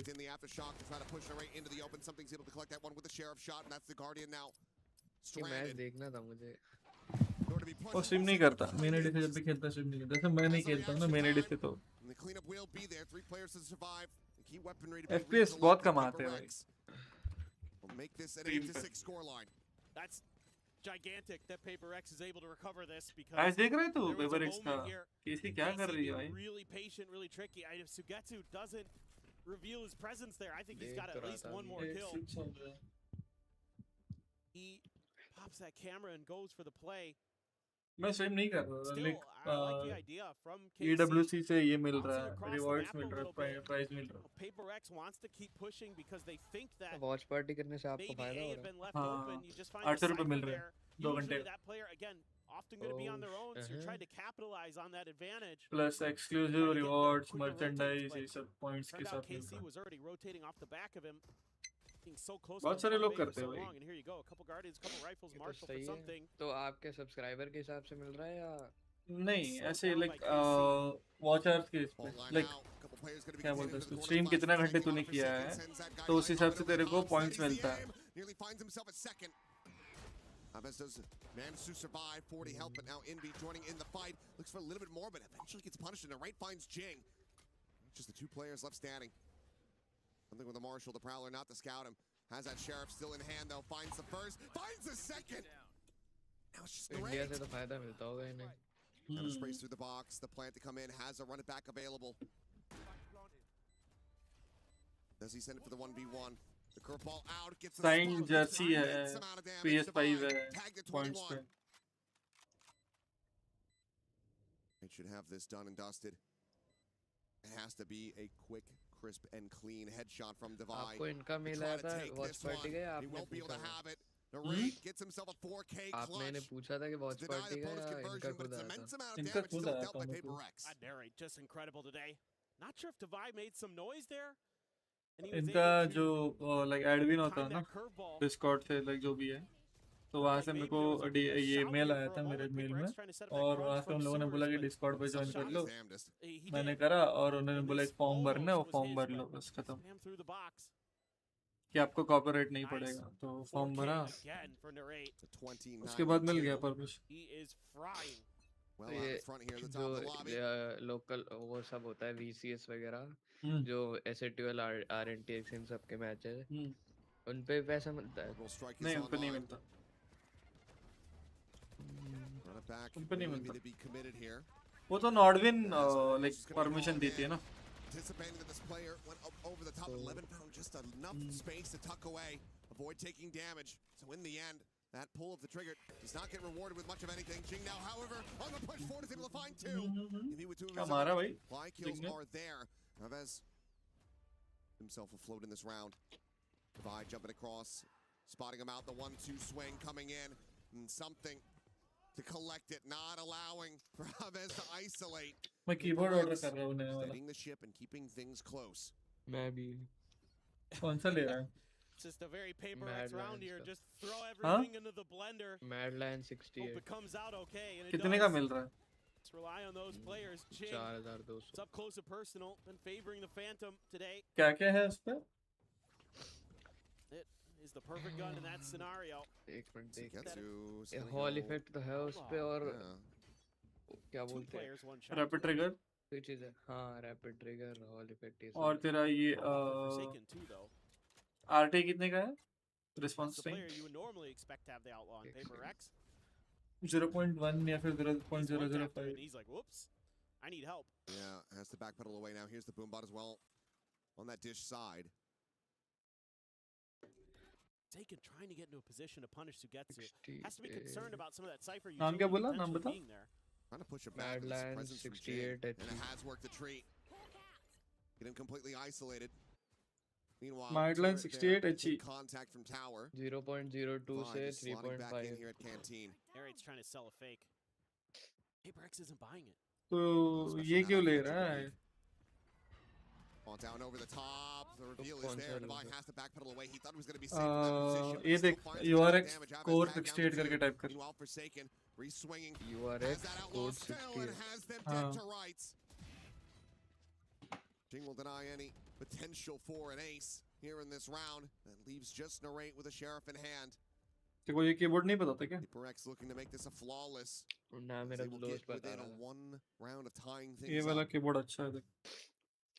मैं यही लेने का सोच रहा हूँ। तेरा जो रिस्पॉन्स टाइम है 0.1 से 2 पे, इस पे रिस्पॉन्स 0.005 है। Just got recalled. But on the peak, मिला we'll get the 4K in the end in flawless fashion at that. PRX का core 68 Starting to get a little rowdy on stage, trying to 4000 का है, 4500 का है वो black वाला variant. cries from rapid trigger है तेरा 0.005, 8K पोलिंग रेट, 128 किलोहर्ट्ज। हाँ मेरे को पता नहीं इन सब का ज़्यादा। एक मिनट अपने दोस्त को बता दे कि क्या सजेस्ट कर रहा है। to flush Sugetsu into that first kill to take the danger, the big danger weapon out तेरे of को that कार्बन round. फाइबर वाला भी मिलेगा, एल्यूमिनियम प्लेटेड भी मिलेगा। Hold the line. So that's going to give you a little bit of breathing room. You're going to have some ults for Paper X. और ये keyboard like तेरे को like controller जैसा भी यूज कर सकता है तू, पता है तेरे को? Well, to see when we go back, much if the outlaw was still in the hands of See? Paper Rex, but I think he can continue to get value off that one. So Sugetsu at least is not going to be able to go for a full util, full armor buy, unless he wants to lean back on something like a Bulldog or a Guardian. Yeah, I think Paper Rex might have bought anyway, like right before the timeout was called. I saw somebody spend a bunch of cash, so they might have dropped it. But yes, it was still in Forsaken's hands, so they very well could have kept it if they wanted to try and make that work. Throw it over to maybe something or Divide, you never know. Forsaken has the Seekers off of that round, so he's feeling pretty good. I think they were one away from Envy's ult. Yes. And meanwhile, KC has everything. You basically have everything since Sugetsu's one away from the neural theft. Oh my god. Jing is just going for this crunch play. Camera to spot him out. Dawson going to be contained into the corner, but that is a casual fadeaway shot as the Brim is immediately dispatched. Orbital strike now no longer a concern. Divide trying to delay. Showstopper out, the Prowler to scout, and that's going to be him dead to rights as the Showstopper connects at his feet. Swing in though, it's just a shutdown on the ultimate for now as Sugetsu will get spotted here in the corner. The Nightfall going to be sent through, but Jing has already cleared the angle. He's able to find that kill. Levin trading it back, keeps it in a 3v3. His paint shell will force Envy away. Site now opened up, but Levin trying to take the fight forward into the spawn. Cannot find the contact he was looking for. Has to back away. One smoke remaining here for something. Chavez just jiggling on this angle. The Molly given a consideration for now as the guiding light sent forward, looking to try to find this kill here is Forsaken, but Narade just swings out a little bit wider, and he's not ready for it. Now suddenly, KC in with the advantage. 9 and 8. Quick clear on that haunt. Levin still on dish. The time bleeding away. Swing out, KC. It's going to be Aves cleaning up the final 2 kills as they will hit double digits. Paper Rex now trailing by 2 again.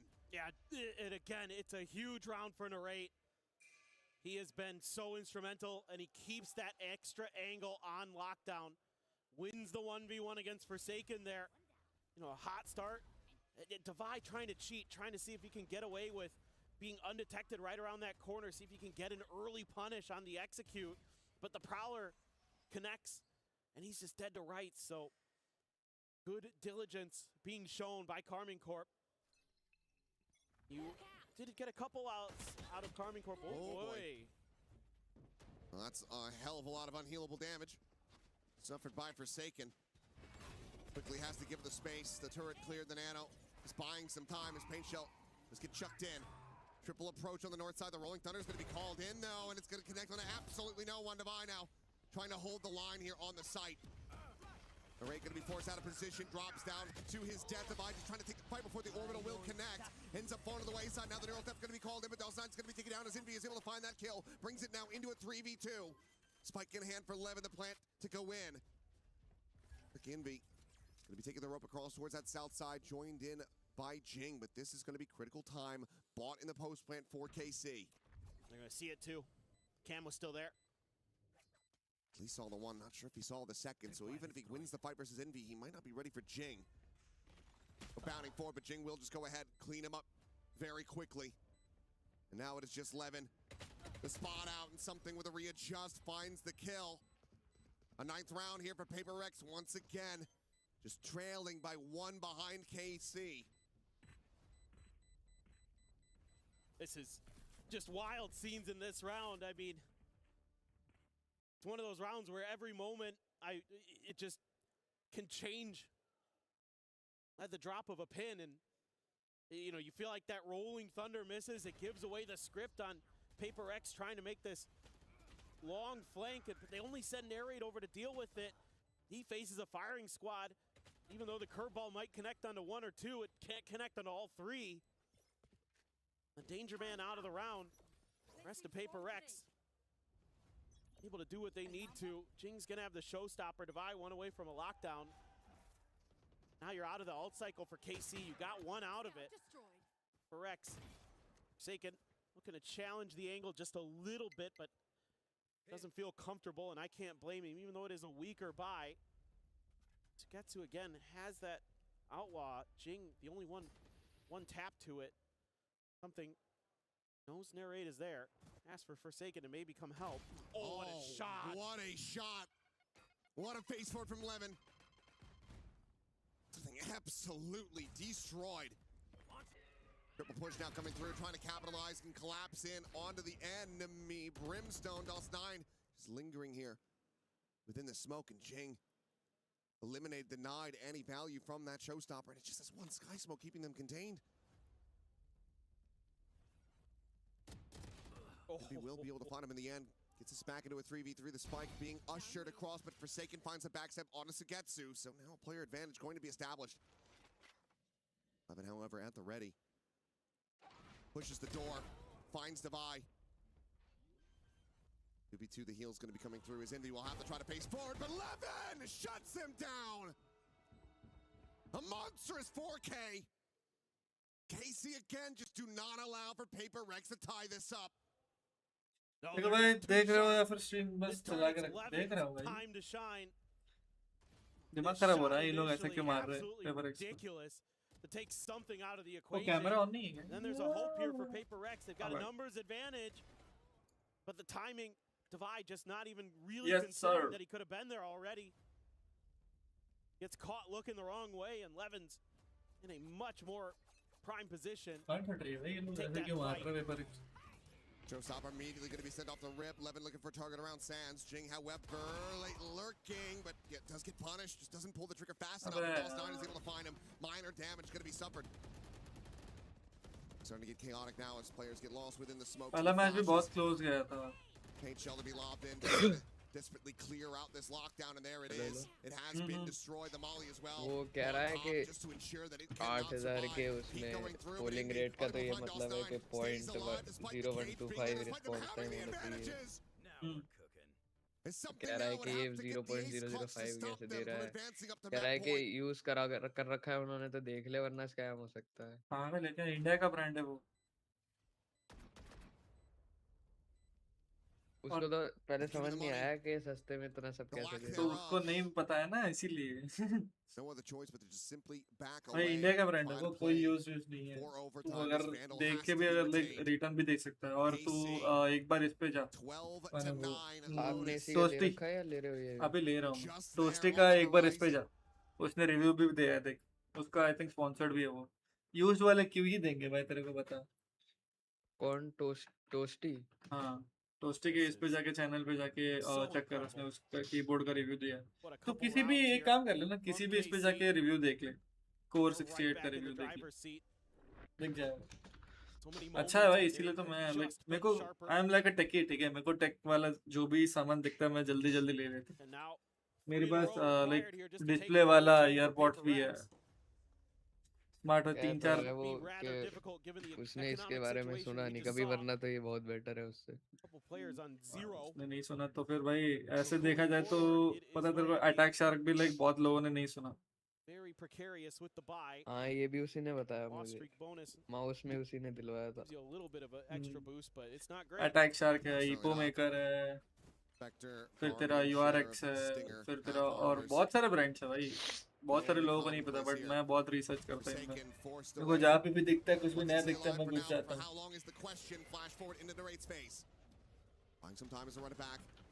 क्योंकि तुझे like ये keyboard पता है 8000 या 10,000 के आसपास range का like they रहे हैं लोग 4000 में. और ये इंडियन ब्रांड है भाई. तो तेरे को कुछ शिपिंग चार्जेस वगैरह नहीं लगेगा। अगर कीबोर्ड में कुछ दिक्कत आई तो फिर लाइक 1 साल का वारंटी भी है और तुरंत रिप्लेस भी मिल जाएगा तेरे को। और अभी तक इसका रिव्यूज काइंड ऑफ 5 के इसमें ना 4.5 है। तो अगर इतना है तो मतलब कुछ तो होगा ना। और ये जो 8,000 के कीबोर्ड्स है ना जो तू बोल रहा है, जो तेरा अटैक शार्क सब है, ये बाहर के है, ठीक है। और अगर तू उनके वेबसाइट पे जाएगा ना तो ये तेरे को ऑलमोस्ट अराउंड लाइक 6,000 या 5,000 के कीबोर्ड है वो तेरे को शिपिंग टैक्स लगता है, इसीलिए तेरे को वो 8,000 का पड़ता है, पता है। हाँ, तो ये इंडिया का ही कीबोर्ड है और इसीलिए इतने में ही मिलता है। और उनका जो कीबोर्ड है ना अटैक शार्क, उनके कंट्री में वो 4,000 में ही मिलता है उनको। बस वो शिपिंग की वजह से वो 8,000 हमको पड़ जाता है।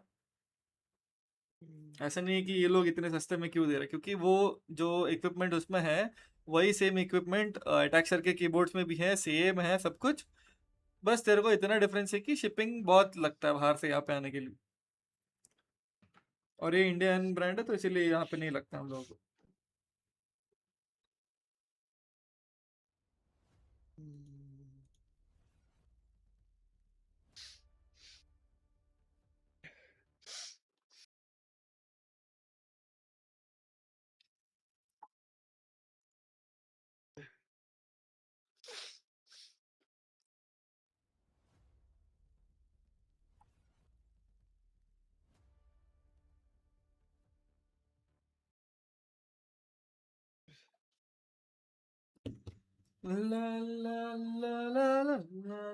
These two squads for the rest of their EWC मैं वही सोच रहा था, lives. तो Let's अगर welcome 4,000 Jess, 5,000 Kakuka, तब and लगा Big रहा है तो फिर why not go with this?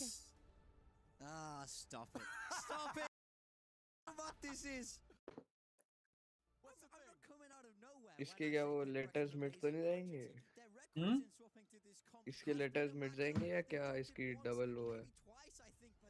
क्या समझा नहीं मैं किस चीज के बारे में बोल रहा हूँ? एक मिनट। और तेरे को इसका like keys like pre looped आता है, पता है। तेरे को लूप लगाने की जरूरत भी नहीं है कीज पे, प्री लूप्ड है। 5 वही कुछ तो कह रहा था, डबल शॉट पीबीटी होती है कि मतलब लेटर्स जो लेजेंड्स होते हैं उस पे वो मिटेंगे नहीं, किसी किसी में घटिया होते हैं वो मिट। नहीं नहीं नहीं, ये मिटेंगे नहीं क्योंकि तेरा ये लेटर्स ऊपर नहीं होते, नीचे के साइड में होते। तू प्रिंट बोल रहा है ना? हाँ हाँ हाँ, इसका प्रिंट एक बार तू खोल के देखना, तेरे को ऊपर प्रिंट दिख रहा है क्या कीबोर्ड पे? उसके वेबसाइट पे जा और तू एक काम कर, डीसीआर दिखाता हूँ।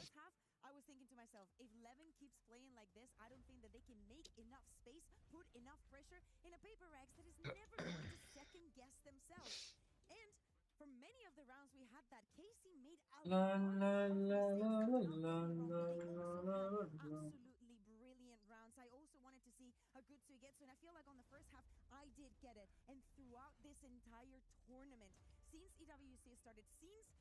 स्क्रीन दिख रही है? For sure, he's the one for me on this Phoenix. I feel like he took the game to PaperX. It felt like every time I looked, he had that. अरे इसकी फिर से आया टीम में रोस्टी और ओपोनेंट में रिक और insert. इस बार भाई 9-20 किया। ये देख, तो अगर ये देख रहा है ना तो ये इसका जो कीज है दिख रहा है तेरे को कीज, ठीक है। ये कीज के ऊपर प्रिंट नहीं है, वो ब्लैक कलर को उन लोगों ने लाइक निकाल के ये प्रिंट सा बनाया है, समझ रहा है। ये कीज के ऊपर तेरे को प्रिंट नहीं है ये। तो समझ गया। तू मेरे को क्यों मैसेज कर रहा है? अरे यार इसको कर रहा था ये घोड़े को। ठीक है, तुझे लेना है तो ये वाला ले, मैं ये वाला लेने का सोच रहा हूँ इसमें से। लाइक या तो ये ब्लैक वाला या तो ये वाइट वाला, क्योंकि मेरे पास पहला वाइट वाला। इधर देखना, तू कीज देख रहा है, कीज के ऊपर कुछ लिखा है क्या? तो नहीं रहा, कुछ नहीं है ना, क्योंकि साइड पे यहाँ दिख रहा है तेरे को, साइड पे देख, नीचे की साइड यहाँ पे है इसका कीज, लाइक लिखा हुआ। ये शिफ्ट है, ये जेड है, एक्स है, सी है, वी है, यहाँ लिखा हुआ दिख रहा है नीचे की साइड। ओ ओके। हाँ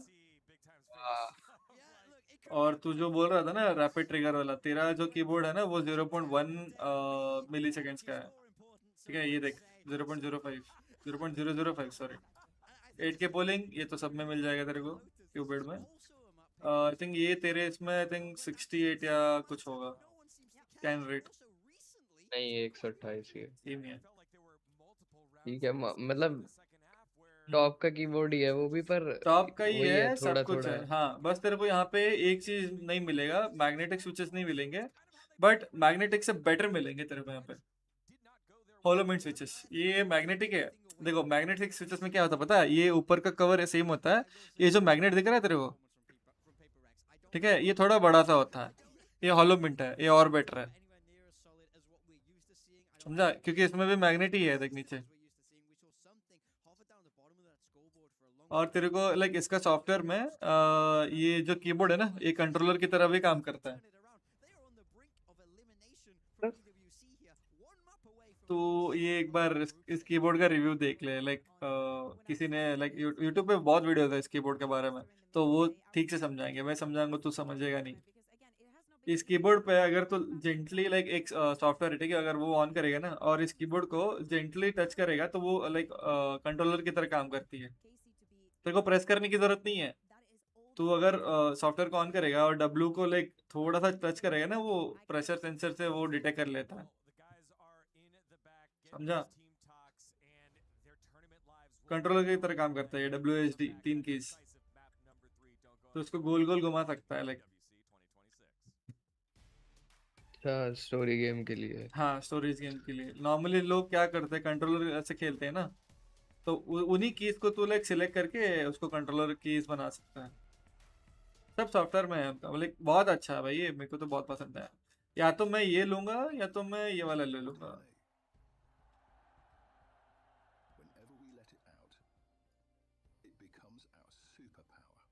ये तो 15,000 का है, ये वाला देख।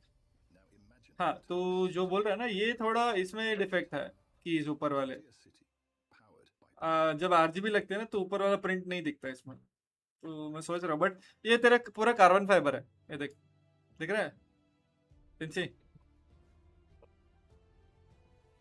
कार्बन फाइबर बहुत महंगा आता है। इतना भी बजट नहीं है। हाँ दिस इज कार्बन फाइबर, ठीक है, बाकी लाइक स्पेक सेम ही है। और तेरे को इसके साथ दिखने का फर्क है कार्बन फाइबर में।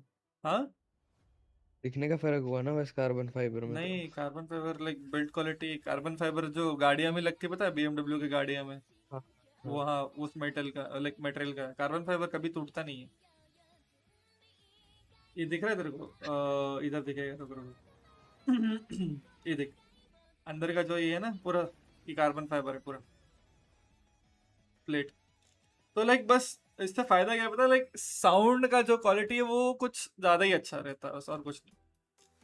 बाकी तेरे को इस पे आई थिंक 6 या 7 फोम मिलेगा तेरे को, 1 2 3 4 5 6 फोम्स, ठीक है, और वो उस वाले में 5 फोम मिलेगा तेरे को।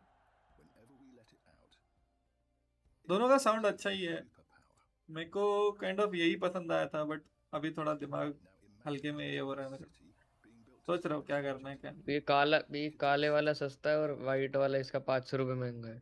नहीं ये तो नॉर्मल है, लाइक इसमें वो वाला डिजाइन नहीं है, ठीक है, ये दोनों सेम है, ये वाइट वाला और ये दोनों का प्राइस सेम है, बस इन दोनों का चेंज है क्योंकि ये कीबोर्ड में ऐसे डिजाइन है इस पे। 500 रुपये एक्स्ट्रा बस, और 500 रुपये एक्स्ट्रा। और तू आई थिंक एक बंदा है यूट्यूबर, ठीक है, उसने लाइक उस कीबोर्ड का रिव्यू डाला है, तो अगर उसका कूपन कोड यूज करेगा तो तेरे को वो 300 रुपये का डिस्काउंट पड़ जाएगा। सेम ही है भाई, इसीलिए मैं यही ले रहा हूँ, ये ले लूंगा, उसका कूपन कोड डालूंगा, डिस्काउंट 300 का मिलेगा, तो आई थिंक ये मेरे को 4150 का ऐसा कुछ पड़ेगा।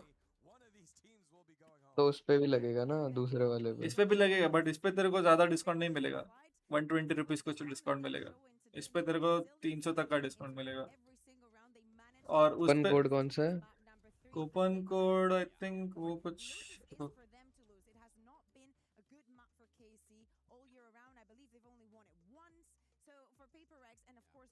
ये देख ये वाला तेरे को मिलेगा 224 कूपन कोड के साथ। मेरे को अभी ये कीबोर्ड पड़ रहा है 4270, उसका एक कोड है यार, मेरे को याद नहीं है, वो किसी एक यूट्यूबर का है, बाद में देता हूँ मैं तेरे को। उसमें लाइक 350 का डिस्काउंट है।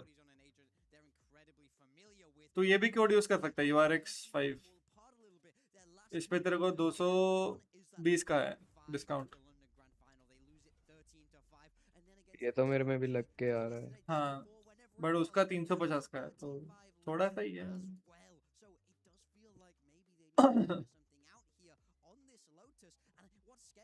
एक साल का वारंटी है, 7 दिन के अंदर रिप्लेसमेंट है, COD भी एप्लीकेबल है इस पे।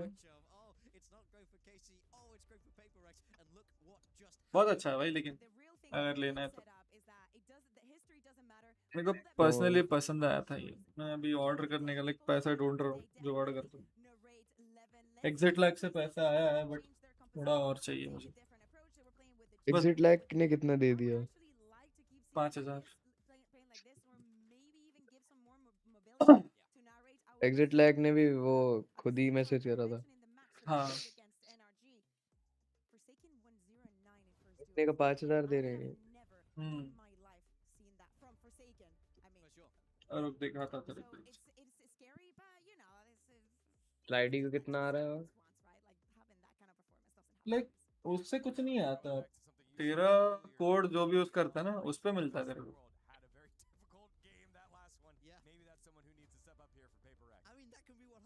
उसको बस वो सॉफ्टवेयर मेरे को जैसे फ्री यूज करने दिया ना, वैसे यूज करने दिया है। और एक तेरा को कोड देंगे वो लोग, अगर तेरे कोड से कोई बाय करता है तो तेरे को उसका लाइक बेनिफिट्स मिलता है। देखो मेरे को 48 इतना मिला है मेरे को, ये ऑलमोस्ट अराउंड कुछ 5000 का है।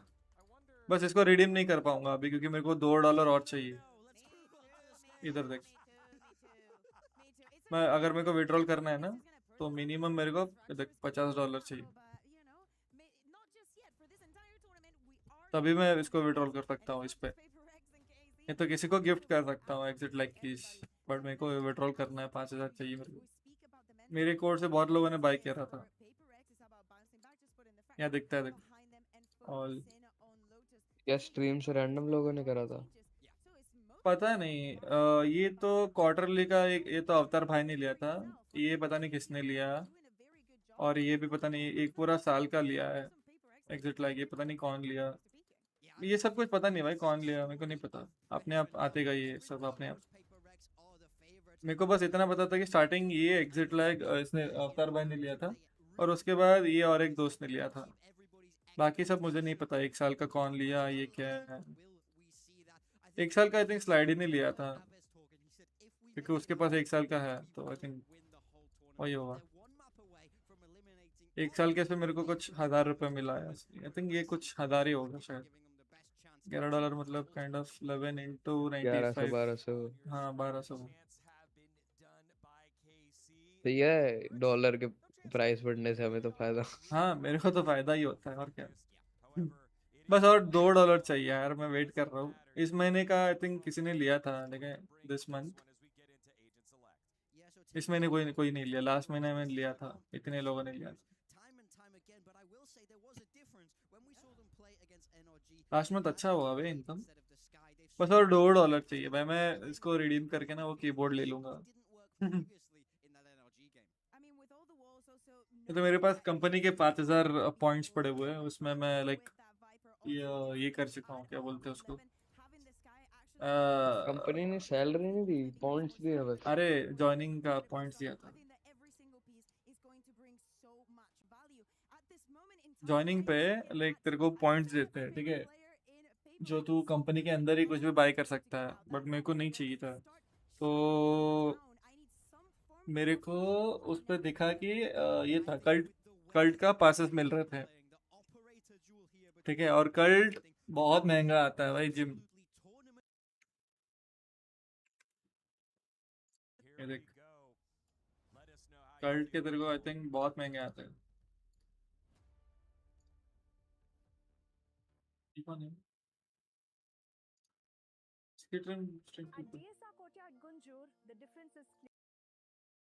देख रहा है तिनसी? Hello One team can move on to play against NRG. If you win, if you lose, it's on the plane तिनसी, to get home. Let's send it on over to the casters to the final round. Hello. It is PRX and Carmine Corp. It's Achilleos and Paper Thin. Once again into the breach we go. Here, Lotus to decide it all. PRX to try to eliminate Carmine Corp, deny them the opportunity to play in front of a home crowd, keep themselves afloat here at EWC. Carmine Corp, the momentum very much on their side. A very narrow loss. कुछ नहीं आ रहा क्या? Gym का ही आ रहा है बस. हाँ, gym का ही आ रहा है बस. उसमें बहुत कुछ ऑप्शंस है यार. उसमें सिर्फ मेरे को सेल करना है तो मैं जिम का ही सेल कर सकता हूँ बस. ये देख, कल्ट ये का क्या है? 6 6. महीने के 10,000 साल का वाल लोड़े. हाँ, तो कल्ट का बहुत महंगा आता है, तो मैं ये 10,000 का मैं आई थिंक 6,000 में दे सकता हूँ, 6-7 हज़ार में दे सकता हूँ. मेरे पास 5,000 के पॉइंट्स पड़े हुए हैं और अगर 2,000 लगाऊं तो ये मेरे को मिल जाएगा. कुछ 7,000 के उसमें आता है.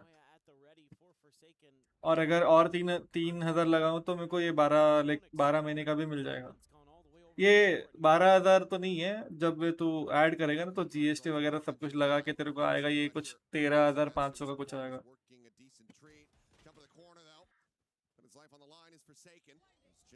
तो ये मैं किसी को लाइक 9-10 हज़ार तक दे सकता हूँ. ऑब्वियसली अगर तेरे को लाइक कम पड़ रहा है तो तू क्यों नहीं लेगा बता. इसमें बहुत सारे बेनिफिट्स है यार. तेरे को जिम मिलता है, पूरा जिम मिलता है, स्विमिंग पूल मिलता है, फिर तेरे को बैडमिंटन कोर्ट मिलता है खेलने के लिए. एलाइट पे भी है.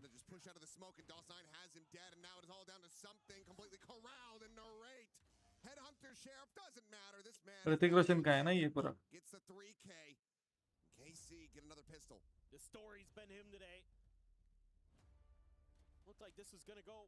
क्या चल रहा है इनका? What? At least able to find one with a cheeky little reposition around the smoke, but no. The better play on site for Carmine Corp, and really they have had PRX's number in a lot of the bigger picture sense. See what the buy-up looks like here for PRX. Just one bandit, and well, okay. वो ये क्या angle है? कसम भाई, ये क्या है? ये लोग डिलीट करने में तुले हुए हैं भाई PRX को. स्लाइड वाली हरकतें कर रहे हैं.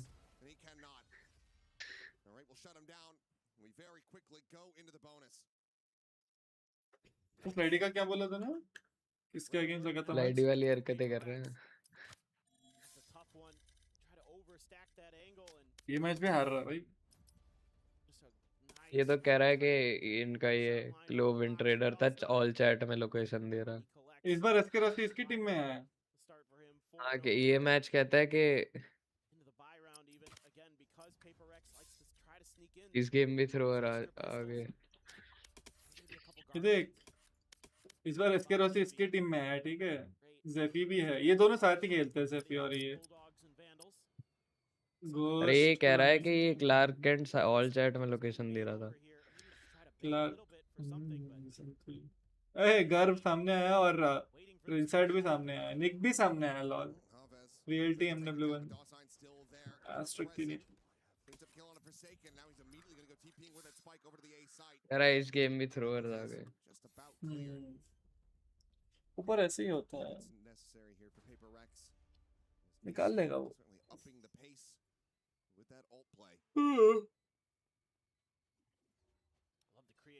इस बार असेंडेंट लॉबी है भाई की. वाह, ये क्या है? ऐसे कौन मारता है भाई?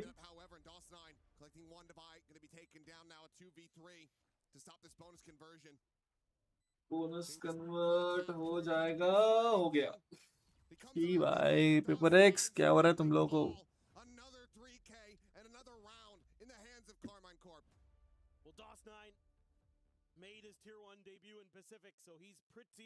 रॉस से डुअलिस्ट क्यों नहीं खेलता? पता नहीं. से डुअलिस्ट क्यों नहीं खेलता? No idea. Hit another nice paranoia. Beautiful. 8-0-2, 5-0, 4-8. Looking like gods so far. Attempt unscripted fight over here by Rubble. Sugetsu will just shrug off a bit of damage from that pain shell, drop back. Out towards relative safety. PRX come up empty तो handed आज once क्या आपको again. फिर 2-3 हज़ार तो मिल जाएंगे stream के? हाँ काइंड ऑफ 800 हाँ 2000 पे नहीं 1500 800 नहीं थे 2 घंटे के? हाँ 4 ही घंटा हुआ ना सिर्फ 2 मैच मैं कर सकता हूँ दूसरे इस पे भी रजिस्टर करके लाइक उनका EWC का और 2-3 भी है बट वो भी है ना कि इन लोगों का भी वो है क्या रिस्ट्रिक्शंस है कि तेरा लाइक इतना अमाउंट होने के बाद ही तू उसको विड्रॉ कर सकता है एग्जिट लैग में देखा ना तूने मिनिमम विड्रॉल अमाउंट कितना था तो इनका कितना? इनका भी उतना ही लाइक वैसा ही है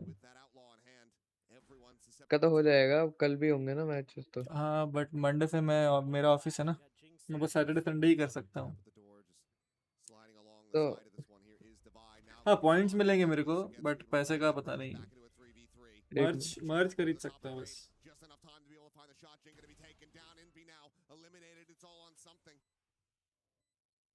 Try to stop this from going 4-0. The cash, not really a concern at all. KC have got buckets of it at this point. They will deny him any further damage. Well, might be seeing another early timeout from the PRX camp. This is already spiraling out of control.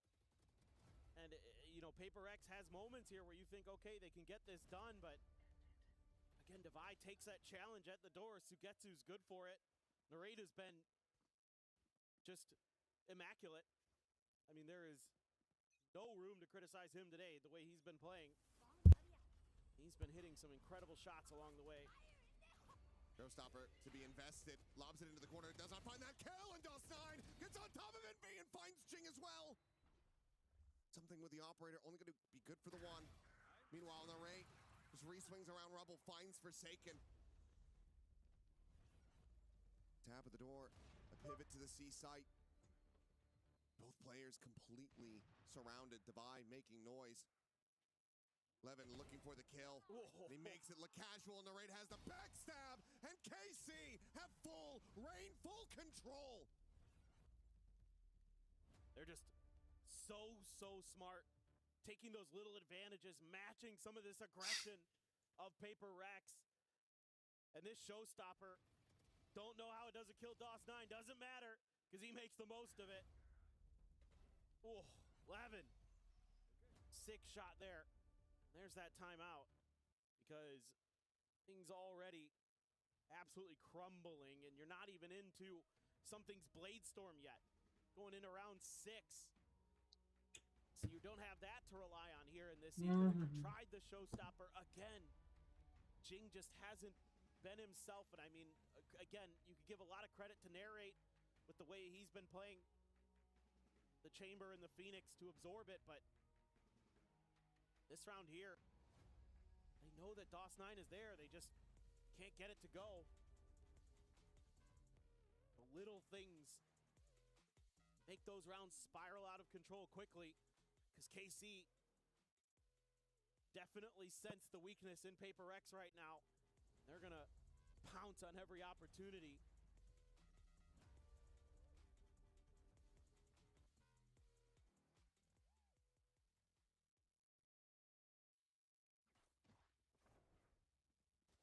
That's a whole lot of nothing.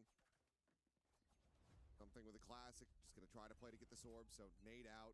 Clear some space, stop Sugetsu from scaling. The Blade Storm online. So far, the plan working out. Question becomes, can you now get value off of this ultimate? Can you find a Thrifty? KC already getting up to 6. Yeah, they're... भाई 0-5 है भाई क्या हो रहा है लो? Yeah, absolutely. But that smoke right there, just they know right away. Nope. क्या है भाई इन लोगों का problem? Something able to find one, should have gotten the shoulder spot as अगर well. इधर हार गए तो तुम लोग बाहर हो मेरे भाई hello. It's going to be known for now. So it's a kill found, but not a weapon recovered. While another TP forward onto the side, DOS9 just clearing things out. Nah. Like will be held back for the moment by the Vice wall to buy. First one on the scene, something ready to tap this door. Bro, इतना मुश्किल है They're क्या? really going to try to spread Arming Corp thin, waiting for the reinforcements. They've got him boxed in on the site. A lot of flashes to work with here. Poke off DOS9's position for now. Something trying to work his way out on the mound, is able to do so now, joining in alongside two of his teammates. Still 5 players strong. Jing did manage to grab that panel, but he's going to be the first to fall as narrated. Shot hai bhai. But the sheriff shot takes down Nice. getting a piece of the action. Shot hai. The blades will connect. चलो एक round मिल गया. The timeout call works at tree operator as well. A nice little bonus gift here for PRX as they will be able to find the Thrifty and get themselves on the board in round 6. बकवास I game mean, I क्यों think चलाते just हैं a भाई little लोग? bit of, hey, let's make sure we're not giving up that A rubble fight too easily early in the round. That's caused some problems where players have been able to gain space either towards rubble or towards that A orb and cause a lot of players to go down early for PRX this time. They fight for it, and it has a double effect of getting the Blade Storm into something's hands. He's able to make damn good use of it. That is a huge round there for PRX. They're going to scoop up that operator. Have a couple ults there for Divine Envy. The narrate ult. Gonna have that tour de force to challenge. Let's play. We're now watching around B main. No one to clear this Prowler, but Jing, quick scaling of space. Up outside of A main, finds Sugetsu. Potential flanker now going to be dealt with. Of course, could still have narrate as a concern, but it's going to be a very fast push forward onto the C site. AC position. Try to get this spike planted from now, but PRX are very close by. Shorty at the ready. Levin, shoulder to shoulder. The push forward and something going to be caught. Jing is there for the trade up, and it's going to be the operator and the jet now out of the equation as Steel Garden will get invested. Great calls for the rotations, letting him know that A is pretty much wide open, and he's going to get on a damn deep angle. That means nobody's going to be able to carry that hop over necessarily. Should be enough money to buy if they can win it cleanly. There's a secret, but of course has this tour de force as a backup. Peek out. First shot rings through. Flash fully will connect, but there's no fast scaling to be found to try to find that punish, so he's able to just backpedal away. Retake तो possible है. Still a difficult position to try to retake from. Shell be chucked out. Jing to fall. Forsaken on the swing is able to find one, but DOS9 just pushes the smoke. They're not ready for it at all. And KC, they take the op out of their hands. They take their hope. They shatter it again. They're just making some really good calls here and doing something that I've been thinking about.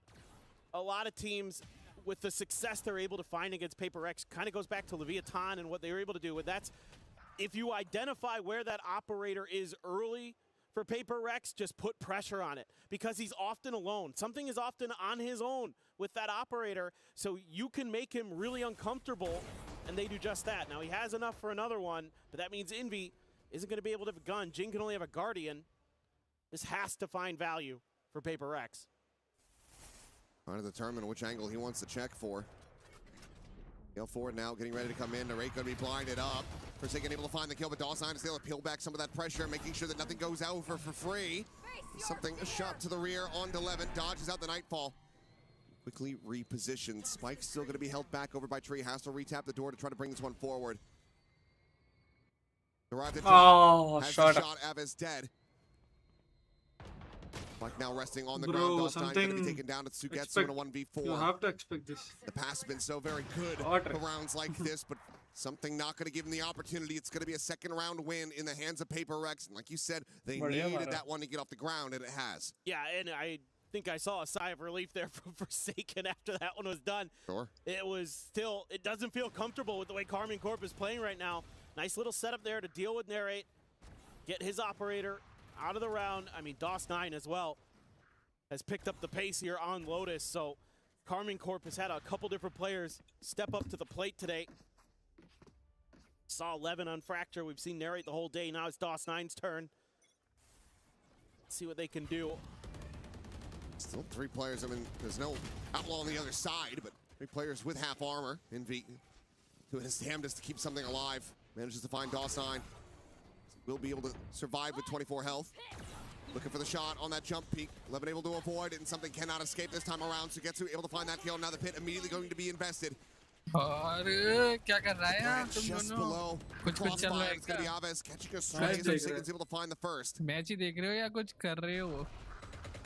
Virtual में क्या करेंगे भाई? He's out over towards Rebel. Identifies the raid. They know that it's just going to be the two players here within this अबे तुझे पता है स्लाइडी के साथ कितना बुरा हुआ? Looking for the scout. Will उसका डाउनफॉल चालू हो गया भाई. Shuts down Jing. Suddenly now a 3v3. अबे तू देख सुन अभी उसके मैच में पहले मैच में उसकी टीम में है रिनसेट घर होमबॉय और ट्रिनिटी ये चाह रहा है और स्लाइडी सामने आया एस्केरोसी हार गया ठीक है अगले मैच में एस्केरोसी स्लाइडी की टीम में आ गया और वो चारों सामने आ गए उसके स्लाइडी फिर हार गया और स्लाइडी अब तीसरा खेल रहा है वो भी हार रहा है To be collected, to be juggled away. Levin नहीं can't try to really send this one here for his teammates. He will go down to the spike. Downfall चालू हो गया वो क्यों करता रहेगा तो हारता रहेगा लूजिंग क्यों मिल रही 7-2. I mean, they just again they do the same thing. क्या मैच देख रहा है Once they know where that op is, they put pressure. PRX तुमने एक incorrectly, obviously incorrectly assumes that KC is going to pivot into B through the baby door, but they never do. They're just like lit up that operator. He's in dire straits. We've got a pit. We get that down. We've got the A site pretty well defended. ऐसे भाई शक्ति बरसो भाई goes to town. Beautiful stuff from him and PRX players just making some individual mistakes along the way. Some up and over here, Jing. Sugetsu's going to be widely boxed into this corner. There are more players coming in to try to peel back this pressure. He turns a flash and he's able to find them both.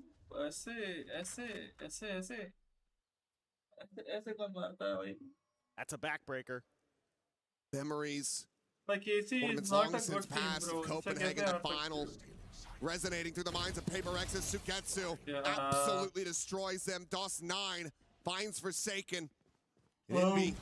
Oh, he can heal him, but he can't do anything to stop him. Sugetsu gets the third.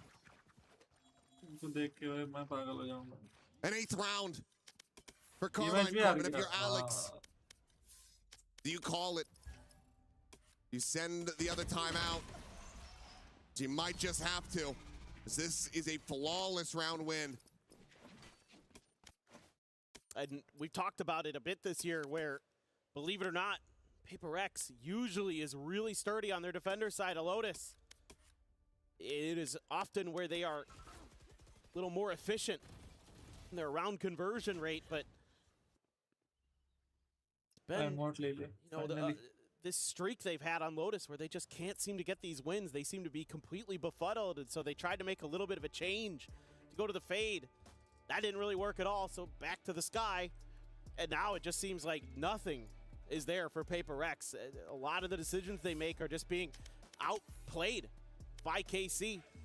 Outread. I mean, even if that flash connects onto Sugetsu and maybe you get him there, Narrate's right around that corner. He's probably taken at least one with him, so it's at best a trade. I mean, PRX wants to try to play their game, wants to be aggressive, wants to turn up that tempo. KC is so aware, so ready, and all the players are so locked in.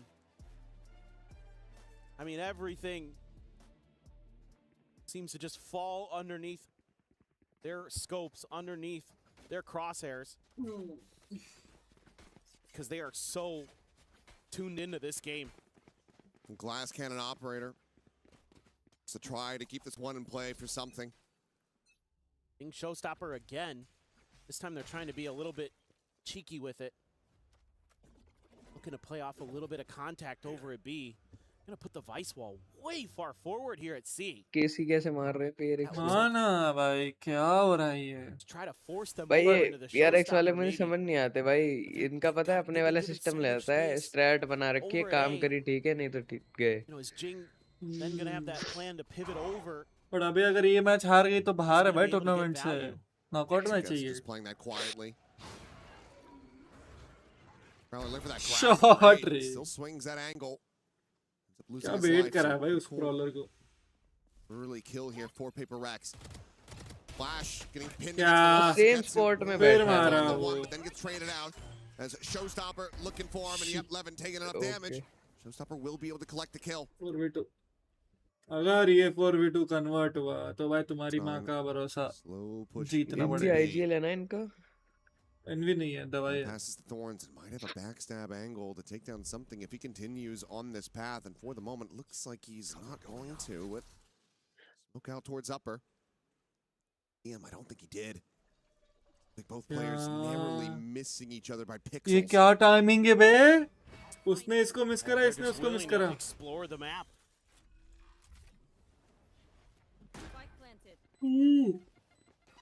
And shell out. As backpedaling. Forsaken considering that TP forward. Holds it for now. The jump in. No! Wow. Forsaken still contained, still low on HP. The rewrap though from something able to find the one, looking for that second. Jumps up the right click, takes him to 50. Dialed in with the op and something. Will keep them afloat. But alt cost करी भाई It's the उसको। 3K. Gets the round win. I mean, you can just see the confidence from KC. यही काम होता है। They know they can just hold that angle. And Paper X is trying to use some of those jump peaks to see if they can get him to pull the trigger. इसका sir maybe a little फोड़ा bit early, है। but the discipline is there timber for की sir पे ही KC. मारी गोली। Aves almost gets it done. ये भाई बहुत अच्छा मारा। Forsaken able to buy enough time for something to get into place. Has to use the Blade Storm even there though. Last round of the half. Gonna have Avez's Nightfall. DOS9's ult has been so impactful in a lot of these rounds to find the open space, usher the spike to open space. Got absolutely nothing ult-wise if you're Paper X. Yep. You'll have less Divide goes crazy or Envy does. Losing your opportunity on this door, and what a क्या? Levin just able to find him. It feels like luck is Kinda just not on unlucky. Paper X's side. गिन चुन के एक दो round मिले थे इनको। Hero of the उसमें previous भी round now out of the picture. Paper X with that death start collecting their forces on the A side of the map. But KC go for the pivot. अभी देखना women को मारेंगे, देखना वहाँ पे। Times you just gotta check everything, check every angle. You know, again, the homework being done. Maybe assuming that a player had been tucked in there. Double Taken's controller. here. Trying to puff out his chest a bit. Oh, It's a Nightfall going to be leading him right to him, and the shots are not connecting. It's a bold attempt, but that falls completely flat. Patience now to come in. सारे rotate कर रहे हैं। Horn sent on a timing. And a lot of this pressure going to be shouldered by Envy. Alone on this side. ये भी B जा रहे हैं। As the first player dead, but now B opened up. By quick on the scene.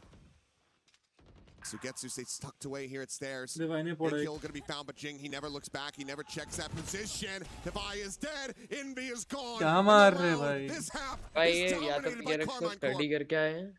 क्योंकि ये मैंने देखा हर बार यही करते हैं। सी पे अगर इनका बंदा मरता है तो ये इंस्टेंट ये जाते हैं। That is a absolute blowout.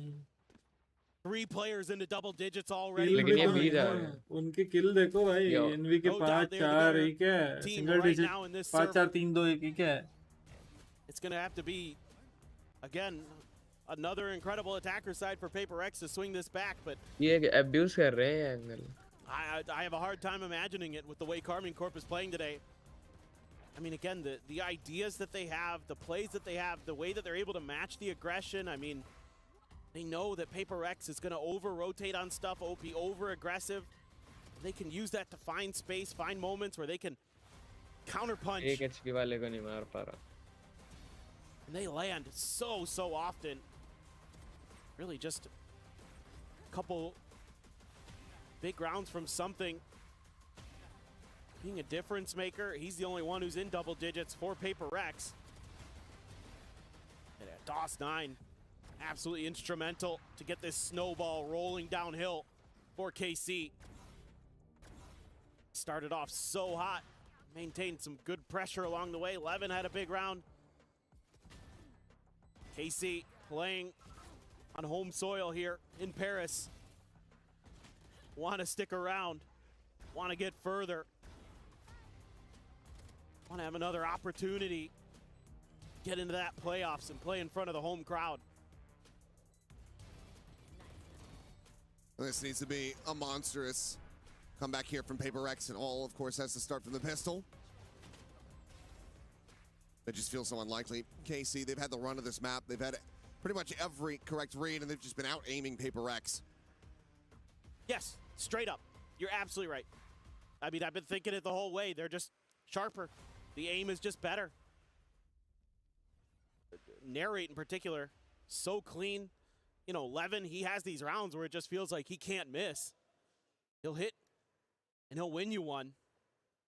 He might go a little quiet for a few other rounds, but you'll take those every time because they're often impactful ones where it's because KC is already dominating so many of the other rounds that he hits those ones, and it's like, oh, now PRX's economy is back in the dumpster. Like, it's just so impressive. Sign trying to bait him in, being like, oh, it's just me by myself, playing outside of main. Nobody here but Nobody us around. omens. PRX not quite going to be falling into the trap, but this could still be a very fast scale in from behind. 3 players effectively on a flank at the moment. Quickly going to be getting their way in behind PRX. PRX needing to up the pace here, but they have no idea what's waiting for them. They don't have any trips. They don't have anything. Exactly. They're really alert for this one. Any devised util. No wall as he goes just for that sheriff. He'll be giving over some space for now. Nava's going to be spotted. Paint shell going to be lobbed up, but something going to be caught. Trying to ride that rope, and ooh, Forsaken risking it all. Try to flush him out. Envy the one that pushed forward. The haunt going through. Drops back down. Jinx slotting just at the bottom of drop. The spike will get planted. Player disadvantage for PRX. Absolutely need this round. Flash spotting nothing from behind. They have to know that these players are scaled forward, but Forsaken just jump in the corners, able to find Sugetsu, finishing him off. Now repaces forward, finding Aves with that recovered bandit. And PRX looking like there's still yet a bit of fight in them. Drake's position completely and utterly known. At this point, wants to just try to get some damage and try to get some ult charge, and he will be able to find one. Looks for 2. Will be able to stop him in his tracks. जब अटका रखा है 4 लोग हैं वहाँ 5 rounds now, still the lead for Carmine Corp. Well, okay. This time around, PRX able to win some of those crucial micro battles. That one right there. Forsaken jumping ahead. Envy holding the line on the backside, gets 2 big kills. Still concerning. Narrate does not seem to miss today. Still gets a little bit of extra value there. Little edges that could cost PRX this map, even if they start stringing rounds together, even if they go on a tear of their own. Narrate was up on the box, but dropped down. Something was already checking it. It's got the rendezvous to take him to the opposite side. If a paint shell or something to that effect would come his way, he would be safe, but instead we'll just swing out. Cannot evacuate fast enough. Something just a little bit too fast on the draw. Finds him with that Marshall. Gets a little bit of damage here. Now the follow-up shot will take down Aves. No one pops. Levin sliding down a drop. Swings forward and Forsaken a little asleep at the wheel, but eventually is able to find that kill. DOS9 getting the headshot, getting the elimination. Divide will end up getting taken down. Shorty, the barrel stuff there from Sugetsu. Finds another kill. Has to be pushed over to Forsaken, but this is already decent damage dealt, and now a Spectre recovered.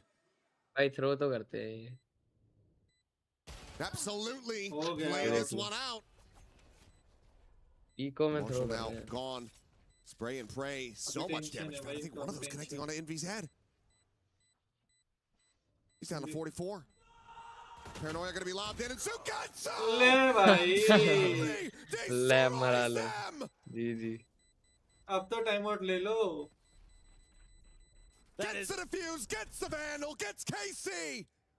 Up to double digits! पता है That is कितना absolutely था? unbelievable. 2v5 था. He's done it again. He has भाई done Jing it क्या करा है again. जिंग ने उसने ही थ्रो करा है पूरा Oh my. समथिंग भी स्कोप खोल के नहीं बैठा ना उसको मार He रहा is है the पता नहीं क्या demon that haunts PRX. The specter of the past is now the vision of the future. That may be a plane ride back to South Korea, back to Pacific for PRX. भाई उसे पता भी था उसका sector है वो of angle में अगर गलती से भी होगा तो जाएगा out of PRX. This is the all-in. This decides the map. Classic में एक बार कुछ का टाइम रहेगा in all likelihood is Narrate. Now on hand. All players, half armor or none. Has destroyed something again. बस भाई इतना गलती है तो भाई ग्लोबल स्पोर्ट्स भी नहीं करते अपनी Just insane. Absolutely insane. He is spectacular today. भाई अंधा मारा उसने ऐसा That's when you're just feeling it. When you know that you can just look up and you know where that landing spot is going to be. Here we go.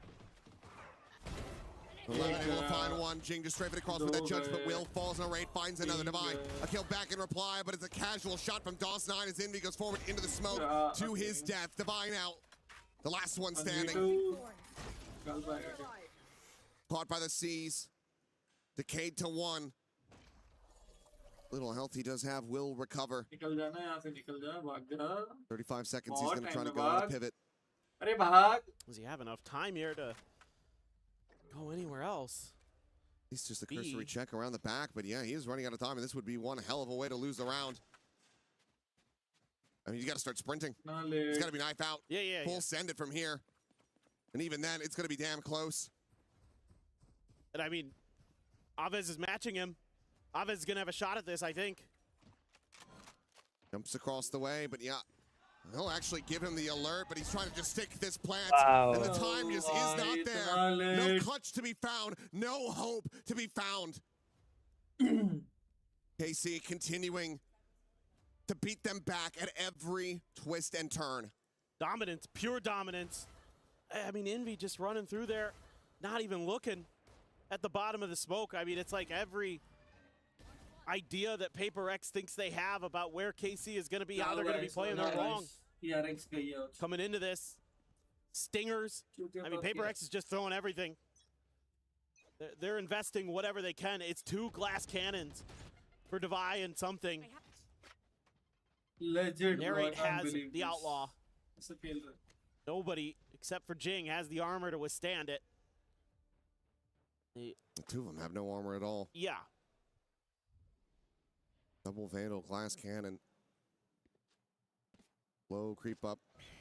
Pop flash on the corner, but the relay bolt and the Prowler will hold them back. Levin, he is out for bloody. Wants that kill. He's not going to be able to find it, but Sugetsu and DOS9 absolutely do. Divine Forsaken going to be taken down. It's just Aves caught up. Still there. One of the Vandals left on the floor. Whole position. The tailwind passed. God. That's well and good for something. He's able to avoid it, finds a kill. The rest of the team still needing to try to get past as Narrate is able to find the no-scope Jing. Dead. Sugetsu arriving. Envy not going to be fast enough as Narrate closes out another kill. Another shutdown on something, denying him. Knockout है अभी PRX जाएगी घर EWC से. Are up to match point. Took the words out of my mouth. Every round they've got the read. You know, there's 4 players coming up the front of B at the beginning of this. They know exactly how PRX thinks.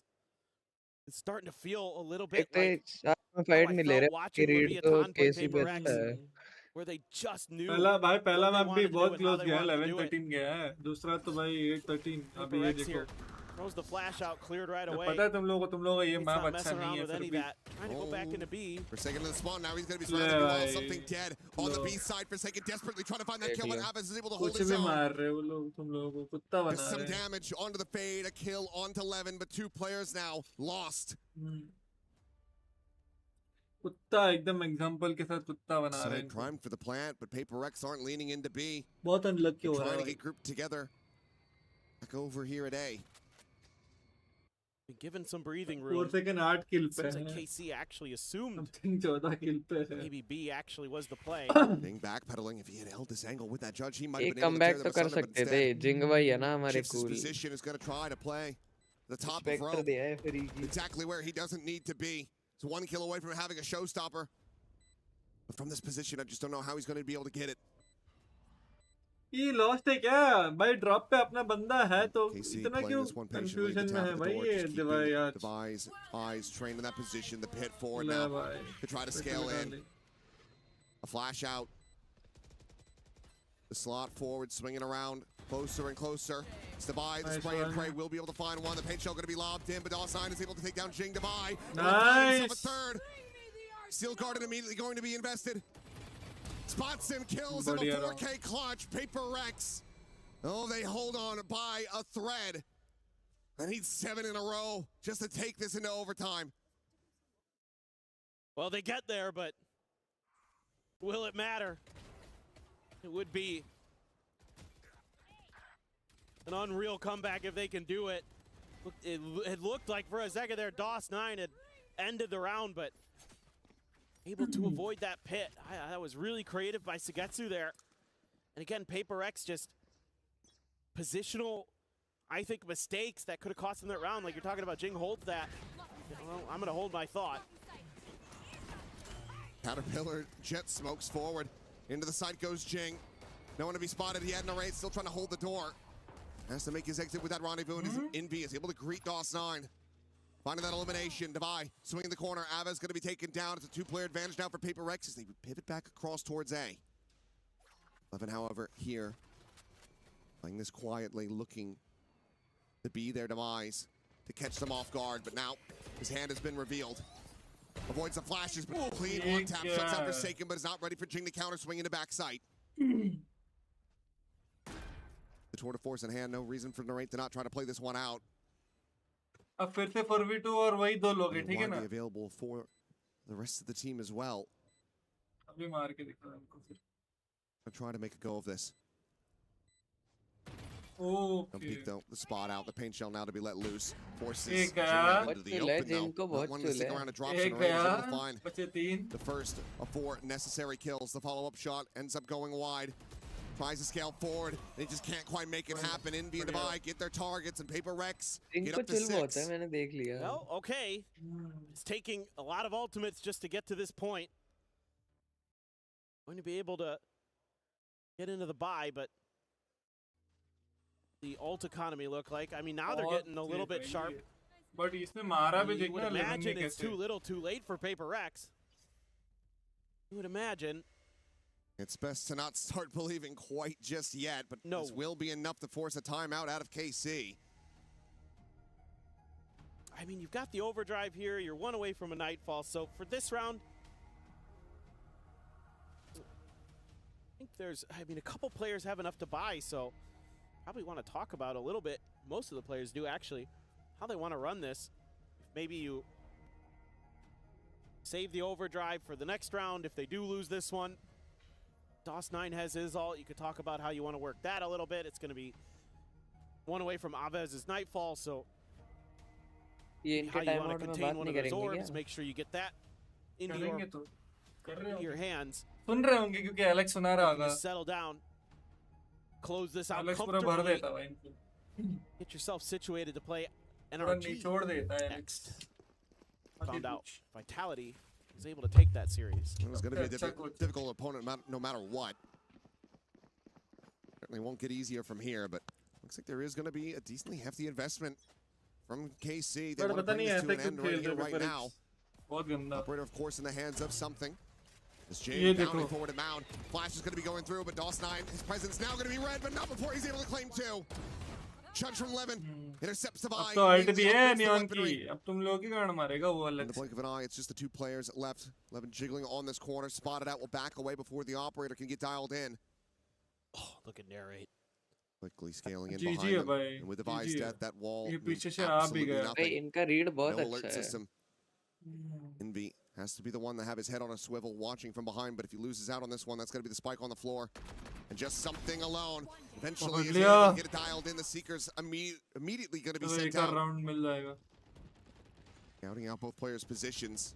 That's going to have them rerouting, pivoting back over to C. Something needs to hit this shot. नहीं पीछे से आ रहा है, सुन लिया उसने. Expecting this rewrap. Probably behind. Oh. यार ना बची है भाई की. What a hit. बढ़िया. Levin dead. Havas now the one to try to play this one through. Tossed into the back, but Envy propped up on top of the box will be able to find the kill. And PRX continue to try to make a go of this. 5 more rounds.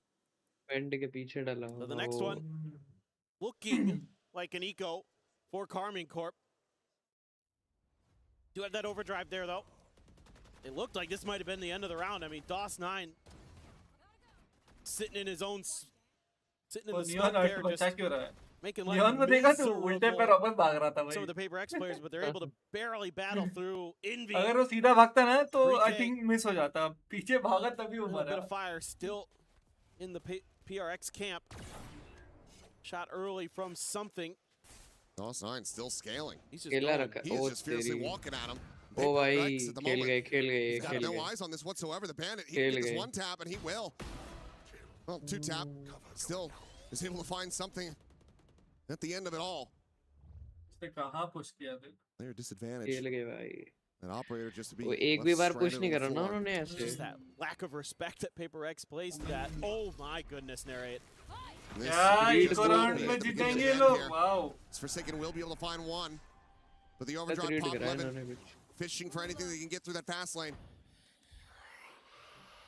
Looks away around the corner. Jing, does he have any kind of read? That Sugetsu is laying here. Jing को जानबूझ के bait बनाया है वहाँ पे. Behind that box. Here's the neon. अभी Jing मरेगा देखने ठीक है cross करने जाएगा और मरेगा. Just gonna stay statuesque in this Jing position. तो Intercept this fight, but no, he's starting to scale forward, and that's gonna be his undoing. अरे भाई हक दिया रे इसने. Some damage, but still is able to find the kill. भाई इस बंदे ने हक दिया. नहीं तो खत्म था. अभी ये लोग भाई ये जिंग मुझे अच्छा नहीं लग रहा अभी. अब पता है यहाँ पे ये लोग फंस चुके हैं पता है बी पे फंस चुके हैं ये. And be going for the play in the corner. This is not being watched for. He has the headshot in time. It's starting to bleed dry. The drop down herd. Forsaken. Able to find that elimination. But has to get this spike planted. Paranoia going to be sent through. DOS9. And now Levin on the approach here from the back. Comes away with it, and Jing has to do it all. And he cannot! GG boys. Levin dead from the paint shell. But still a player alive.